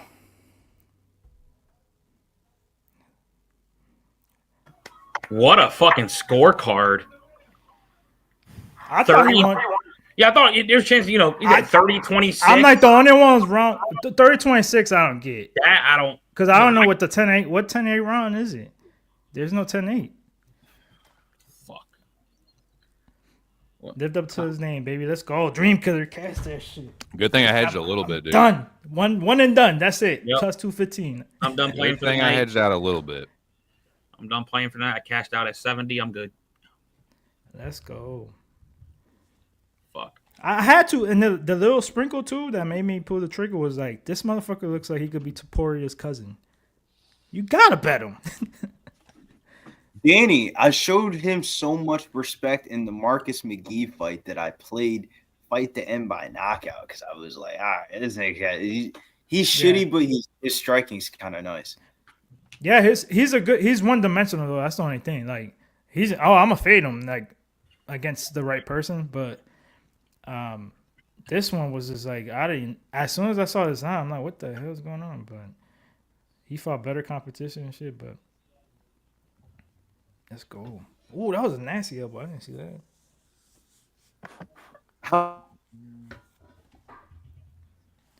But let's go. Let's move on. I don't want to keep bragging. I know everybody had this motherfucker, but that was my only bet for the night. The co-main. Oh, I take that. Well, technically, yeah, my only bet, but I did throw Reader in a parlay. He's my last leg, so yeah, he better cash. Or GM3. I just think this spot, like debut. I know big favorite. It's kind of risky, but like GM3 to do it again 3 times in a row, I don't think so. And against a guy that's better, arguably better at jiu-jitsu than you, I mean, and he's bigger. So I got Reader. I think it's inside the distance. I think it's plus 110 actually, but I just need him to win.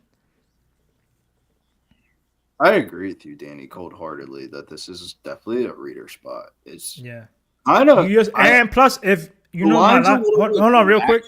You just saw underdog cash, so you know how that works a lot of times. Way more. I always bring it up, and then, the last time I had underdog that happened to, I fucking lost. I already knew it was coming. You ain't lied. Is there anything else you wanted to throw in there? Because I do agree with you on the Reader pick here. No, that's it. You sure? Because I'm putting in a bet right now, and I'm gonna put. My only bet is I just got him by just money line in the parlay. That's it. I don't know. That's where I'm having a hard time. I don't know how he's gonna get it done exactly. Do you say he's the anchor of the parlay? He's the last. He's last leg, yeah. Yeah, I just had one like 5-legger, with like something random. Like I had a Ole Miss, plus 2.5, and a couple of UFC fights and then Ritter. Put down the parlay after you get done.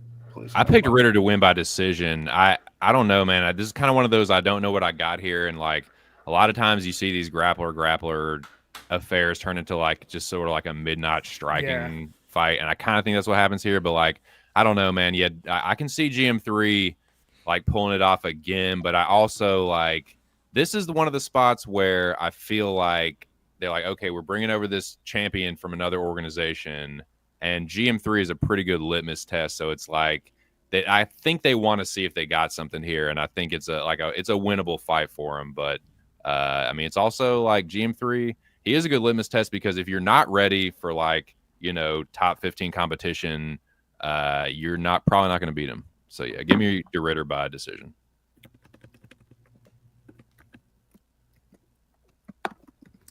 Billy or I'm typing this bet in right now because I also kind of agree with 2 cents of while I think this could be done inside the distance, a lot of his I think he could win this however the fuck he wants, to be honest with you. Yeah, that's what I'm saying. That's why I said I'm having a hard time because he could win however he wants, pretty much. All 3 outcomes. If you guys remember, was that last week, 2 cents, that I was talking about the fucking NBL shit, and you're looking at me like if I had like 8 heads. the which one? Australia Basketball League. That team placed. That was whenever the pay-per-view was. That team plays tonight again at 10:30, and those games are on ESPN Plus. They're like actually a big favorite. They're playing like one of the worst teams in the league. Long story short, I parlayed that with Dave Ritter, and I got like a little minus from 41 if anybody wants to tell, or like you can odd shop that because Australian Basketball League, those lines are subjective. Like you can probably find that line as low as minus 300 somewhere. My friend Billy's looking for a parlay piece. Joe, you're muted, by the way. I don't know if you're talking to somebody on the phone. Them edibles is hitting. That's what he was taking. It looked like it, right? His eyes look bloodshot red. Yeah, weed and liquor will do that too. Oh yeah, for sure. I'll be taking pictures or something like late at night when I'm out. Then I see him the next day. I'm like, damn, I was fucked up. I'm like, this, like my eyes, like. I hate those, Danny. I'd be thinking in my head, oh Lord, whoever saw me last night. I damn, like when I was in like school and shit. Shit. Because I used to have a, I wouldn't say drinking problem, but I could get down the whole entire drunk bottle. fuck. Yeah, I mean, I could drink all the time. Okay, Mr. Two Trulies. I'm saying in my prime, I could drink. I was drinking like this motherfucker. TC, this motherfucker is saying in his prime. I'm saying my drinking prime. He's like 24. Yeah, like you haven't hit your prime, dude. You give it a couple of years now. This dude said in my prime, I was like 12. Dude, my drinking prime was like early 30s, dude. Yeah, that's me right now. But it's going down. Like I could tell a difference though, because I'm about to be 36, so I'm seeing the difference like the last year. What difference would you say you're seeing? Yourself drinking less? Just like being hungover. It's worse. Well, But to I be got honest with you, Danny, I can see why, because no pussy shit, but the one time we hung out in person, we drunk pretty fucking hard, man. I was feeling that's it. the only way I know, bro. When I was- go out, It I doesn't want take to. as much to get Me and hungover when you Danny go had over, like too. an argument, I think like a week or two before on stream. So when we saw each other in person, I bought him shots, and it was like, and I said, "Buy any shot you want." And we bought like Henny shots, and man, me and Danny was lit. We get fucked up. And Yeah. we was lit up. We even went No. down to the walk. Oh, dude, that was funny as fuck. We were ready. That's the thing, though. That's what makes it worse. It's a long ass day. We're out all day drinking. So you're Come down to Pubapalooza, I tell you that. Yes, you gotta go, bro. I'm gonna go down this year because the March Madness timing. Bro, is we gotta right. go to the Final Four. And the Final Four's down there this year. I want to Yeah. go. I definitely want to see Final Four this year. That's gonna be crazy. The only bad thing, like, we gotta book that shit quick. Cause since it's the Final Four, all the hotels and everything's gonna be booked. I'm gonna do it around Christmas time. When I went down the first time, ideally that was the I kind of fucked it all up, but I feel like that would be the best way to do it, is start planning it in like December, January. If you're like planning to go, I would say like buy your ticket early. That's be the cheapest ticket price possible.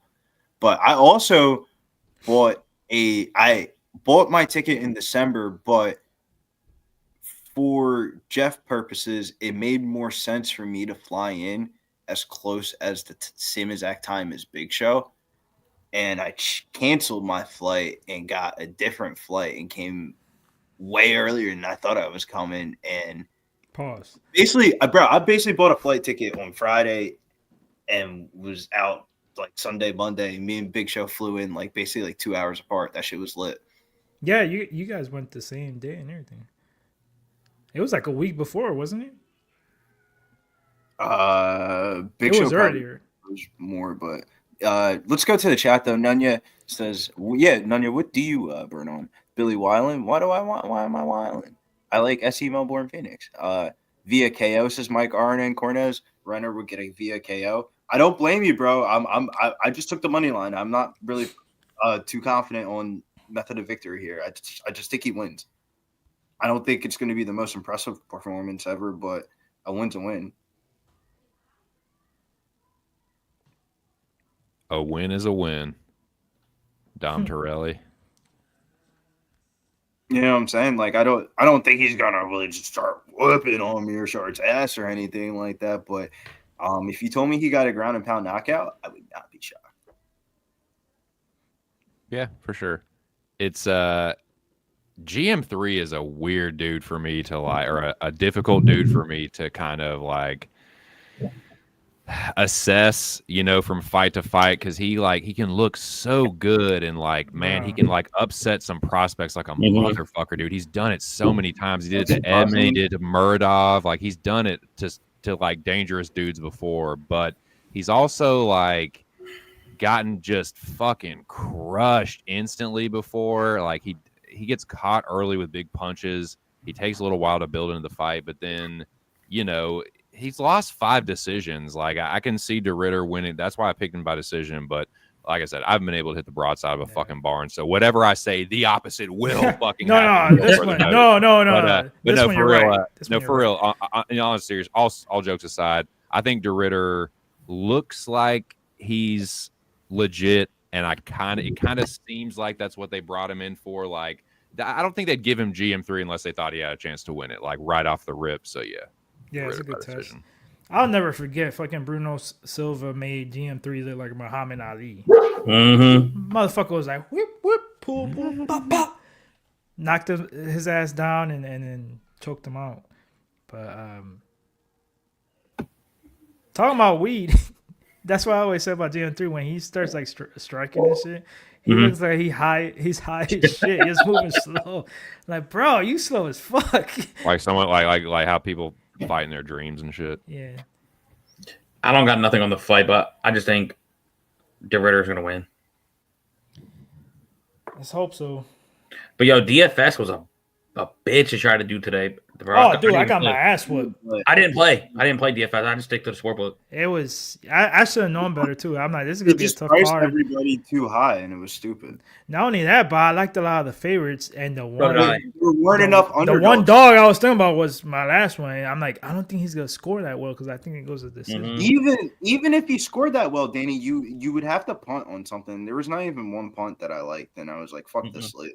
Bro, I was the only underdog that won tonight. Yeah, but you would have to pick two underdogs in the line. Yeah, it would have to be like somebody cheap as hell that scored Here like we go. 30, 35. Co-main event. De Ridder opens with a body kick. The and worst, inside low the kick. worst, the worst part of the week is John's going out, and that was my parlay piece. Like I him was being- my underdog bet of the card was Cody Garbrandt. I was locked in on Garbrandt. Oh, I don't care. That doesn't matter to me. Oh, two piece from GM3 early. Both dudes in That's the not what I'm talking southpaw. about. GM3 just then going back in and having to pick out of the parlay pieces that everything. Oh, was De Ridder with a -3 right hook or eats a better. two piece from GM3 who circles back. Gerald a little more active early than he usually is. De Ridder putting the pressure on. Two Ritter's pair a of big southpaws dude, man. here. Tone, you man GM3. Yeah, I'm gonna let y'all know a little birdie. This nigga's a fraud. I'm going back to eat my food. Oh yeah, oh yeah. I don't think GM3 is the one. He could. Oh, two piece from piecing him up. GM3 rocks De Ridder. But Nice he jab, he resets. He ate it well. The Ridder, I don't agree think on the he's- tone. No Definitely. striking. He's ass. GM3 gonna sub this dude here in we round go. two. Oh, He shit. dives in for a double leg. Here we go. Watch He this. Watch gets the this. double leg. Uh-oh. I don't know. I think his jiu-jitsu was pretty legit. Mhm. I He think seems his he seems legit on the It's ground. way He's in a better good than, card like- right now. was kind of Damn, very Mir- subjective because it was at heavyweight. GM3 pushing him off. De Ridder looking to sit down in side control. Oh, Goes north-south and flips around. shit. Ends up on the bottom of GM3 now. Throwing up a triangle and punches GM3 in the face. Look, from when bottom. GM3 is GM3 getting backs up, off, lets him stand up. GM3 got up, GM3. bro. Jab from De Ridder, though. Right-hand jab. GM3 goes left hand to the body. De Ridder circles back to the center. De Ridder trying to grab the hands. Left hook to the body from GM3, and then a shovel hook from De Ridder. Single collar uppercut. Overhand left from GM3, and they trade left hands there. Gerald with a nice Right. shovel hook, up jab, something. Took And his then strike. De Ridder circles out. Yo, you see how he Jab to the body. defends his strikes? He go like this. He go, That's that Ryan Garcia defense. De Ridder tries to go leg kick, and Gerald checks it. And he goes, oh, man, nice left hook or right hook. Yeah, left hook over the top from GM3 from the southpaw. So that's a power hook. And he lands GM3 another one banging, there. bro. Hitting him with that rear hook. De Ridder It's a eats it, pick 'em. though. Moves forward. Man, he might knock this donkey out, bro. Dude, for real, man. For the way it's going. How is he hitting him on the most ugliest fucking boxing I've donkey. seen, though? Like, he is fucking him Holy up on the shit. weird He lands a shit. stiff jab on GM3, snaps Gerald's head back, and he lands a outside low kick that Gerald just lifts the leg for. Gerald pushing forward. Nice You're jab from losing De a Ridder. striking match to GM3. That's tough. What a life. Two piece from De Ridder, though, who eats a combo from GM3. They clinch up. Nice knee to the body for De Ridder there. Excuse me. It's that Pizza Hut, boys. My man Nunya brought up the man Chris Lieben vibes. Okay. Agree. Nah, bro. Chris Lieben, you punch him in the Nice face. stiff That's jab when he from De starts Ridder, but he fighting. did two piece dude- from, like, oh, oh. man, they trade there. Looks like they traded This elbows. dude, man. Jab Yeah, from De Lieben Ridder. was a monster, bro. He was a zombie. Dives in on a fucking takedown, and he gets it from Gerald, who gives a half-ass gilly. I was going to say guillotine. But, yeah, GM3 gets the hooks in. Knee to the body and a right hook from De Ridder, who presses forward, keeping the pressure on GM3. Gerald swings big. De Ridder in on a takedown attempt. Gerald looking to turn this into a gilly, high elbow gilly here. Knee to the body for GM3. De Ridder says, fuck that. Eats an elbow from GM3. Yeah. And they separate. De Ridder putting the pressure on, though. Kick Gerald to the body there. He's in on it again. Went for an elbow. It ate a right hand from Gerald in that exchange. But he's back to the center again, man. Fucking Terminator style for fucking what is it, RDR? So yeah, RDR versus GM3. What the fuck? Outside low kick for DeRitter and a jab, and he dives in on another single leg, but Gerald frames off. He's elbow over the top for GM3, and they circle back. Broad check time. Let's get to the second round. Front kick to the body for DeRitter, who will not stop putting the pressure on. Pumps a lazy ass jab that Gerald easily slips, which is crazy because Gerald doesn't move his head a ton. They trade jabs there. Yeah, watch that Bruno Silva fight. Yeah, dude, I'm telling you, some fights like know it's nice left hand. Dude, he looks like where the fuck did this come from? And then he'll just die sometimes with one punch. It's crazy. But yeah, Gerald in on holy shit! Finish him! Dropped him bad, dude. How did that not get stopped? Come on, try and catch this parlay. Tone, bring your ass back here, bro. DeRitter by KO. No, I think it's the end of the round. No, it was the round. That was the round? Yeah, it was literally like a second. Yeah, what are y'all talking about? The round it's over now. I know, but he's still knocked his ass down. He's like, it's another round. We put his ass down, bro. God damn. He put his ass down, though. I agree, though. He is a bum butt. That shit was dumb. What do you mean? My man went, bop. He said 2-piece, take that. No drink. No drink.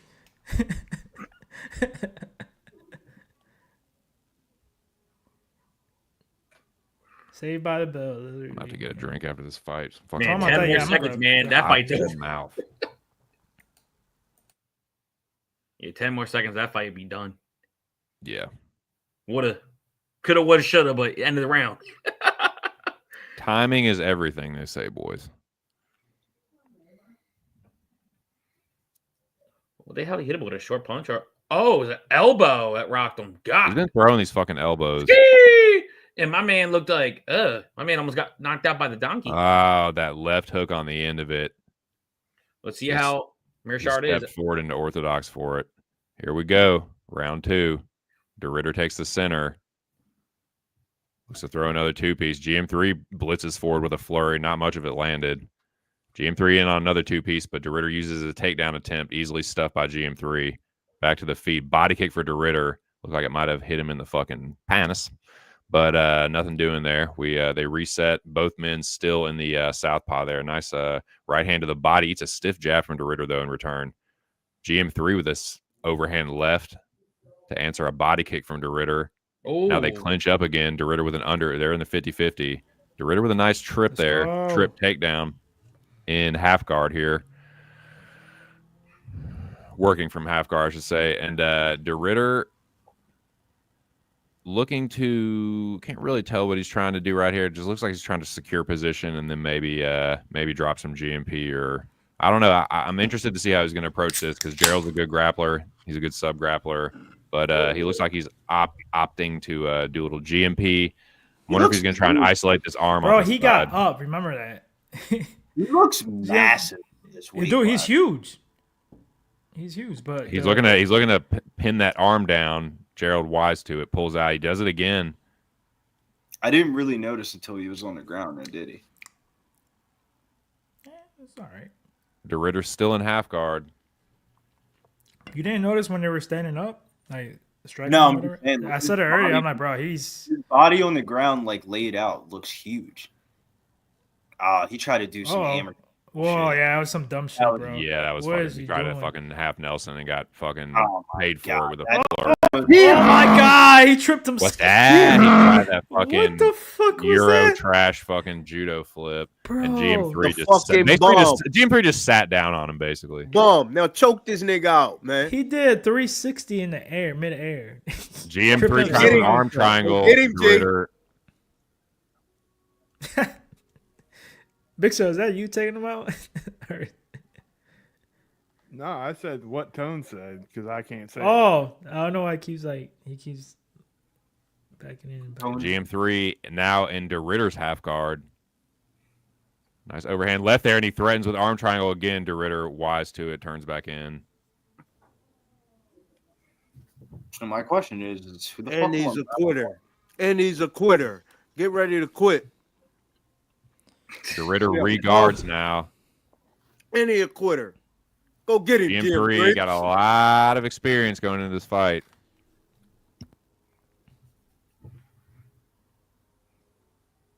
Yeah, 54. It'll probably be. I imagine if GM3 doesn't get the finish, it'll probably be 1-1. So it could come down to the third round. Yeah, it's gonna be if it stays like this. Potentially, we don't know though. That's a big left hand from GM3. He could end up finishing this fight. 3 was winning the whole round until he got dropped. And that's in that last fight we just saw. Like Bolaños won that first round. He didn't drop him. And then he didn't drop, but he got hurt. So it's similar. But no, GM3 got flattened. He dropped. Yeah, he got dropped. He got flattened. You were like, damn. Yeah, dude, he was lucky. It was like 8 seconds. Yeah. I don't know what the fuck. Very lucky with short time. DeRitter trying to rubber guard here, but that's gonna be tough against GM3. It's working though. He was not getting his ass beat like he was. He should use it to get up though. Yeah. So DeRitter. I mean, I don't think he's gonna get a triangle against GM3. Is a very seasoned black belt. That's not GM3 didn't get from between his legs like that. He had his legs rolling saying. in the air. Fucking, he was holding. No, dog. DeRitter is trying to do some fucking like rubber guard bullshit. That's not gonna work on Gerald. He should use that to get up. Yeah. And he gets up. GM3 backs off for a second. Oh, he did. He tried to the. What a takedown! He does get the takedown. What a great takedown! Hell no, that shit was sloppy as fuck. It was ugly as shit. Gerald gets that. See, there's two sides. That was my bet, and then realistically, He used that stupid ass long ass. You saw it. Gerald going Kimura trap here. It worked though. It does not work. Pause. He used his leg to wrap around. He's trying to use this. It worked, bro. Nah, it worked. Nothing doing there. If anything, you should be mad at GM3 for getting taken down like that. So easily. Very easily. He tries to go armbar, but again, I don't think that's going to work on DeRitter. And he might get front choked here, but he did that stupid fucking half Nelson again and just didn't. And maybe the second round. Maybe 1-1. Maybe. I don't know, man. What do y'all think? I think it's 1-1. I think it's 1-1. What do you think, Tone? Magically popping. It's definitely I think it's 1-1. Yeah. It's definitely 1-1. It's gonna be round 3, bro. Yeah, Bo about to quit. Redner thought it was gonna be sweet. He fucking dumb. They about to cut his stupid ass. This guy here. Right, he fight. What weight class is this again? 85. Oh, he getting bopped by everybody up top, dog. Yo, they need to send fucking. I was hoping Michelle Pieter at his ass. Why the fuck would they do that, bro? Yeah, because I want him to get fucked up even more. They would never. Why? He ain't fighting a pay-per-view. No, honestly. No, you know what you should do? I was hoping Vitter somehow can make quick work or DM3, and I'm like, I'm gonna fade the shit out of him the next fight. That was my idea. No, he's a fucking bum. He's a fraud. But now everybody knows. How about this? If he wins, you give him a boost Magomedov, 185. Oh yeah. Gave him a bus. A bus gonna knock his block off. He's a realistic type opponent. So hey. Yo, that really is though. Here we go, round 3. Oh, what the hell? DeRitter GM3. GM3 with a flurry. Kicked him right in the. I thought he hit him with the liver shot for a second. I'm like, whoa. GM3 had the body lock. Trying to get it again. DeRitter spins off the fence. And the loser of this fight gets Dustin Stolfus. Wow. GM3 throws him down and looks to take the back, but DeRitter stands back up and spins into him. That's more realistic. That's a That's a jab from DeRitter. GM3 looking a little tired. That was a sloppy-ass takedown, but DeRitter defends well. GM3 in on this single, man. DeRitter back to his feet. Needed a body from DeRitter. And an uppercut. Easily tripped down is Gerald Mearshart, and DeRitter in top position again. He likes doing some weird janky shit. Man, I'll tell you what. Bro. I'll tell you what. GM3. Oh, is that it? Oh, okay. I was about to say. He's threatening with his guillotine. GM3 's GM3 tired. Gator rolls. He's out of it, but then he rolls. I'm telling you what, man. GM3 looks like he's fucking tired. Yeah, looks like does. he's trying to get a desperate I takedown remember now. He does. he's fighting 5-round fights over there in one championship. So him going 3 rounds, he's probably No, trying to- what? Yeah, what I mean, remember? Doritos starting to cook him a little bit here. TC, he's looking remember, to flatten him out. Remember what you were saying in commentary in round 1? Even though he lost round 1, he was pressuring the shit out of GM3. Pressure, Yeah. pressure, Oh, pressure. shit. Yeah, Pocket, constant. pocket. That Hey, he's got pace- an arm triangle here. Oh, He's got an arm triangle, putting the pressure. he tapped. He tapped. Let's go. He's Cast the out, parlay, man. baby. He tapped. Cast That the is parlay. it. Let's go. He's tired too, though. Look at him. He's breathing hard. My man's like, what are these? He's like, yes, thank. Like he's holding GM3's hand. Like, thank you, thank you. He's thinking in You his head, tapped. thank God tapped. I ain't fucked this up. Renier They're both tired as Ritter shit. Look at him. with the 3rd round submission. He It did was the one- GM3 on him, pretty much. RDR Let's go, cash it. with the debut. I Vinny, can't thank wait you. to fade you, bro. I'm going to the bathroom for the last time. Yeah, this dude's gonna get fade in the future. Depends who it is, though. Yeah, depending. I'm not. Yeah, automatically. Like, if they want to give him a That rebound inside to win, leg trip. like I know I said the loser should get Dustin Stolfus, which that's a possibility. it but- could be. Hey, winner depends on how the UFC wants to do it. Maybe this dude against a Boost. If a Boost loses, Nah, I don't think. Abusis know, had a nice. Yeah, but I don't know. or you know what? If you want to give him another win, try to build him up. Former one guy, give him Bruno Silva. No, this dude. No, but y'all make it look like this guy has like huge hype. Like he's gonna be a champion. No, like, I'm not saying right he's gonna away, be a you know what I'm champion. saying? Like I think he can be like borderline, like ceiling maybe 10 to. No, I know, but I'm just saying his next fight is not Yeah, gonna his be next fucking fight's gonna be- Pereira. Like No. you know what I'm saying? Like yeah, Stolfus. Like you said, I can see a boost. I can, but Boost, even though a boost is like he's going up, He's close up there. He's going upward now. That was a big win for him in the last fight, and he already fought like Sean Strickland and who else was it? I'm trying to think who else maybe. Somebody else that was up there. Who else at 185? But No one in the top 15. So you're looking at guys probably from like 20 to 30. yeah, Mearshot are probably in that 35 to 40 range, hit or miss. Yeah, approaching like starting to get closer to the rankings, but outside of it, like 30 something. cash it, let's go. GM3 hadn't been subbed in like 6. He's been subbed a It's bunch. been a- like yeah, 8 a bunch, times. but it's it's been a been long like time. 6 years. It'd been since Jacker Manson. So That's what I was saying. I'm like, this dude's just was legit. And we saw that in round 1 when GM3 had full mount. He's like, nah, not full mount, but he had him on. You know, got this up is and said, guard. nope. He got up. He's like, nope. That's so that you know right there. Like, when like usually it's Gerald that like kind of slow cooks his opponent and they get tired, but it was like the opposite. Like his pressure and all that got Gerald tired, and he was going for like these desperate takedowns, and Renio just floating around and smoked him in the 3rd. let's go. Arm triangle for the Dutchman, Renier de Ritter, talking to the one-eyed pirate. So I thought that was good stuff for like the future matchmaking. Good stuff there, boys. I hope he learned a little bit in that fight, though. Not everybody's gonna gas out like GM3. You fuck around and do that to the wrong fighter, bro. You're gonna get your ass whooped. Well, it depends who it is. Bro, You could tell that was his game plan though from the get go. He was pressuring him, playing the pace. He could have easily. No, I know, but like, I'm saying if he fights somebody as a gasser, then I mean, Yeah, but this is the fight to try that type of shit. And this is kind of the rub GM3 too. don't really. He's the one that finishes people in round 3 though. Exactly. And this is kind of the rub too. Like, okay, that was a good GM3 was a good litmus test, right? Yeah. But he's also not like too far from what I was like competition that's like gonna really test. So it's like it's good that he beat a fighter like that. It shows that he's legit UFC level. But for him, if you're managing him, like you got to be careful that you don't like just go from GM3 like right to like the number 20 ranked guy or something. Or that's or why like I was the saying. I'm ranking. like, Just, let it be 1 or 2. exactly, Yeah. exactly. Because I'm like, So- dude, this dude. They interviewed him, and he said pretty much, "Hey, I hope I looked impressive." And he said, "Hey, wherever that stadium is in New York, if you need me next week, call me in a couple of hours. If not, I'm going to be extremely drunk." What the fuck? That's exactly what you said during his post fight. I'm like, oh shit. I like. Boys, I got to change the bong water and get another slice of pizza. I'll be right back. He's gonna fit right in.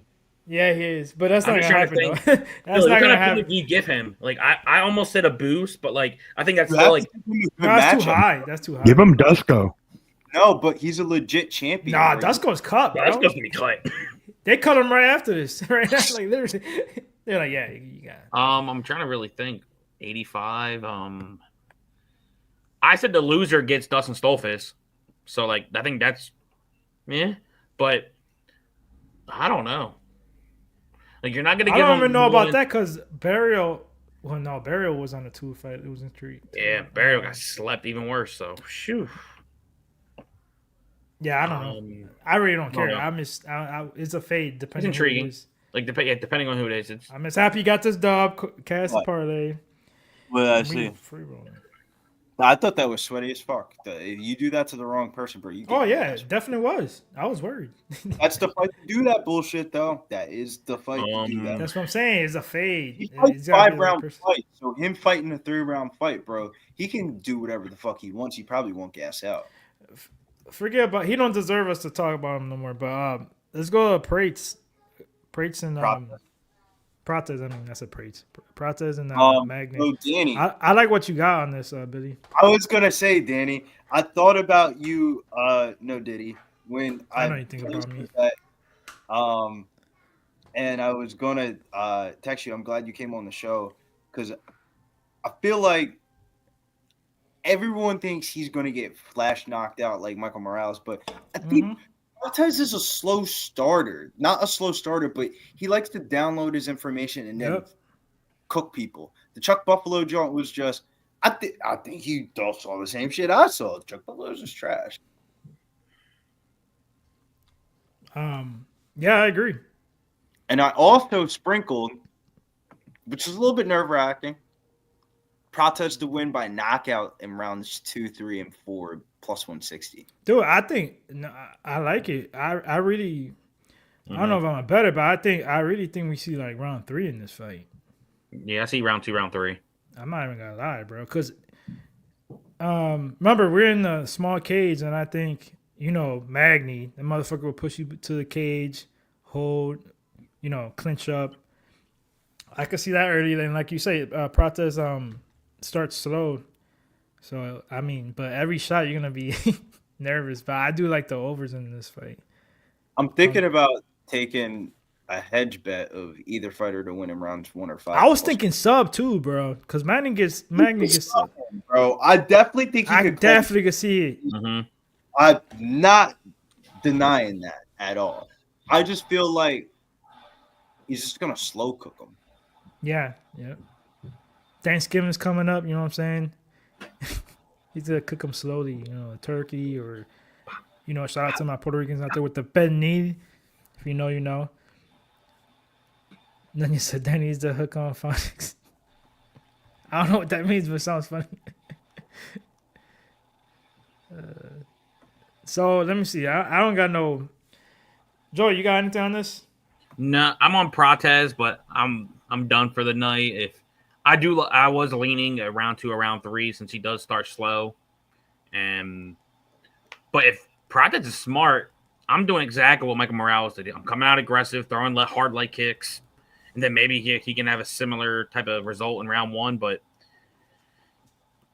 outside of Chuck Buffalo in round 1, he hasn't really shown too much overall forward pressure and aggression. So he tries to go with the flow until he finds his rhythm and range. So that's why I think round 2, round 3 could be a good shot. But I think anything could happen for Prates in any way.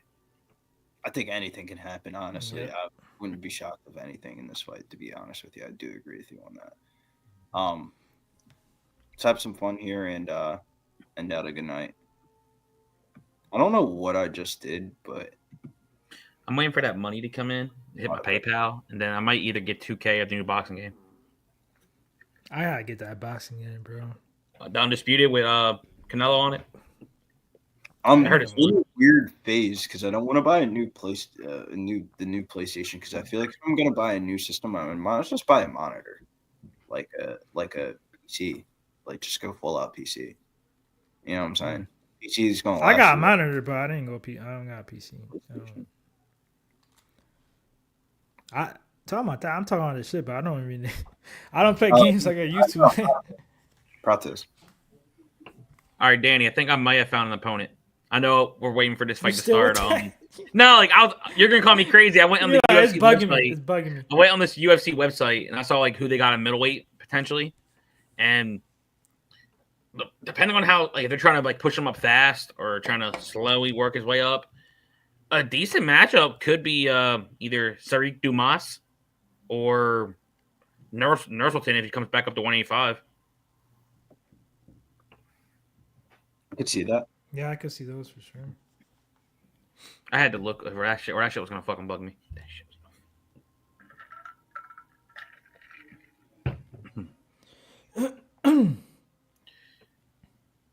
So I hate to say it, like even though I'm a big Neil Magny fan, have been since he was on the Ultimate Fighter and everything, and the crazy thing is it's only him and Max Griffin from that season who's still in the UFC, and Max Griffin didn't even make it into the house that season.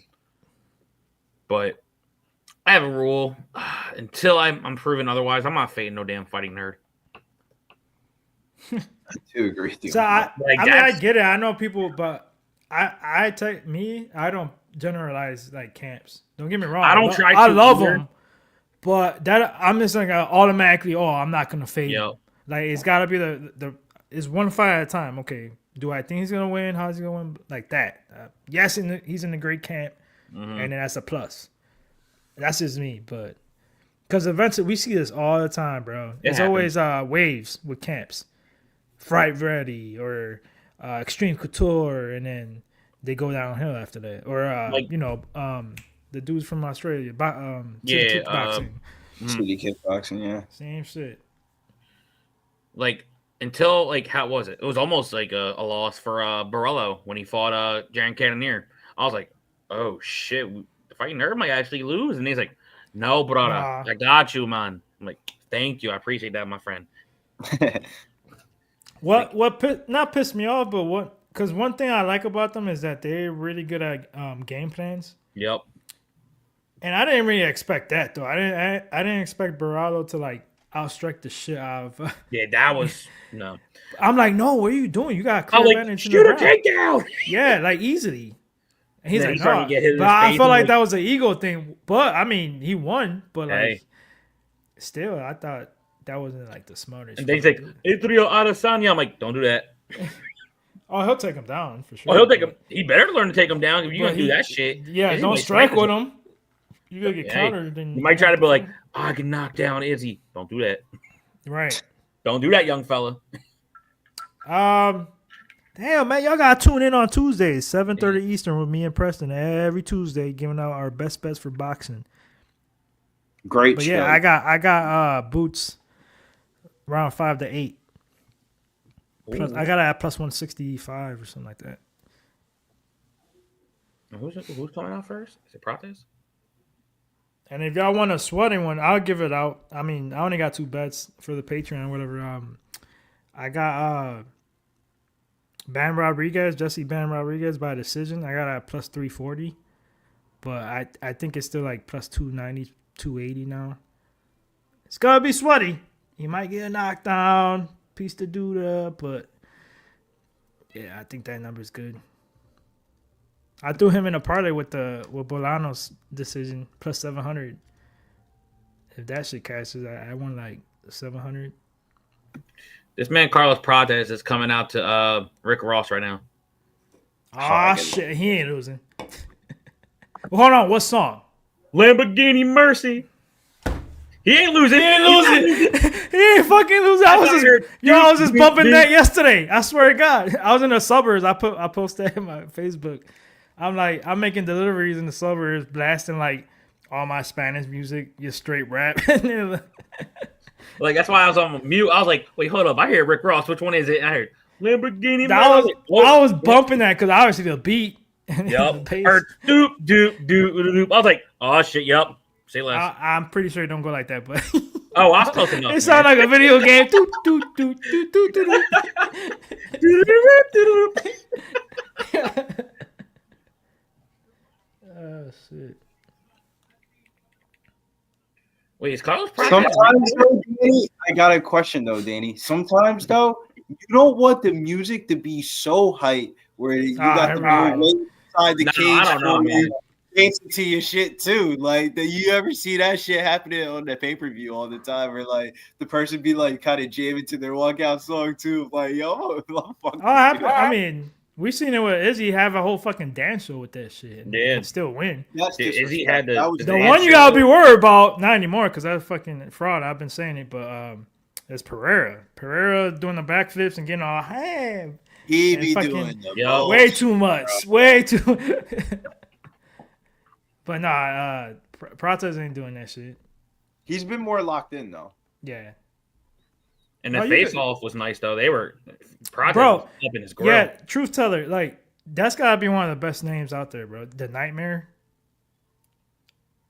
That's a kid, especially for him. Hey, he was a planted flag of mine, so hey, and I called the knockout. Way to plant the flag. Oh, I almost said something. Look, flag on minus 800. Oh man, I called the knockout. I'll be making fun of you, bro. Like, I know not you you. Like, how you gonna that has basically created planted the flag, kind of like the creator of like if you go and plant your flag, make it that on dumb the shit. What's your bet? I plant my flag on minus 800. Of course. No, but no. Primarily, here's the thing, though. I know some people can't do props or anything else, so I would say that's my planted flag. That's your line right there. If you want to parlay it with a 2-leg and try to get some decent odds, boom, there's that. But I also say throughout the video, I can see an inside the distance type prop. I want to hear that. I do. I'm gonna. You don't be one of those. Don't be one of those. There's a ton of people out there. I'm gonna say all the outcomes that could happen in this fight. And I usually play my outcomes though. So I know, but I'm just saying like a lot of people do that. Oh, I'm gonna say all the outcomes, so either way, I'm right. No, like if I said it. Yeah, I said it. But and then I said maybe he might sub him, but I think he's gonna knock him out. But he's gonna win. I could see a decision too. That's value. And then like you jump back and say, I saw it. I seen a lot. I'll live and die by my sword. If I say there's a finish, I'm going for a finish. If that part misses, then fuck. But like, I don't know. But like I said, for my planted flag this week, it was Mansour. I said he's gonna get a round 1 finish. What happened? He finished him in round 1. Did you bet it though? I did actually. Yes. There you go. Yes. That's what I want to hear. That's it. I've been saying this like, shout out to Weezy, like the ass shaving and like that Uncle Weezy shit. I'm like minus 1,000 on the motherfucker. Like what? We ain't trying to hear that. Like someone's like, I got Bo Nickel by submission next week. I'm like, yeah, that line's. No, I like that. He's calling the prop. Probably like minus 120 or whatever it is. That line's gonna be high. That's what I'm saying. Now that you know what, I'll play Bo Nickel by knockout. Bo Nickel probably gonna knock Paul Craig out. I gotta stop burning money on Bo Nickel by knockout though. I'm telling you, dude. I'm swinging all hands with Paul Craig in this fight. Dude, fuck that shit. The one time I know he was a bum. I forget who it was, but the one time he did get the knockout. Oh, Val Wilburn. Yeah, he. I know it was quick, but he looks sharp. Yeah, he looks sharp on the field. And that's probably his one top priority. He's definitely working on. Yeah, he knows his wrestling's bread and butter. His Nickel. DJ, he's still growing into even more, but he knows that. Look, if someone's gonna try to throw wide on me, I'm going back to my bread and butter. I'm taking your ass down, and then you're fucked. Bo Nickel, yeah. The hands look not bad for just being a wrestler. Yeah, we'll see though. Definitely got the power, That's why I'm more leaning him towards knockout. Curtis, Ray 4, he's finally he moved up to a weight class. I like him better here. Orlando Gonzalez is a good test though, but I have no bet for that fight, but I was tempted on knockout. I think it was like plus 190. I think he could get him out of there late, but it's a pass. But yeah, I think he wins, but he's like what, minus 1,400. Joe Martinez for the final announcement here. Main event, boys. Shout out to everybody that's been hanging out in the chat, dude. Been a good one so far. Hope y'all been enjoying yourselves, cashing your asses off. We got Prates and Magny. This I'm going with Prates, second round knockout. I stayed away from it, but yeah, that's what I got. I just ended up passing, man. Look at Mark Smith. Prates by decision. First one I seen of that one from top. Yeah, I seen that. I like the overs. I don't know if it's gonna go to decision, but I just think Magny's gonna get hit with something, and he's just gonna roll over. One thing too, remember he sucks against leg kicks, bro. Yeah, like Michael Prates can fuck his leg up. Bro, Ian Gary, bro. Bro, he could have finished him easily. Leg kick. And he was 21. I think he's going to Ponzi him. I think it's going to be like the Ponzinibbio fight. Just face plants him at some point. He's going to have Magny on one leg and just boom. Your Prates like, after I win, you better have my cigarette ready. I think the dope part about Prates is that this was a pretty quick turnaround. So he's probably been in camp since summer. Yeah. He said after this fight, he's going to take some. He wants to take a break. Yeah, he's definitely got to take a break. Christmas is coming up. We probably won't see Prates again until the summer or spring. Probably spring. He's been real active this year.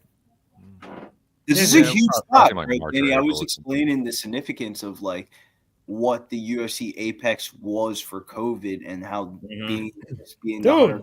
Fucking, it saved us. It saved a lot of sports. Like Dana White's bubble, the bubble blueprint came from the UFC. Yeah, dude, they created a whole fight island too. Like it was this. Oh, they said you want to touch gloves. Magny said final instructions. Okay. This is the dope main event, man. Let's go. Be careful, old man. Mean mugging. Magny's gonna try to hug him like a motherfucker. Here we go. Main event. Everybody smash the like button. Prates Magny. No glove touch. Magny takes the center. Working from the orthodox, Carlos Prates in the southpaw. Magny with an outside low kick to start things. Prates takes the center. Magny circles out. Circling back out towards in on a single leg already is Neil Magny. Carlos Prates defending well, keeping his balance. Carlos pushes him against the fence. We're going to see Carlos Prates' takedown defense. Grabbing him by his asshole, trying to control a man by his asshole. Some wrestler fucking said that. It was like a UFC fighter. Carlos Prates sits down on him, basically. He literally just like he just like laid down on him. It's hilarious. Carlos Prates in Neil Magny's full guard here. This is interesting. Prates sits up. Couldn't tell if he was looking to stand up or not, but he's just Magny's trying to keep him down there. Legs, bro. Yeah, Magny with a closed guard. Yeah, Magny. And now he opens it. Carlos Prates hits him with a right hand. Magny tries to pull him back down. He's like, no, He's like, fuck no, I'm not trying to get hit in the face. On me. Right hand by Carlos Prates over the top. Neil Magny. Like, if you don't stand your ass up, butterfly hook in. Prates backs up. Neil Magny. I like the work though. Inside look, hard inside there look. It is, that Prates. Magny didn't like that one. Magny with a high guard tries a slapping left hook right hand. Prates pursues, lands an inside low kick. Magny switches stances and back again. Magny in the orthodox. It's a hard jab from Carlos Prates. He tries an elbow there, short elbow, short right hook from Magny, who tries a trip there and a right hand in on a takedown attempt is Neil Magny. Carlos Prates defends well, pummels underneath. Good hooks. Almost has the hands clasped there. Yeah, but got the hooks length is very important in these. It is. So Magny, look, he twists the arm, crosses the arms over Carlos Prates, drops down for another takedown attempt. Little single leg here. Prates having really good balance, man. Defending well. Neil Magny tries to hit him with a left hook as he turns around. He plays a lot of soccer. Splits the legs against the fence. Carlos Prates just using good balance on one leg here. Strong support leg. Knee shield there. And Magny is just laying on him. Tried to treetop him there, but defense. Prates again showing really good balance here. Good takedown defense. Needs to throw a little bit more volume though than when good anti-grappling from Carlos Prates.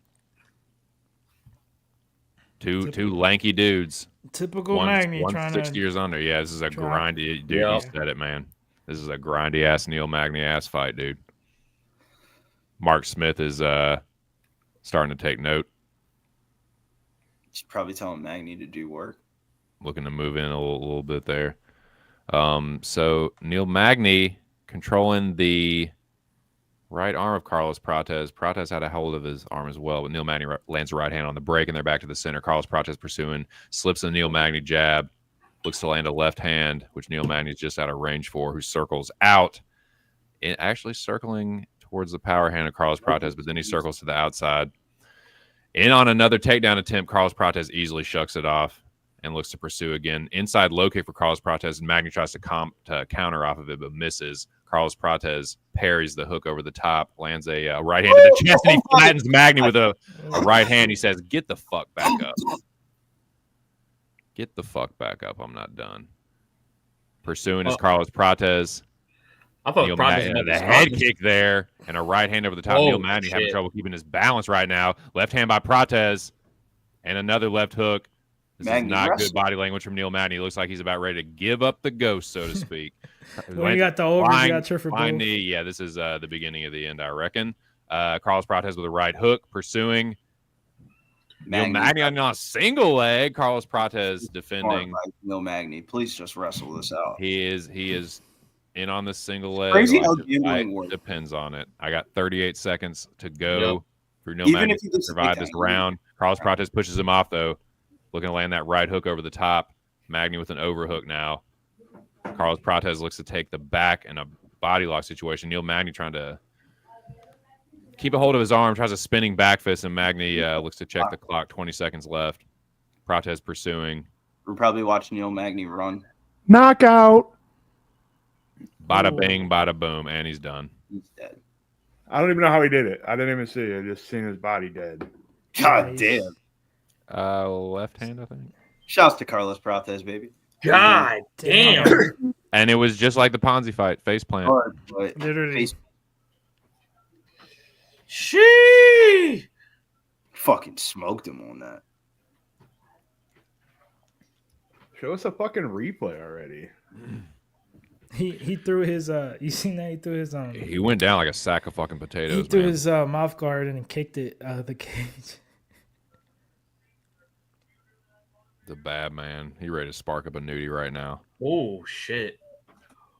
Ooh, it was the right hook. Bro, Eddie didn't even connect all the way. How did Magny? Oh, the left hook bounced off the top of his head. The top of his head, but I'm saying like that's how much power he's got. God damn. Bounced a rear left hook off the top of his head.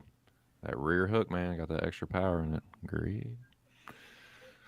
Laura went, oh my goodness. Laura, oh my gosh. She gave me that same. Oh my gosh. She gave me that same reaction. It was over that quick too, huh? Yep. Then you woke up and you're all fucking hungover, like, God. Oh, now they got damn it. Good. They're showing respect now. That's second round. I got you, bro. So, Magny's a vet. Prates' tattoo is fire, though. Yeah, for sure. Well, let's swing it around the table. UFC 100 was a conclusion. It was a great event. A lot of finishes. It was. Very entertaining fights, and we made some good cash here tonight with the boys at Pub Sports Radio. For me, you can follow me over at Getting Bills. I'll be on for a Sunday Night Football stream with the boys, betting with the bag. Joe, where can they find you at? And make sure you find me at Joe DFS Betting on X, as the kids say. I'll be getting ready for. The fuck are you twin? Hey, I'm not for the Billy, man. But I'll be getting ready for the fight card for Tuesday. Tune in at 11 p.m. Eastern and see what the hell we about to pick, because I'm excited as fuck for this card. You heard the man. You heard old Joey DFS. Tune into the podcast, man. Premieres every Tuesday night right here on Pub Sports Radio, 11 p.m. Eastern Standard Time. Yeah, it was another rough one for me, but I'm telling you, man, I really have a good time calling these fights, and I will be back next week to do the exact same thing. Shout out to Excalibur for winning the contest, points. Dude. He is the champion, dude. 740. Nice work, sir. Not good shit, champ. Make sure you DM Panda almost went back to back. Hook you up. Yeah, man. Yeah, man. Shout out to you guys. Make sure y'all smash the like button before you get up out of here. And yeah, man, I'll be back next week to call the fights. Hopefully, get some good shit going. And tune to the podcast, man. Hope to see y'all then. Yeah, follow me at Danny Best with 2 Z's and IG, TikTok, Twitter everywhere here with the boys on Saturdays with the fights. Tuesday, 7:30 Eastern for the boxing show with me and Preston, giving you the best bets. I'll be in New Orleans this weekend, boys. Going to the Browns game with my boy and the Saints. Hopefully we get it done with Winston. Today's New Orleans Day. You said what? Today's New Orleans Day. No, I didn't know. What is that? I guess National New Orleans. I'm not for New Orleans. Well, yeah, I'm excited. First time over there. National holiday. So we'll see. First time in New Orleans? Yeah, it's gonna be Oh, crazy. nice, dude. I'm going. Well, Thursday I'm going to Fort Lauderdale, and then Friday, Saturday, Sunday we'll be at New Orleans. Yeah. Parkway is a good place to get po' boys. Elizabeth is a good place for brunch. There's so many spots I've been looking. Yeah, bro, I found so many spots. It's crazy. Central Grocery, dude, is a great place to get a muffalata if you like muffalatas, man. They're fucking dank. There's a bunch of good spots in the French Quarter, and yeah, dude, I love New Orleans, dude. We'll be by French Quarters. Yeah. So before we get off, Prates said there's 2 fights new names that he called out. He's like, one fight I would really like is Jack Della. Or he said a realistic fight I would really like is him and Jeff Neal. Oh shit! Oh, I mean, sign me up for both. Yeah, it's two good fights for sure. Who won the contest? Here we go, boys. Updated score. Spinny. Oh shit! 5 Penny. points. Penny takes it over. Damn. Damn, Excalibur thought he won. I know. I spoke too soon, man. That was a fucking dang. The update. 5 point. It was close. Look, 705, 705, 715, 720. Crazy. Spenny. Well, MSG next week. Tune in. We're about to go make some cash. Stack it fast. Don't make it. Don't break your ass. Yeah. Until next time, Radio. We out.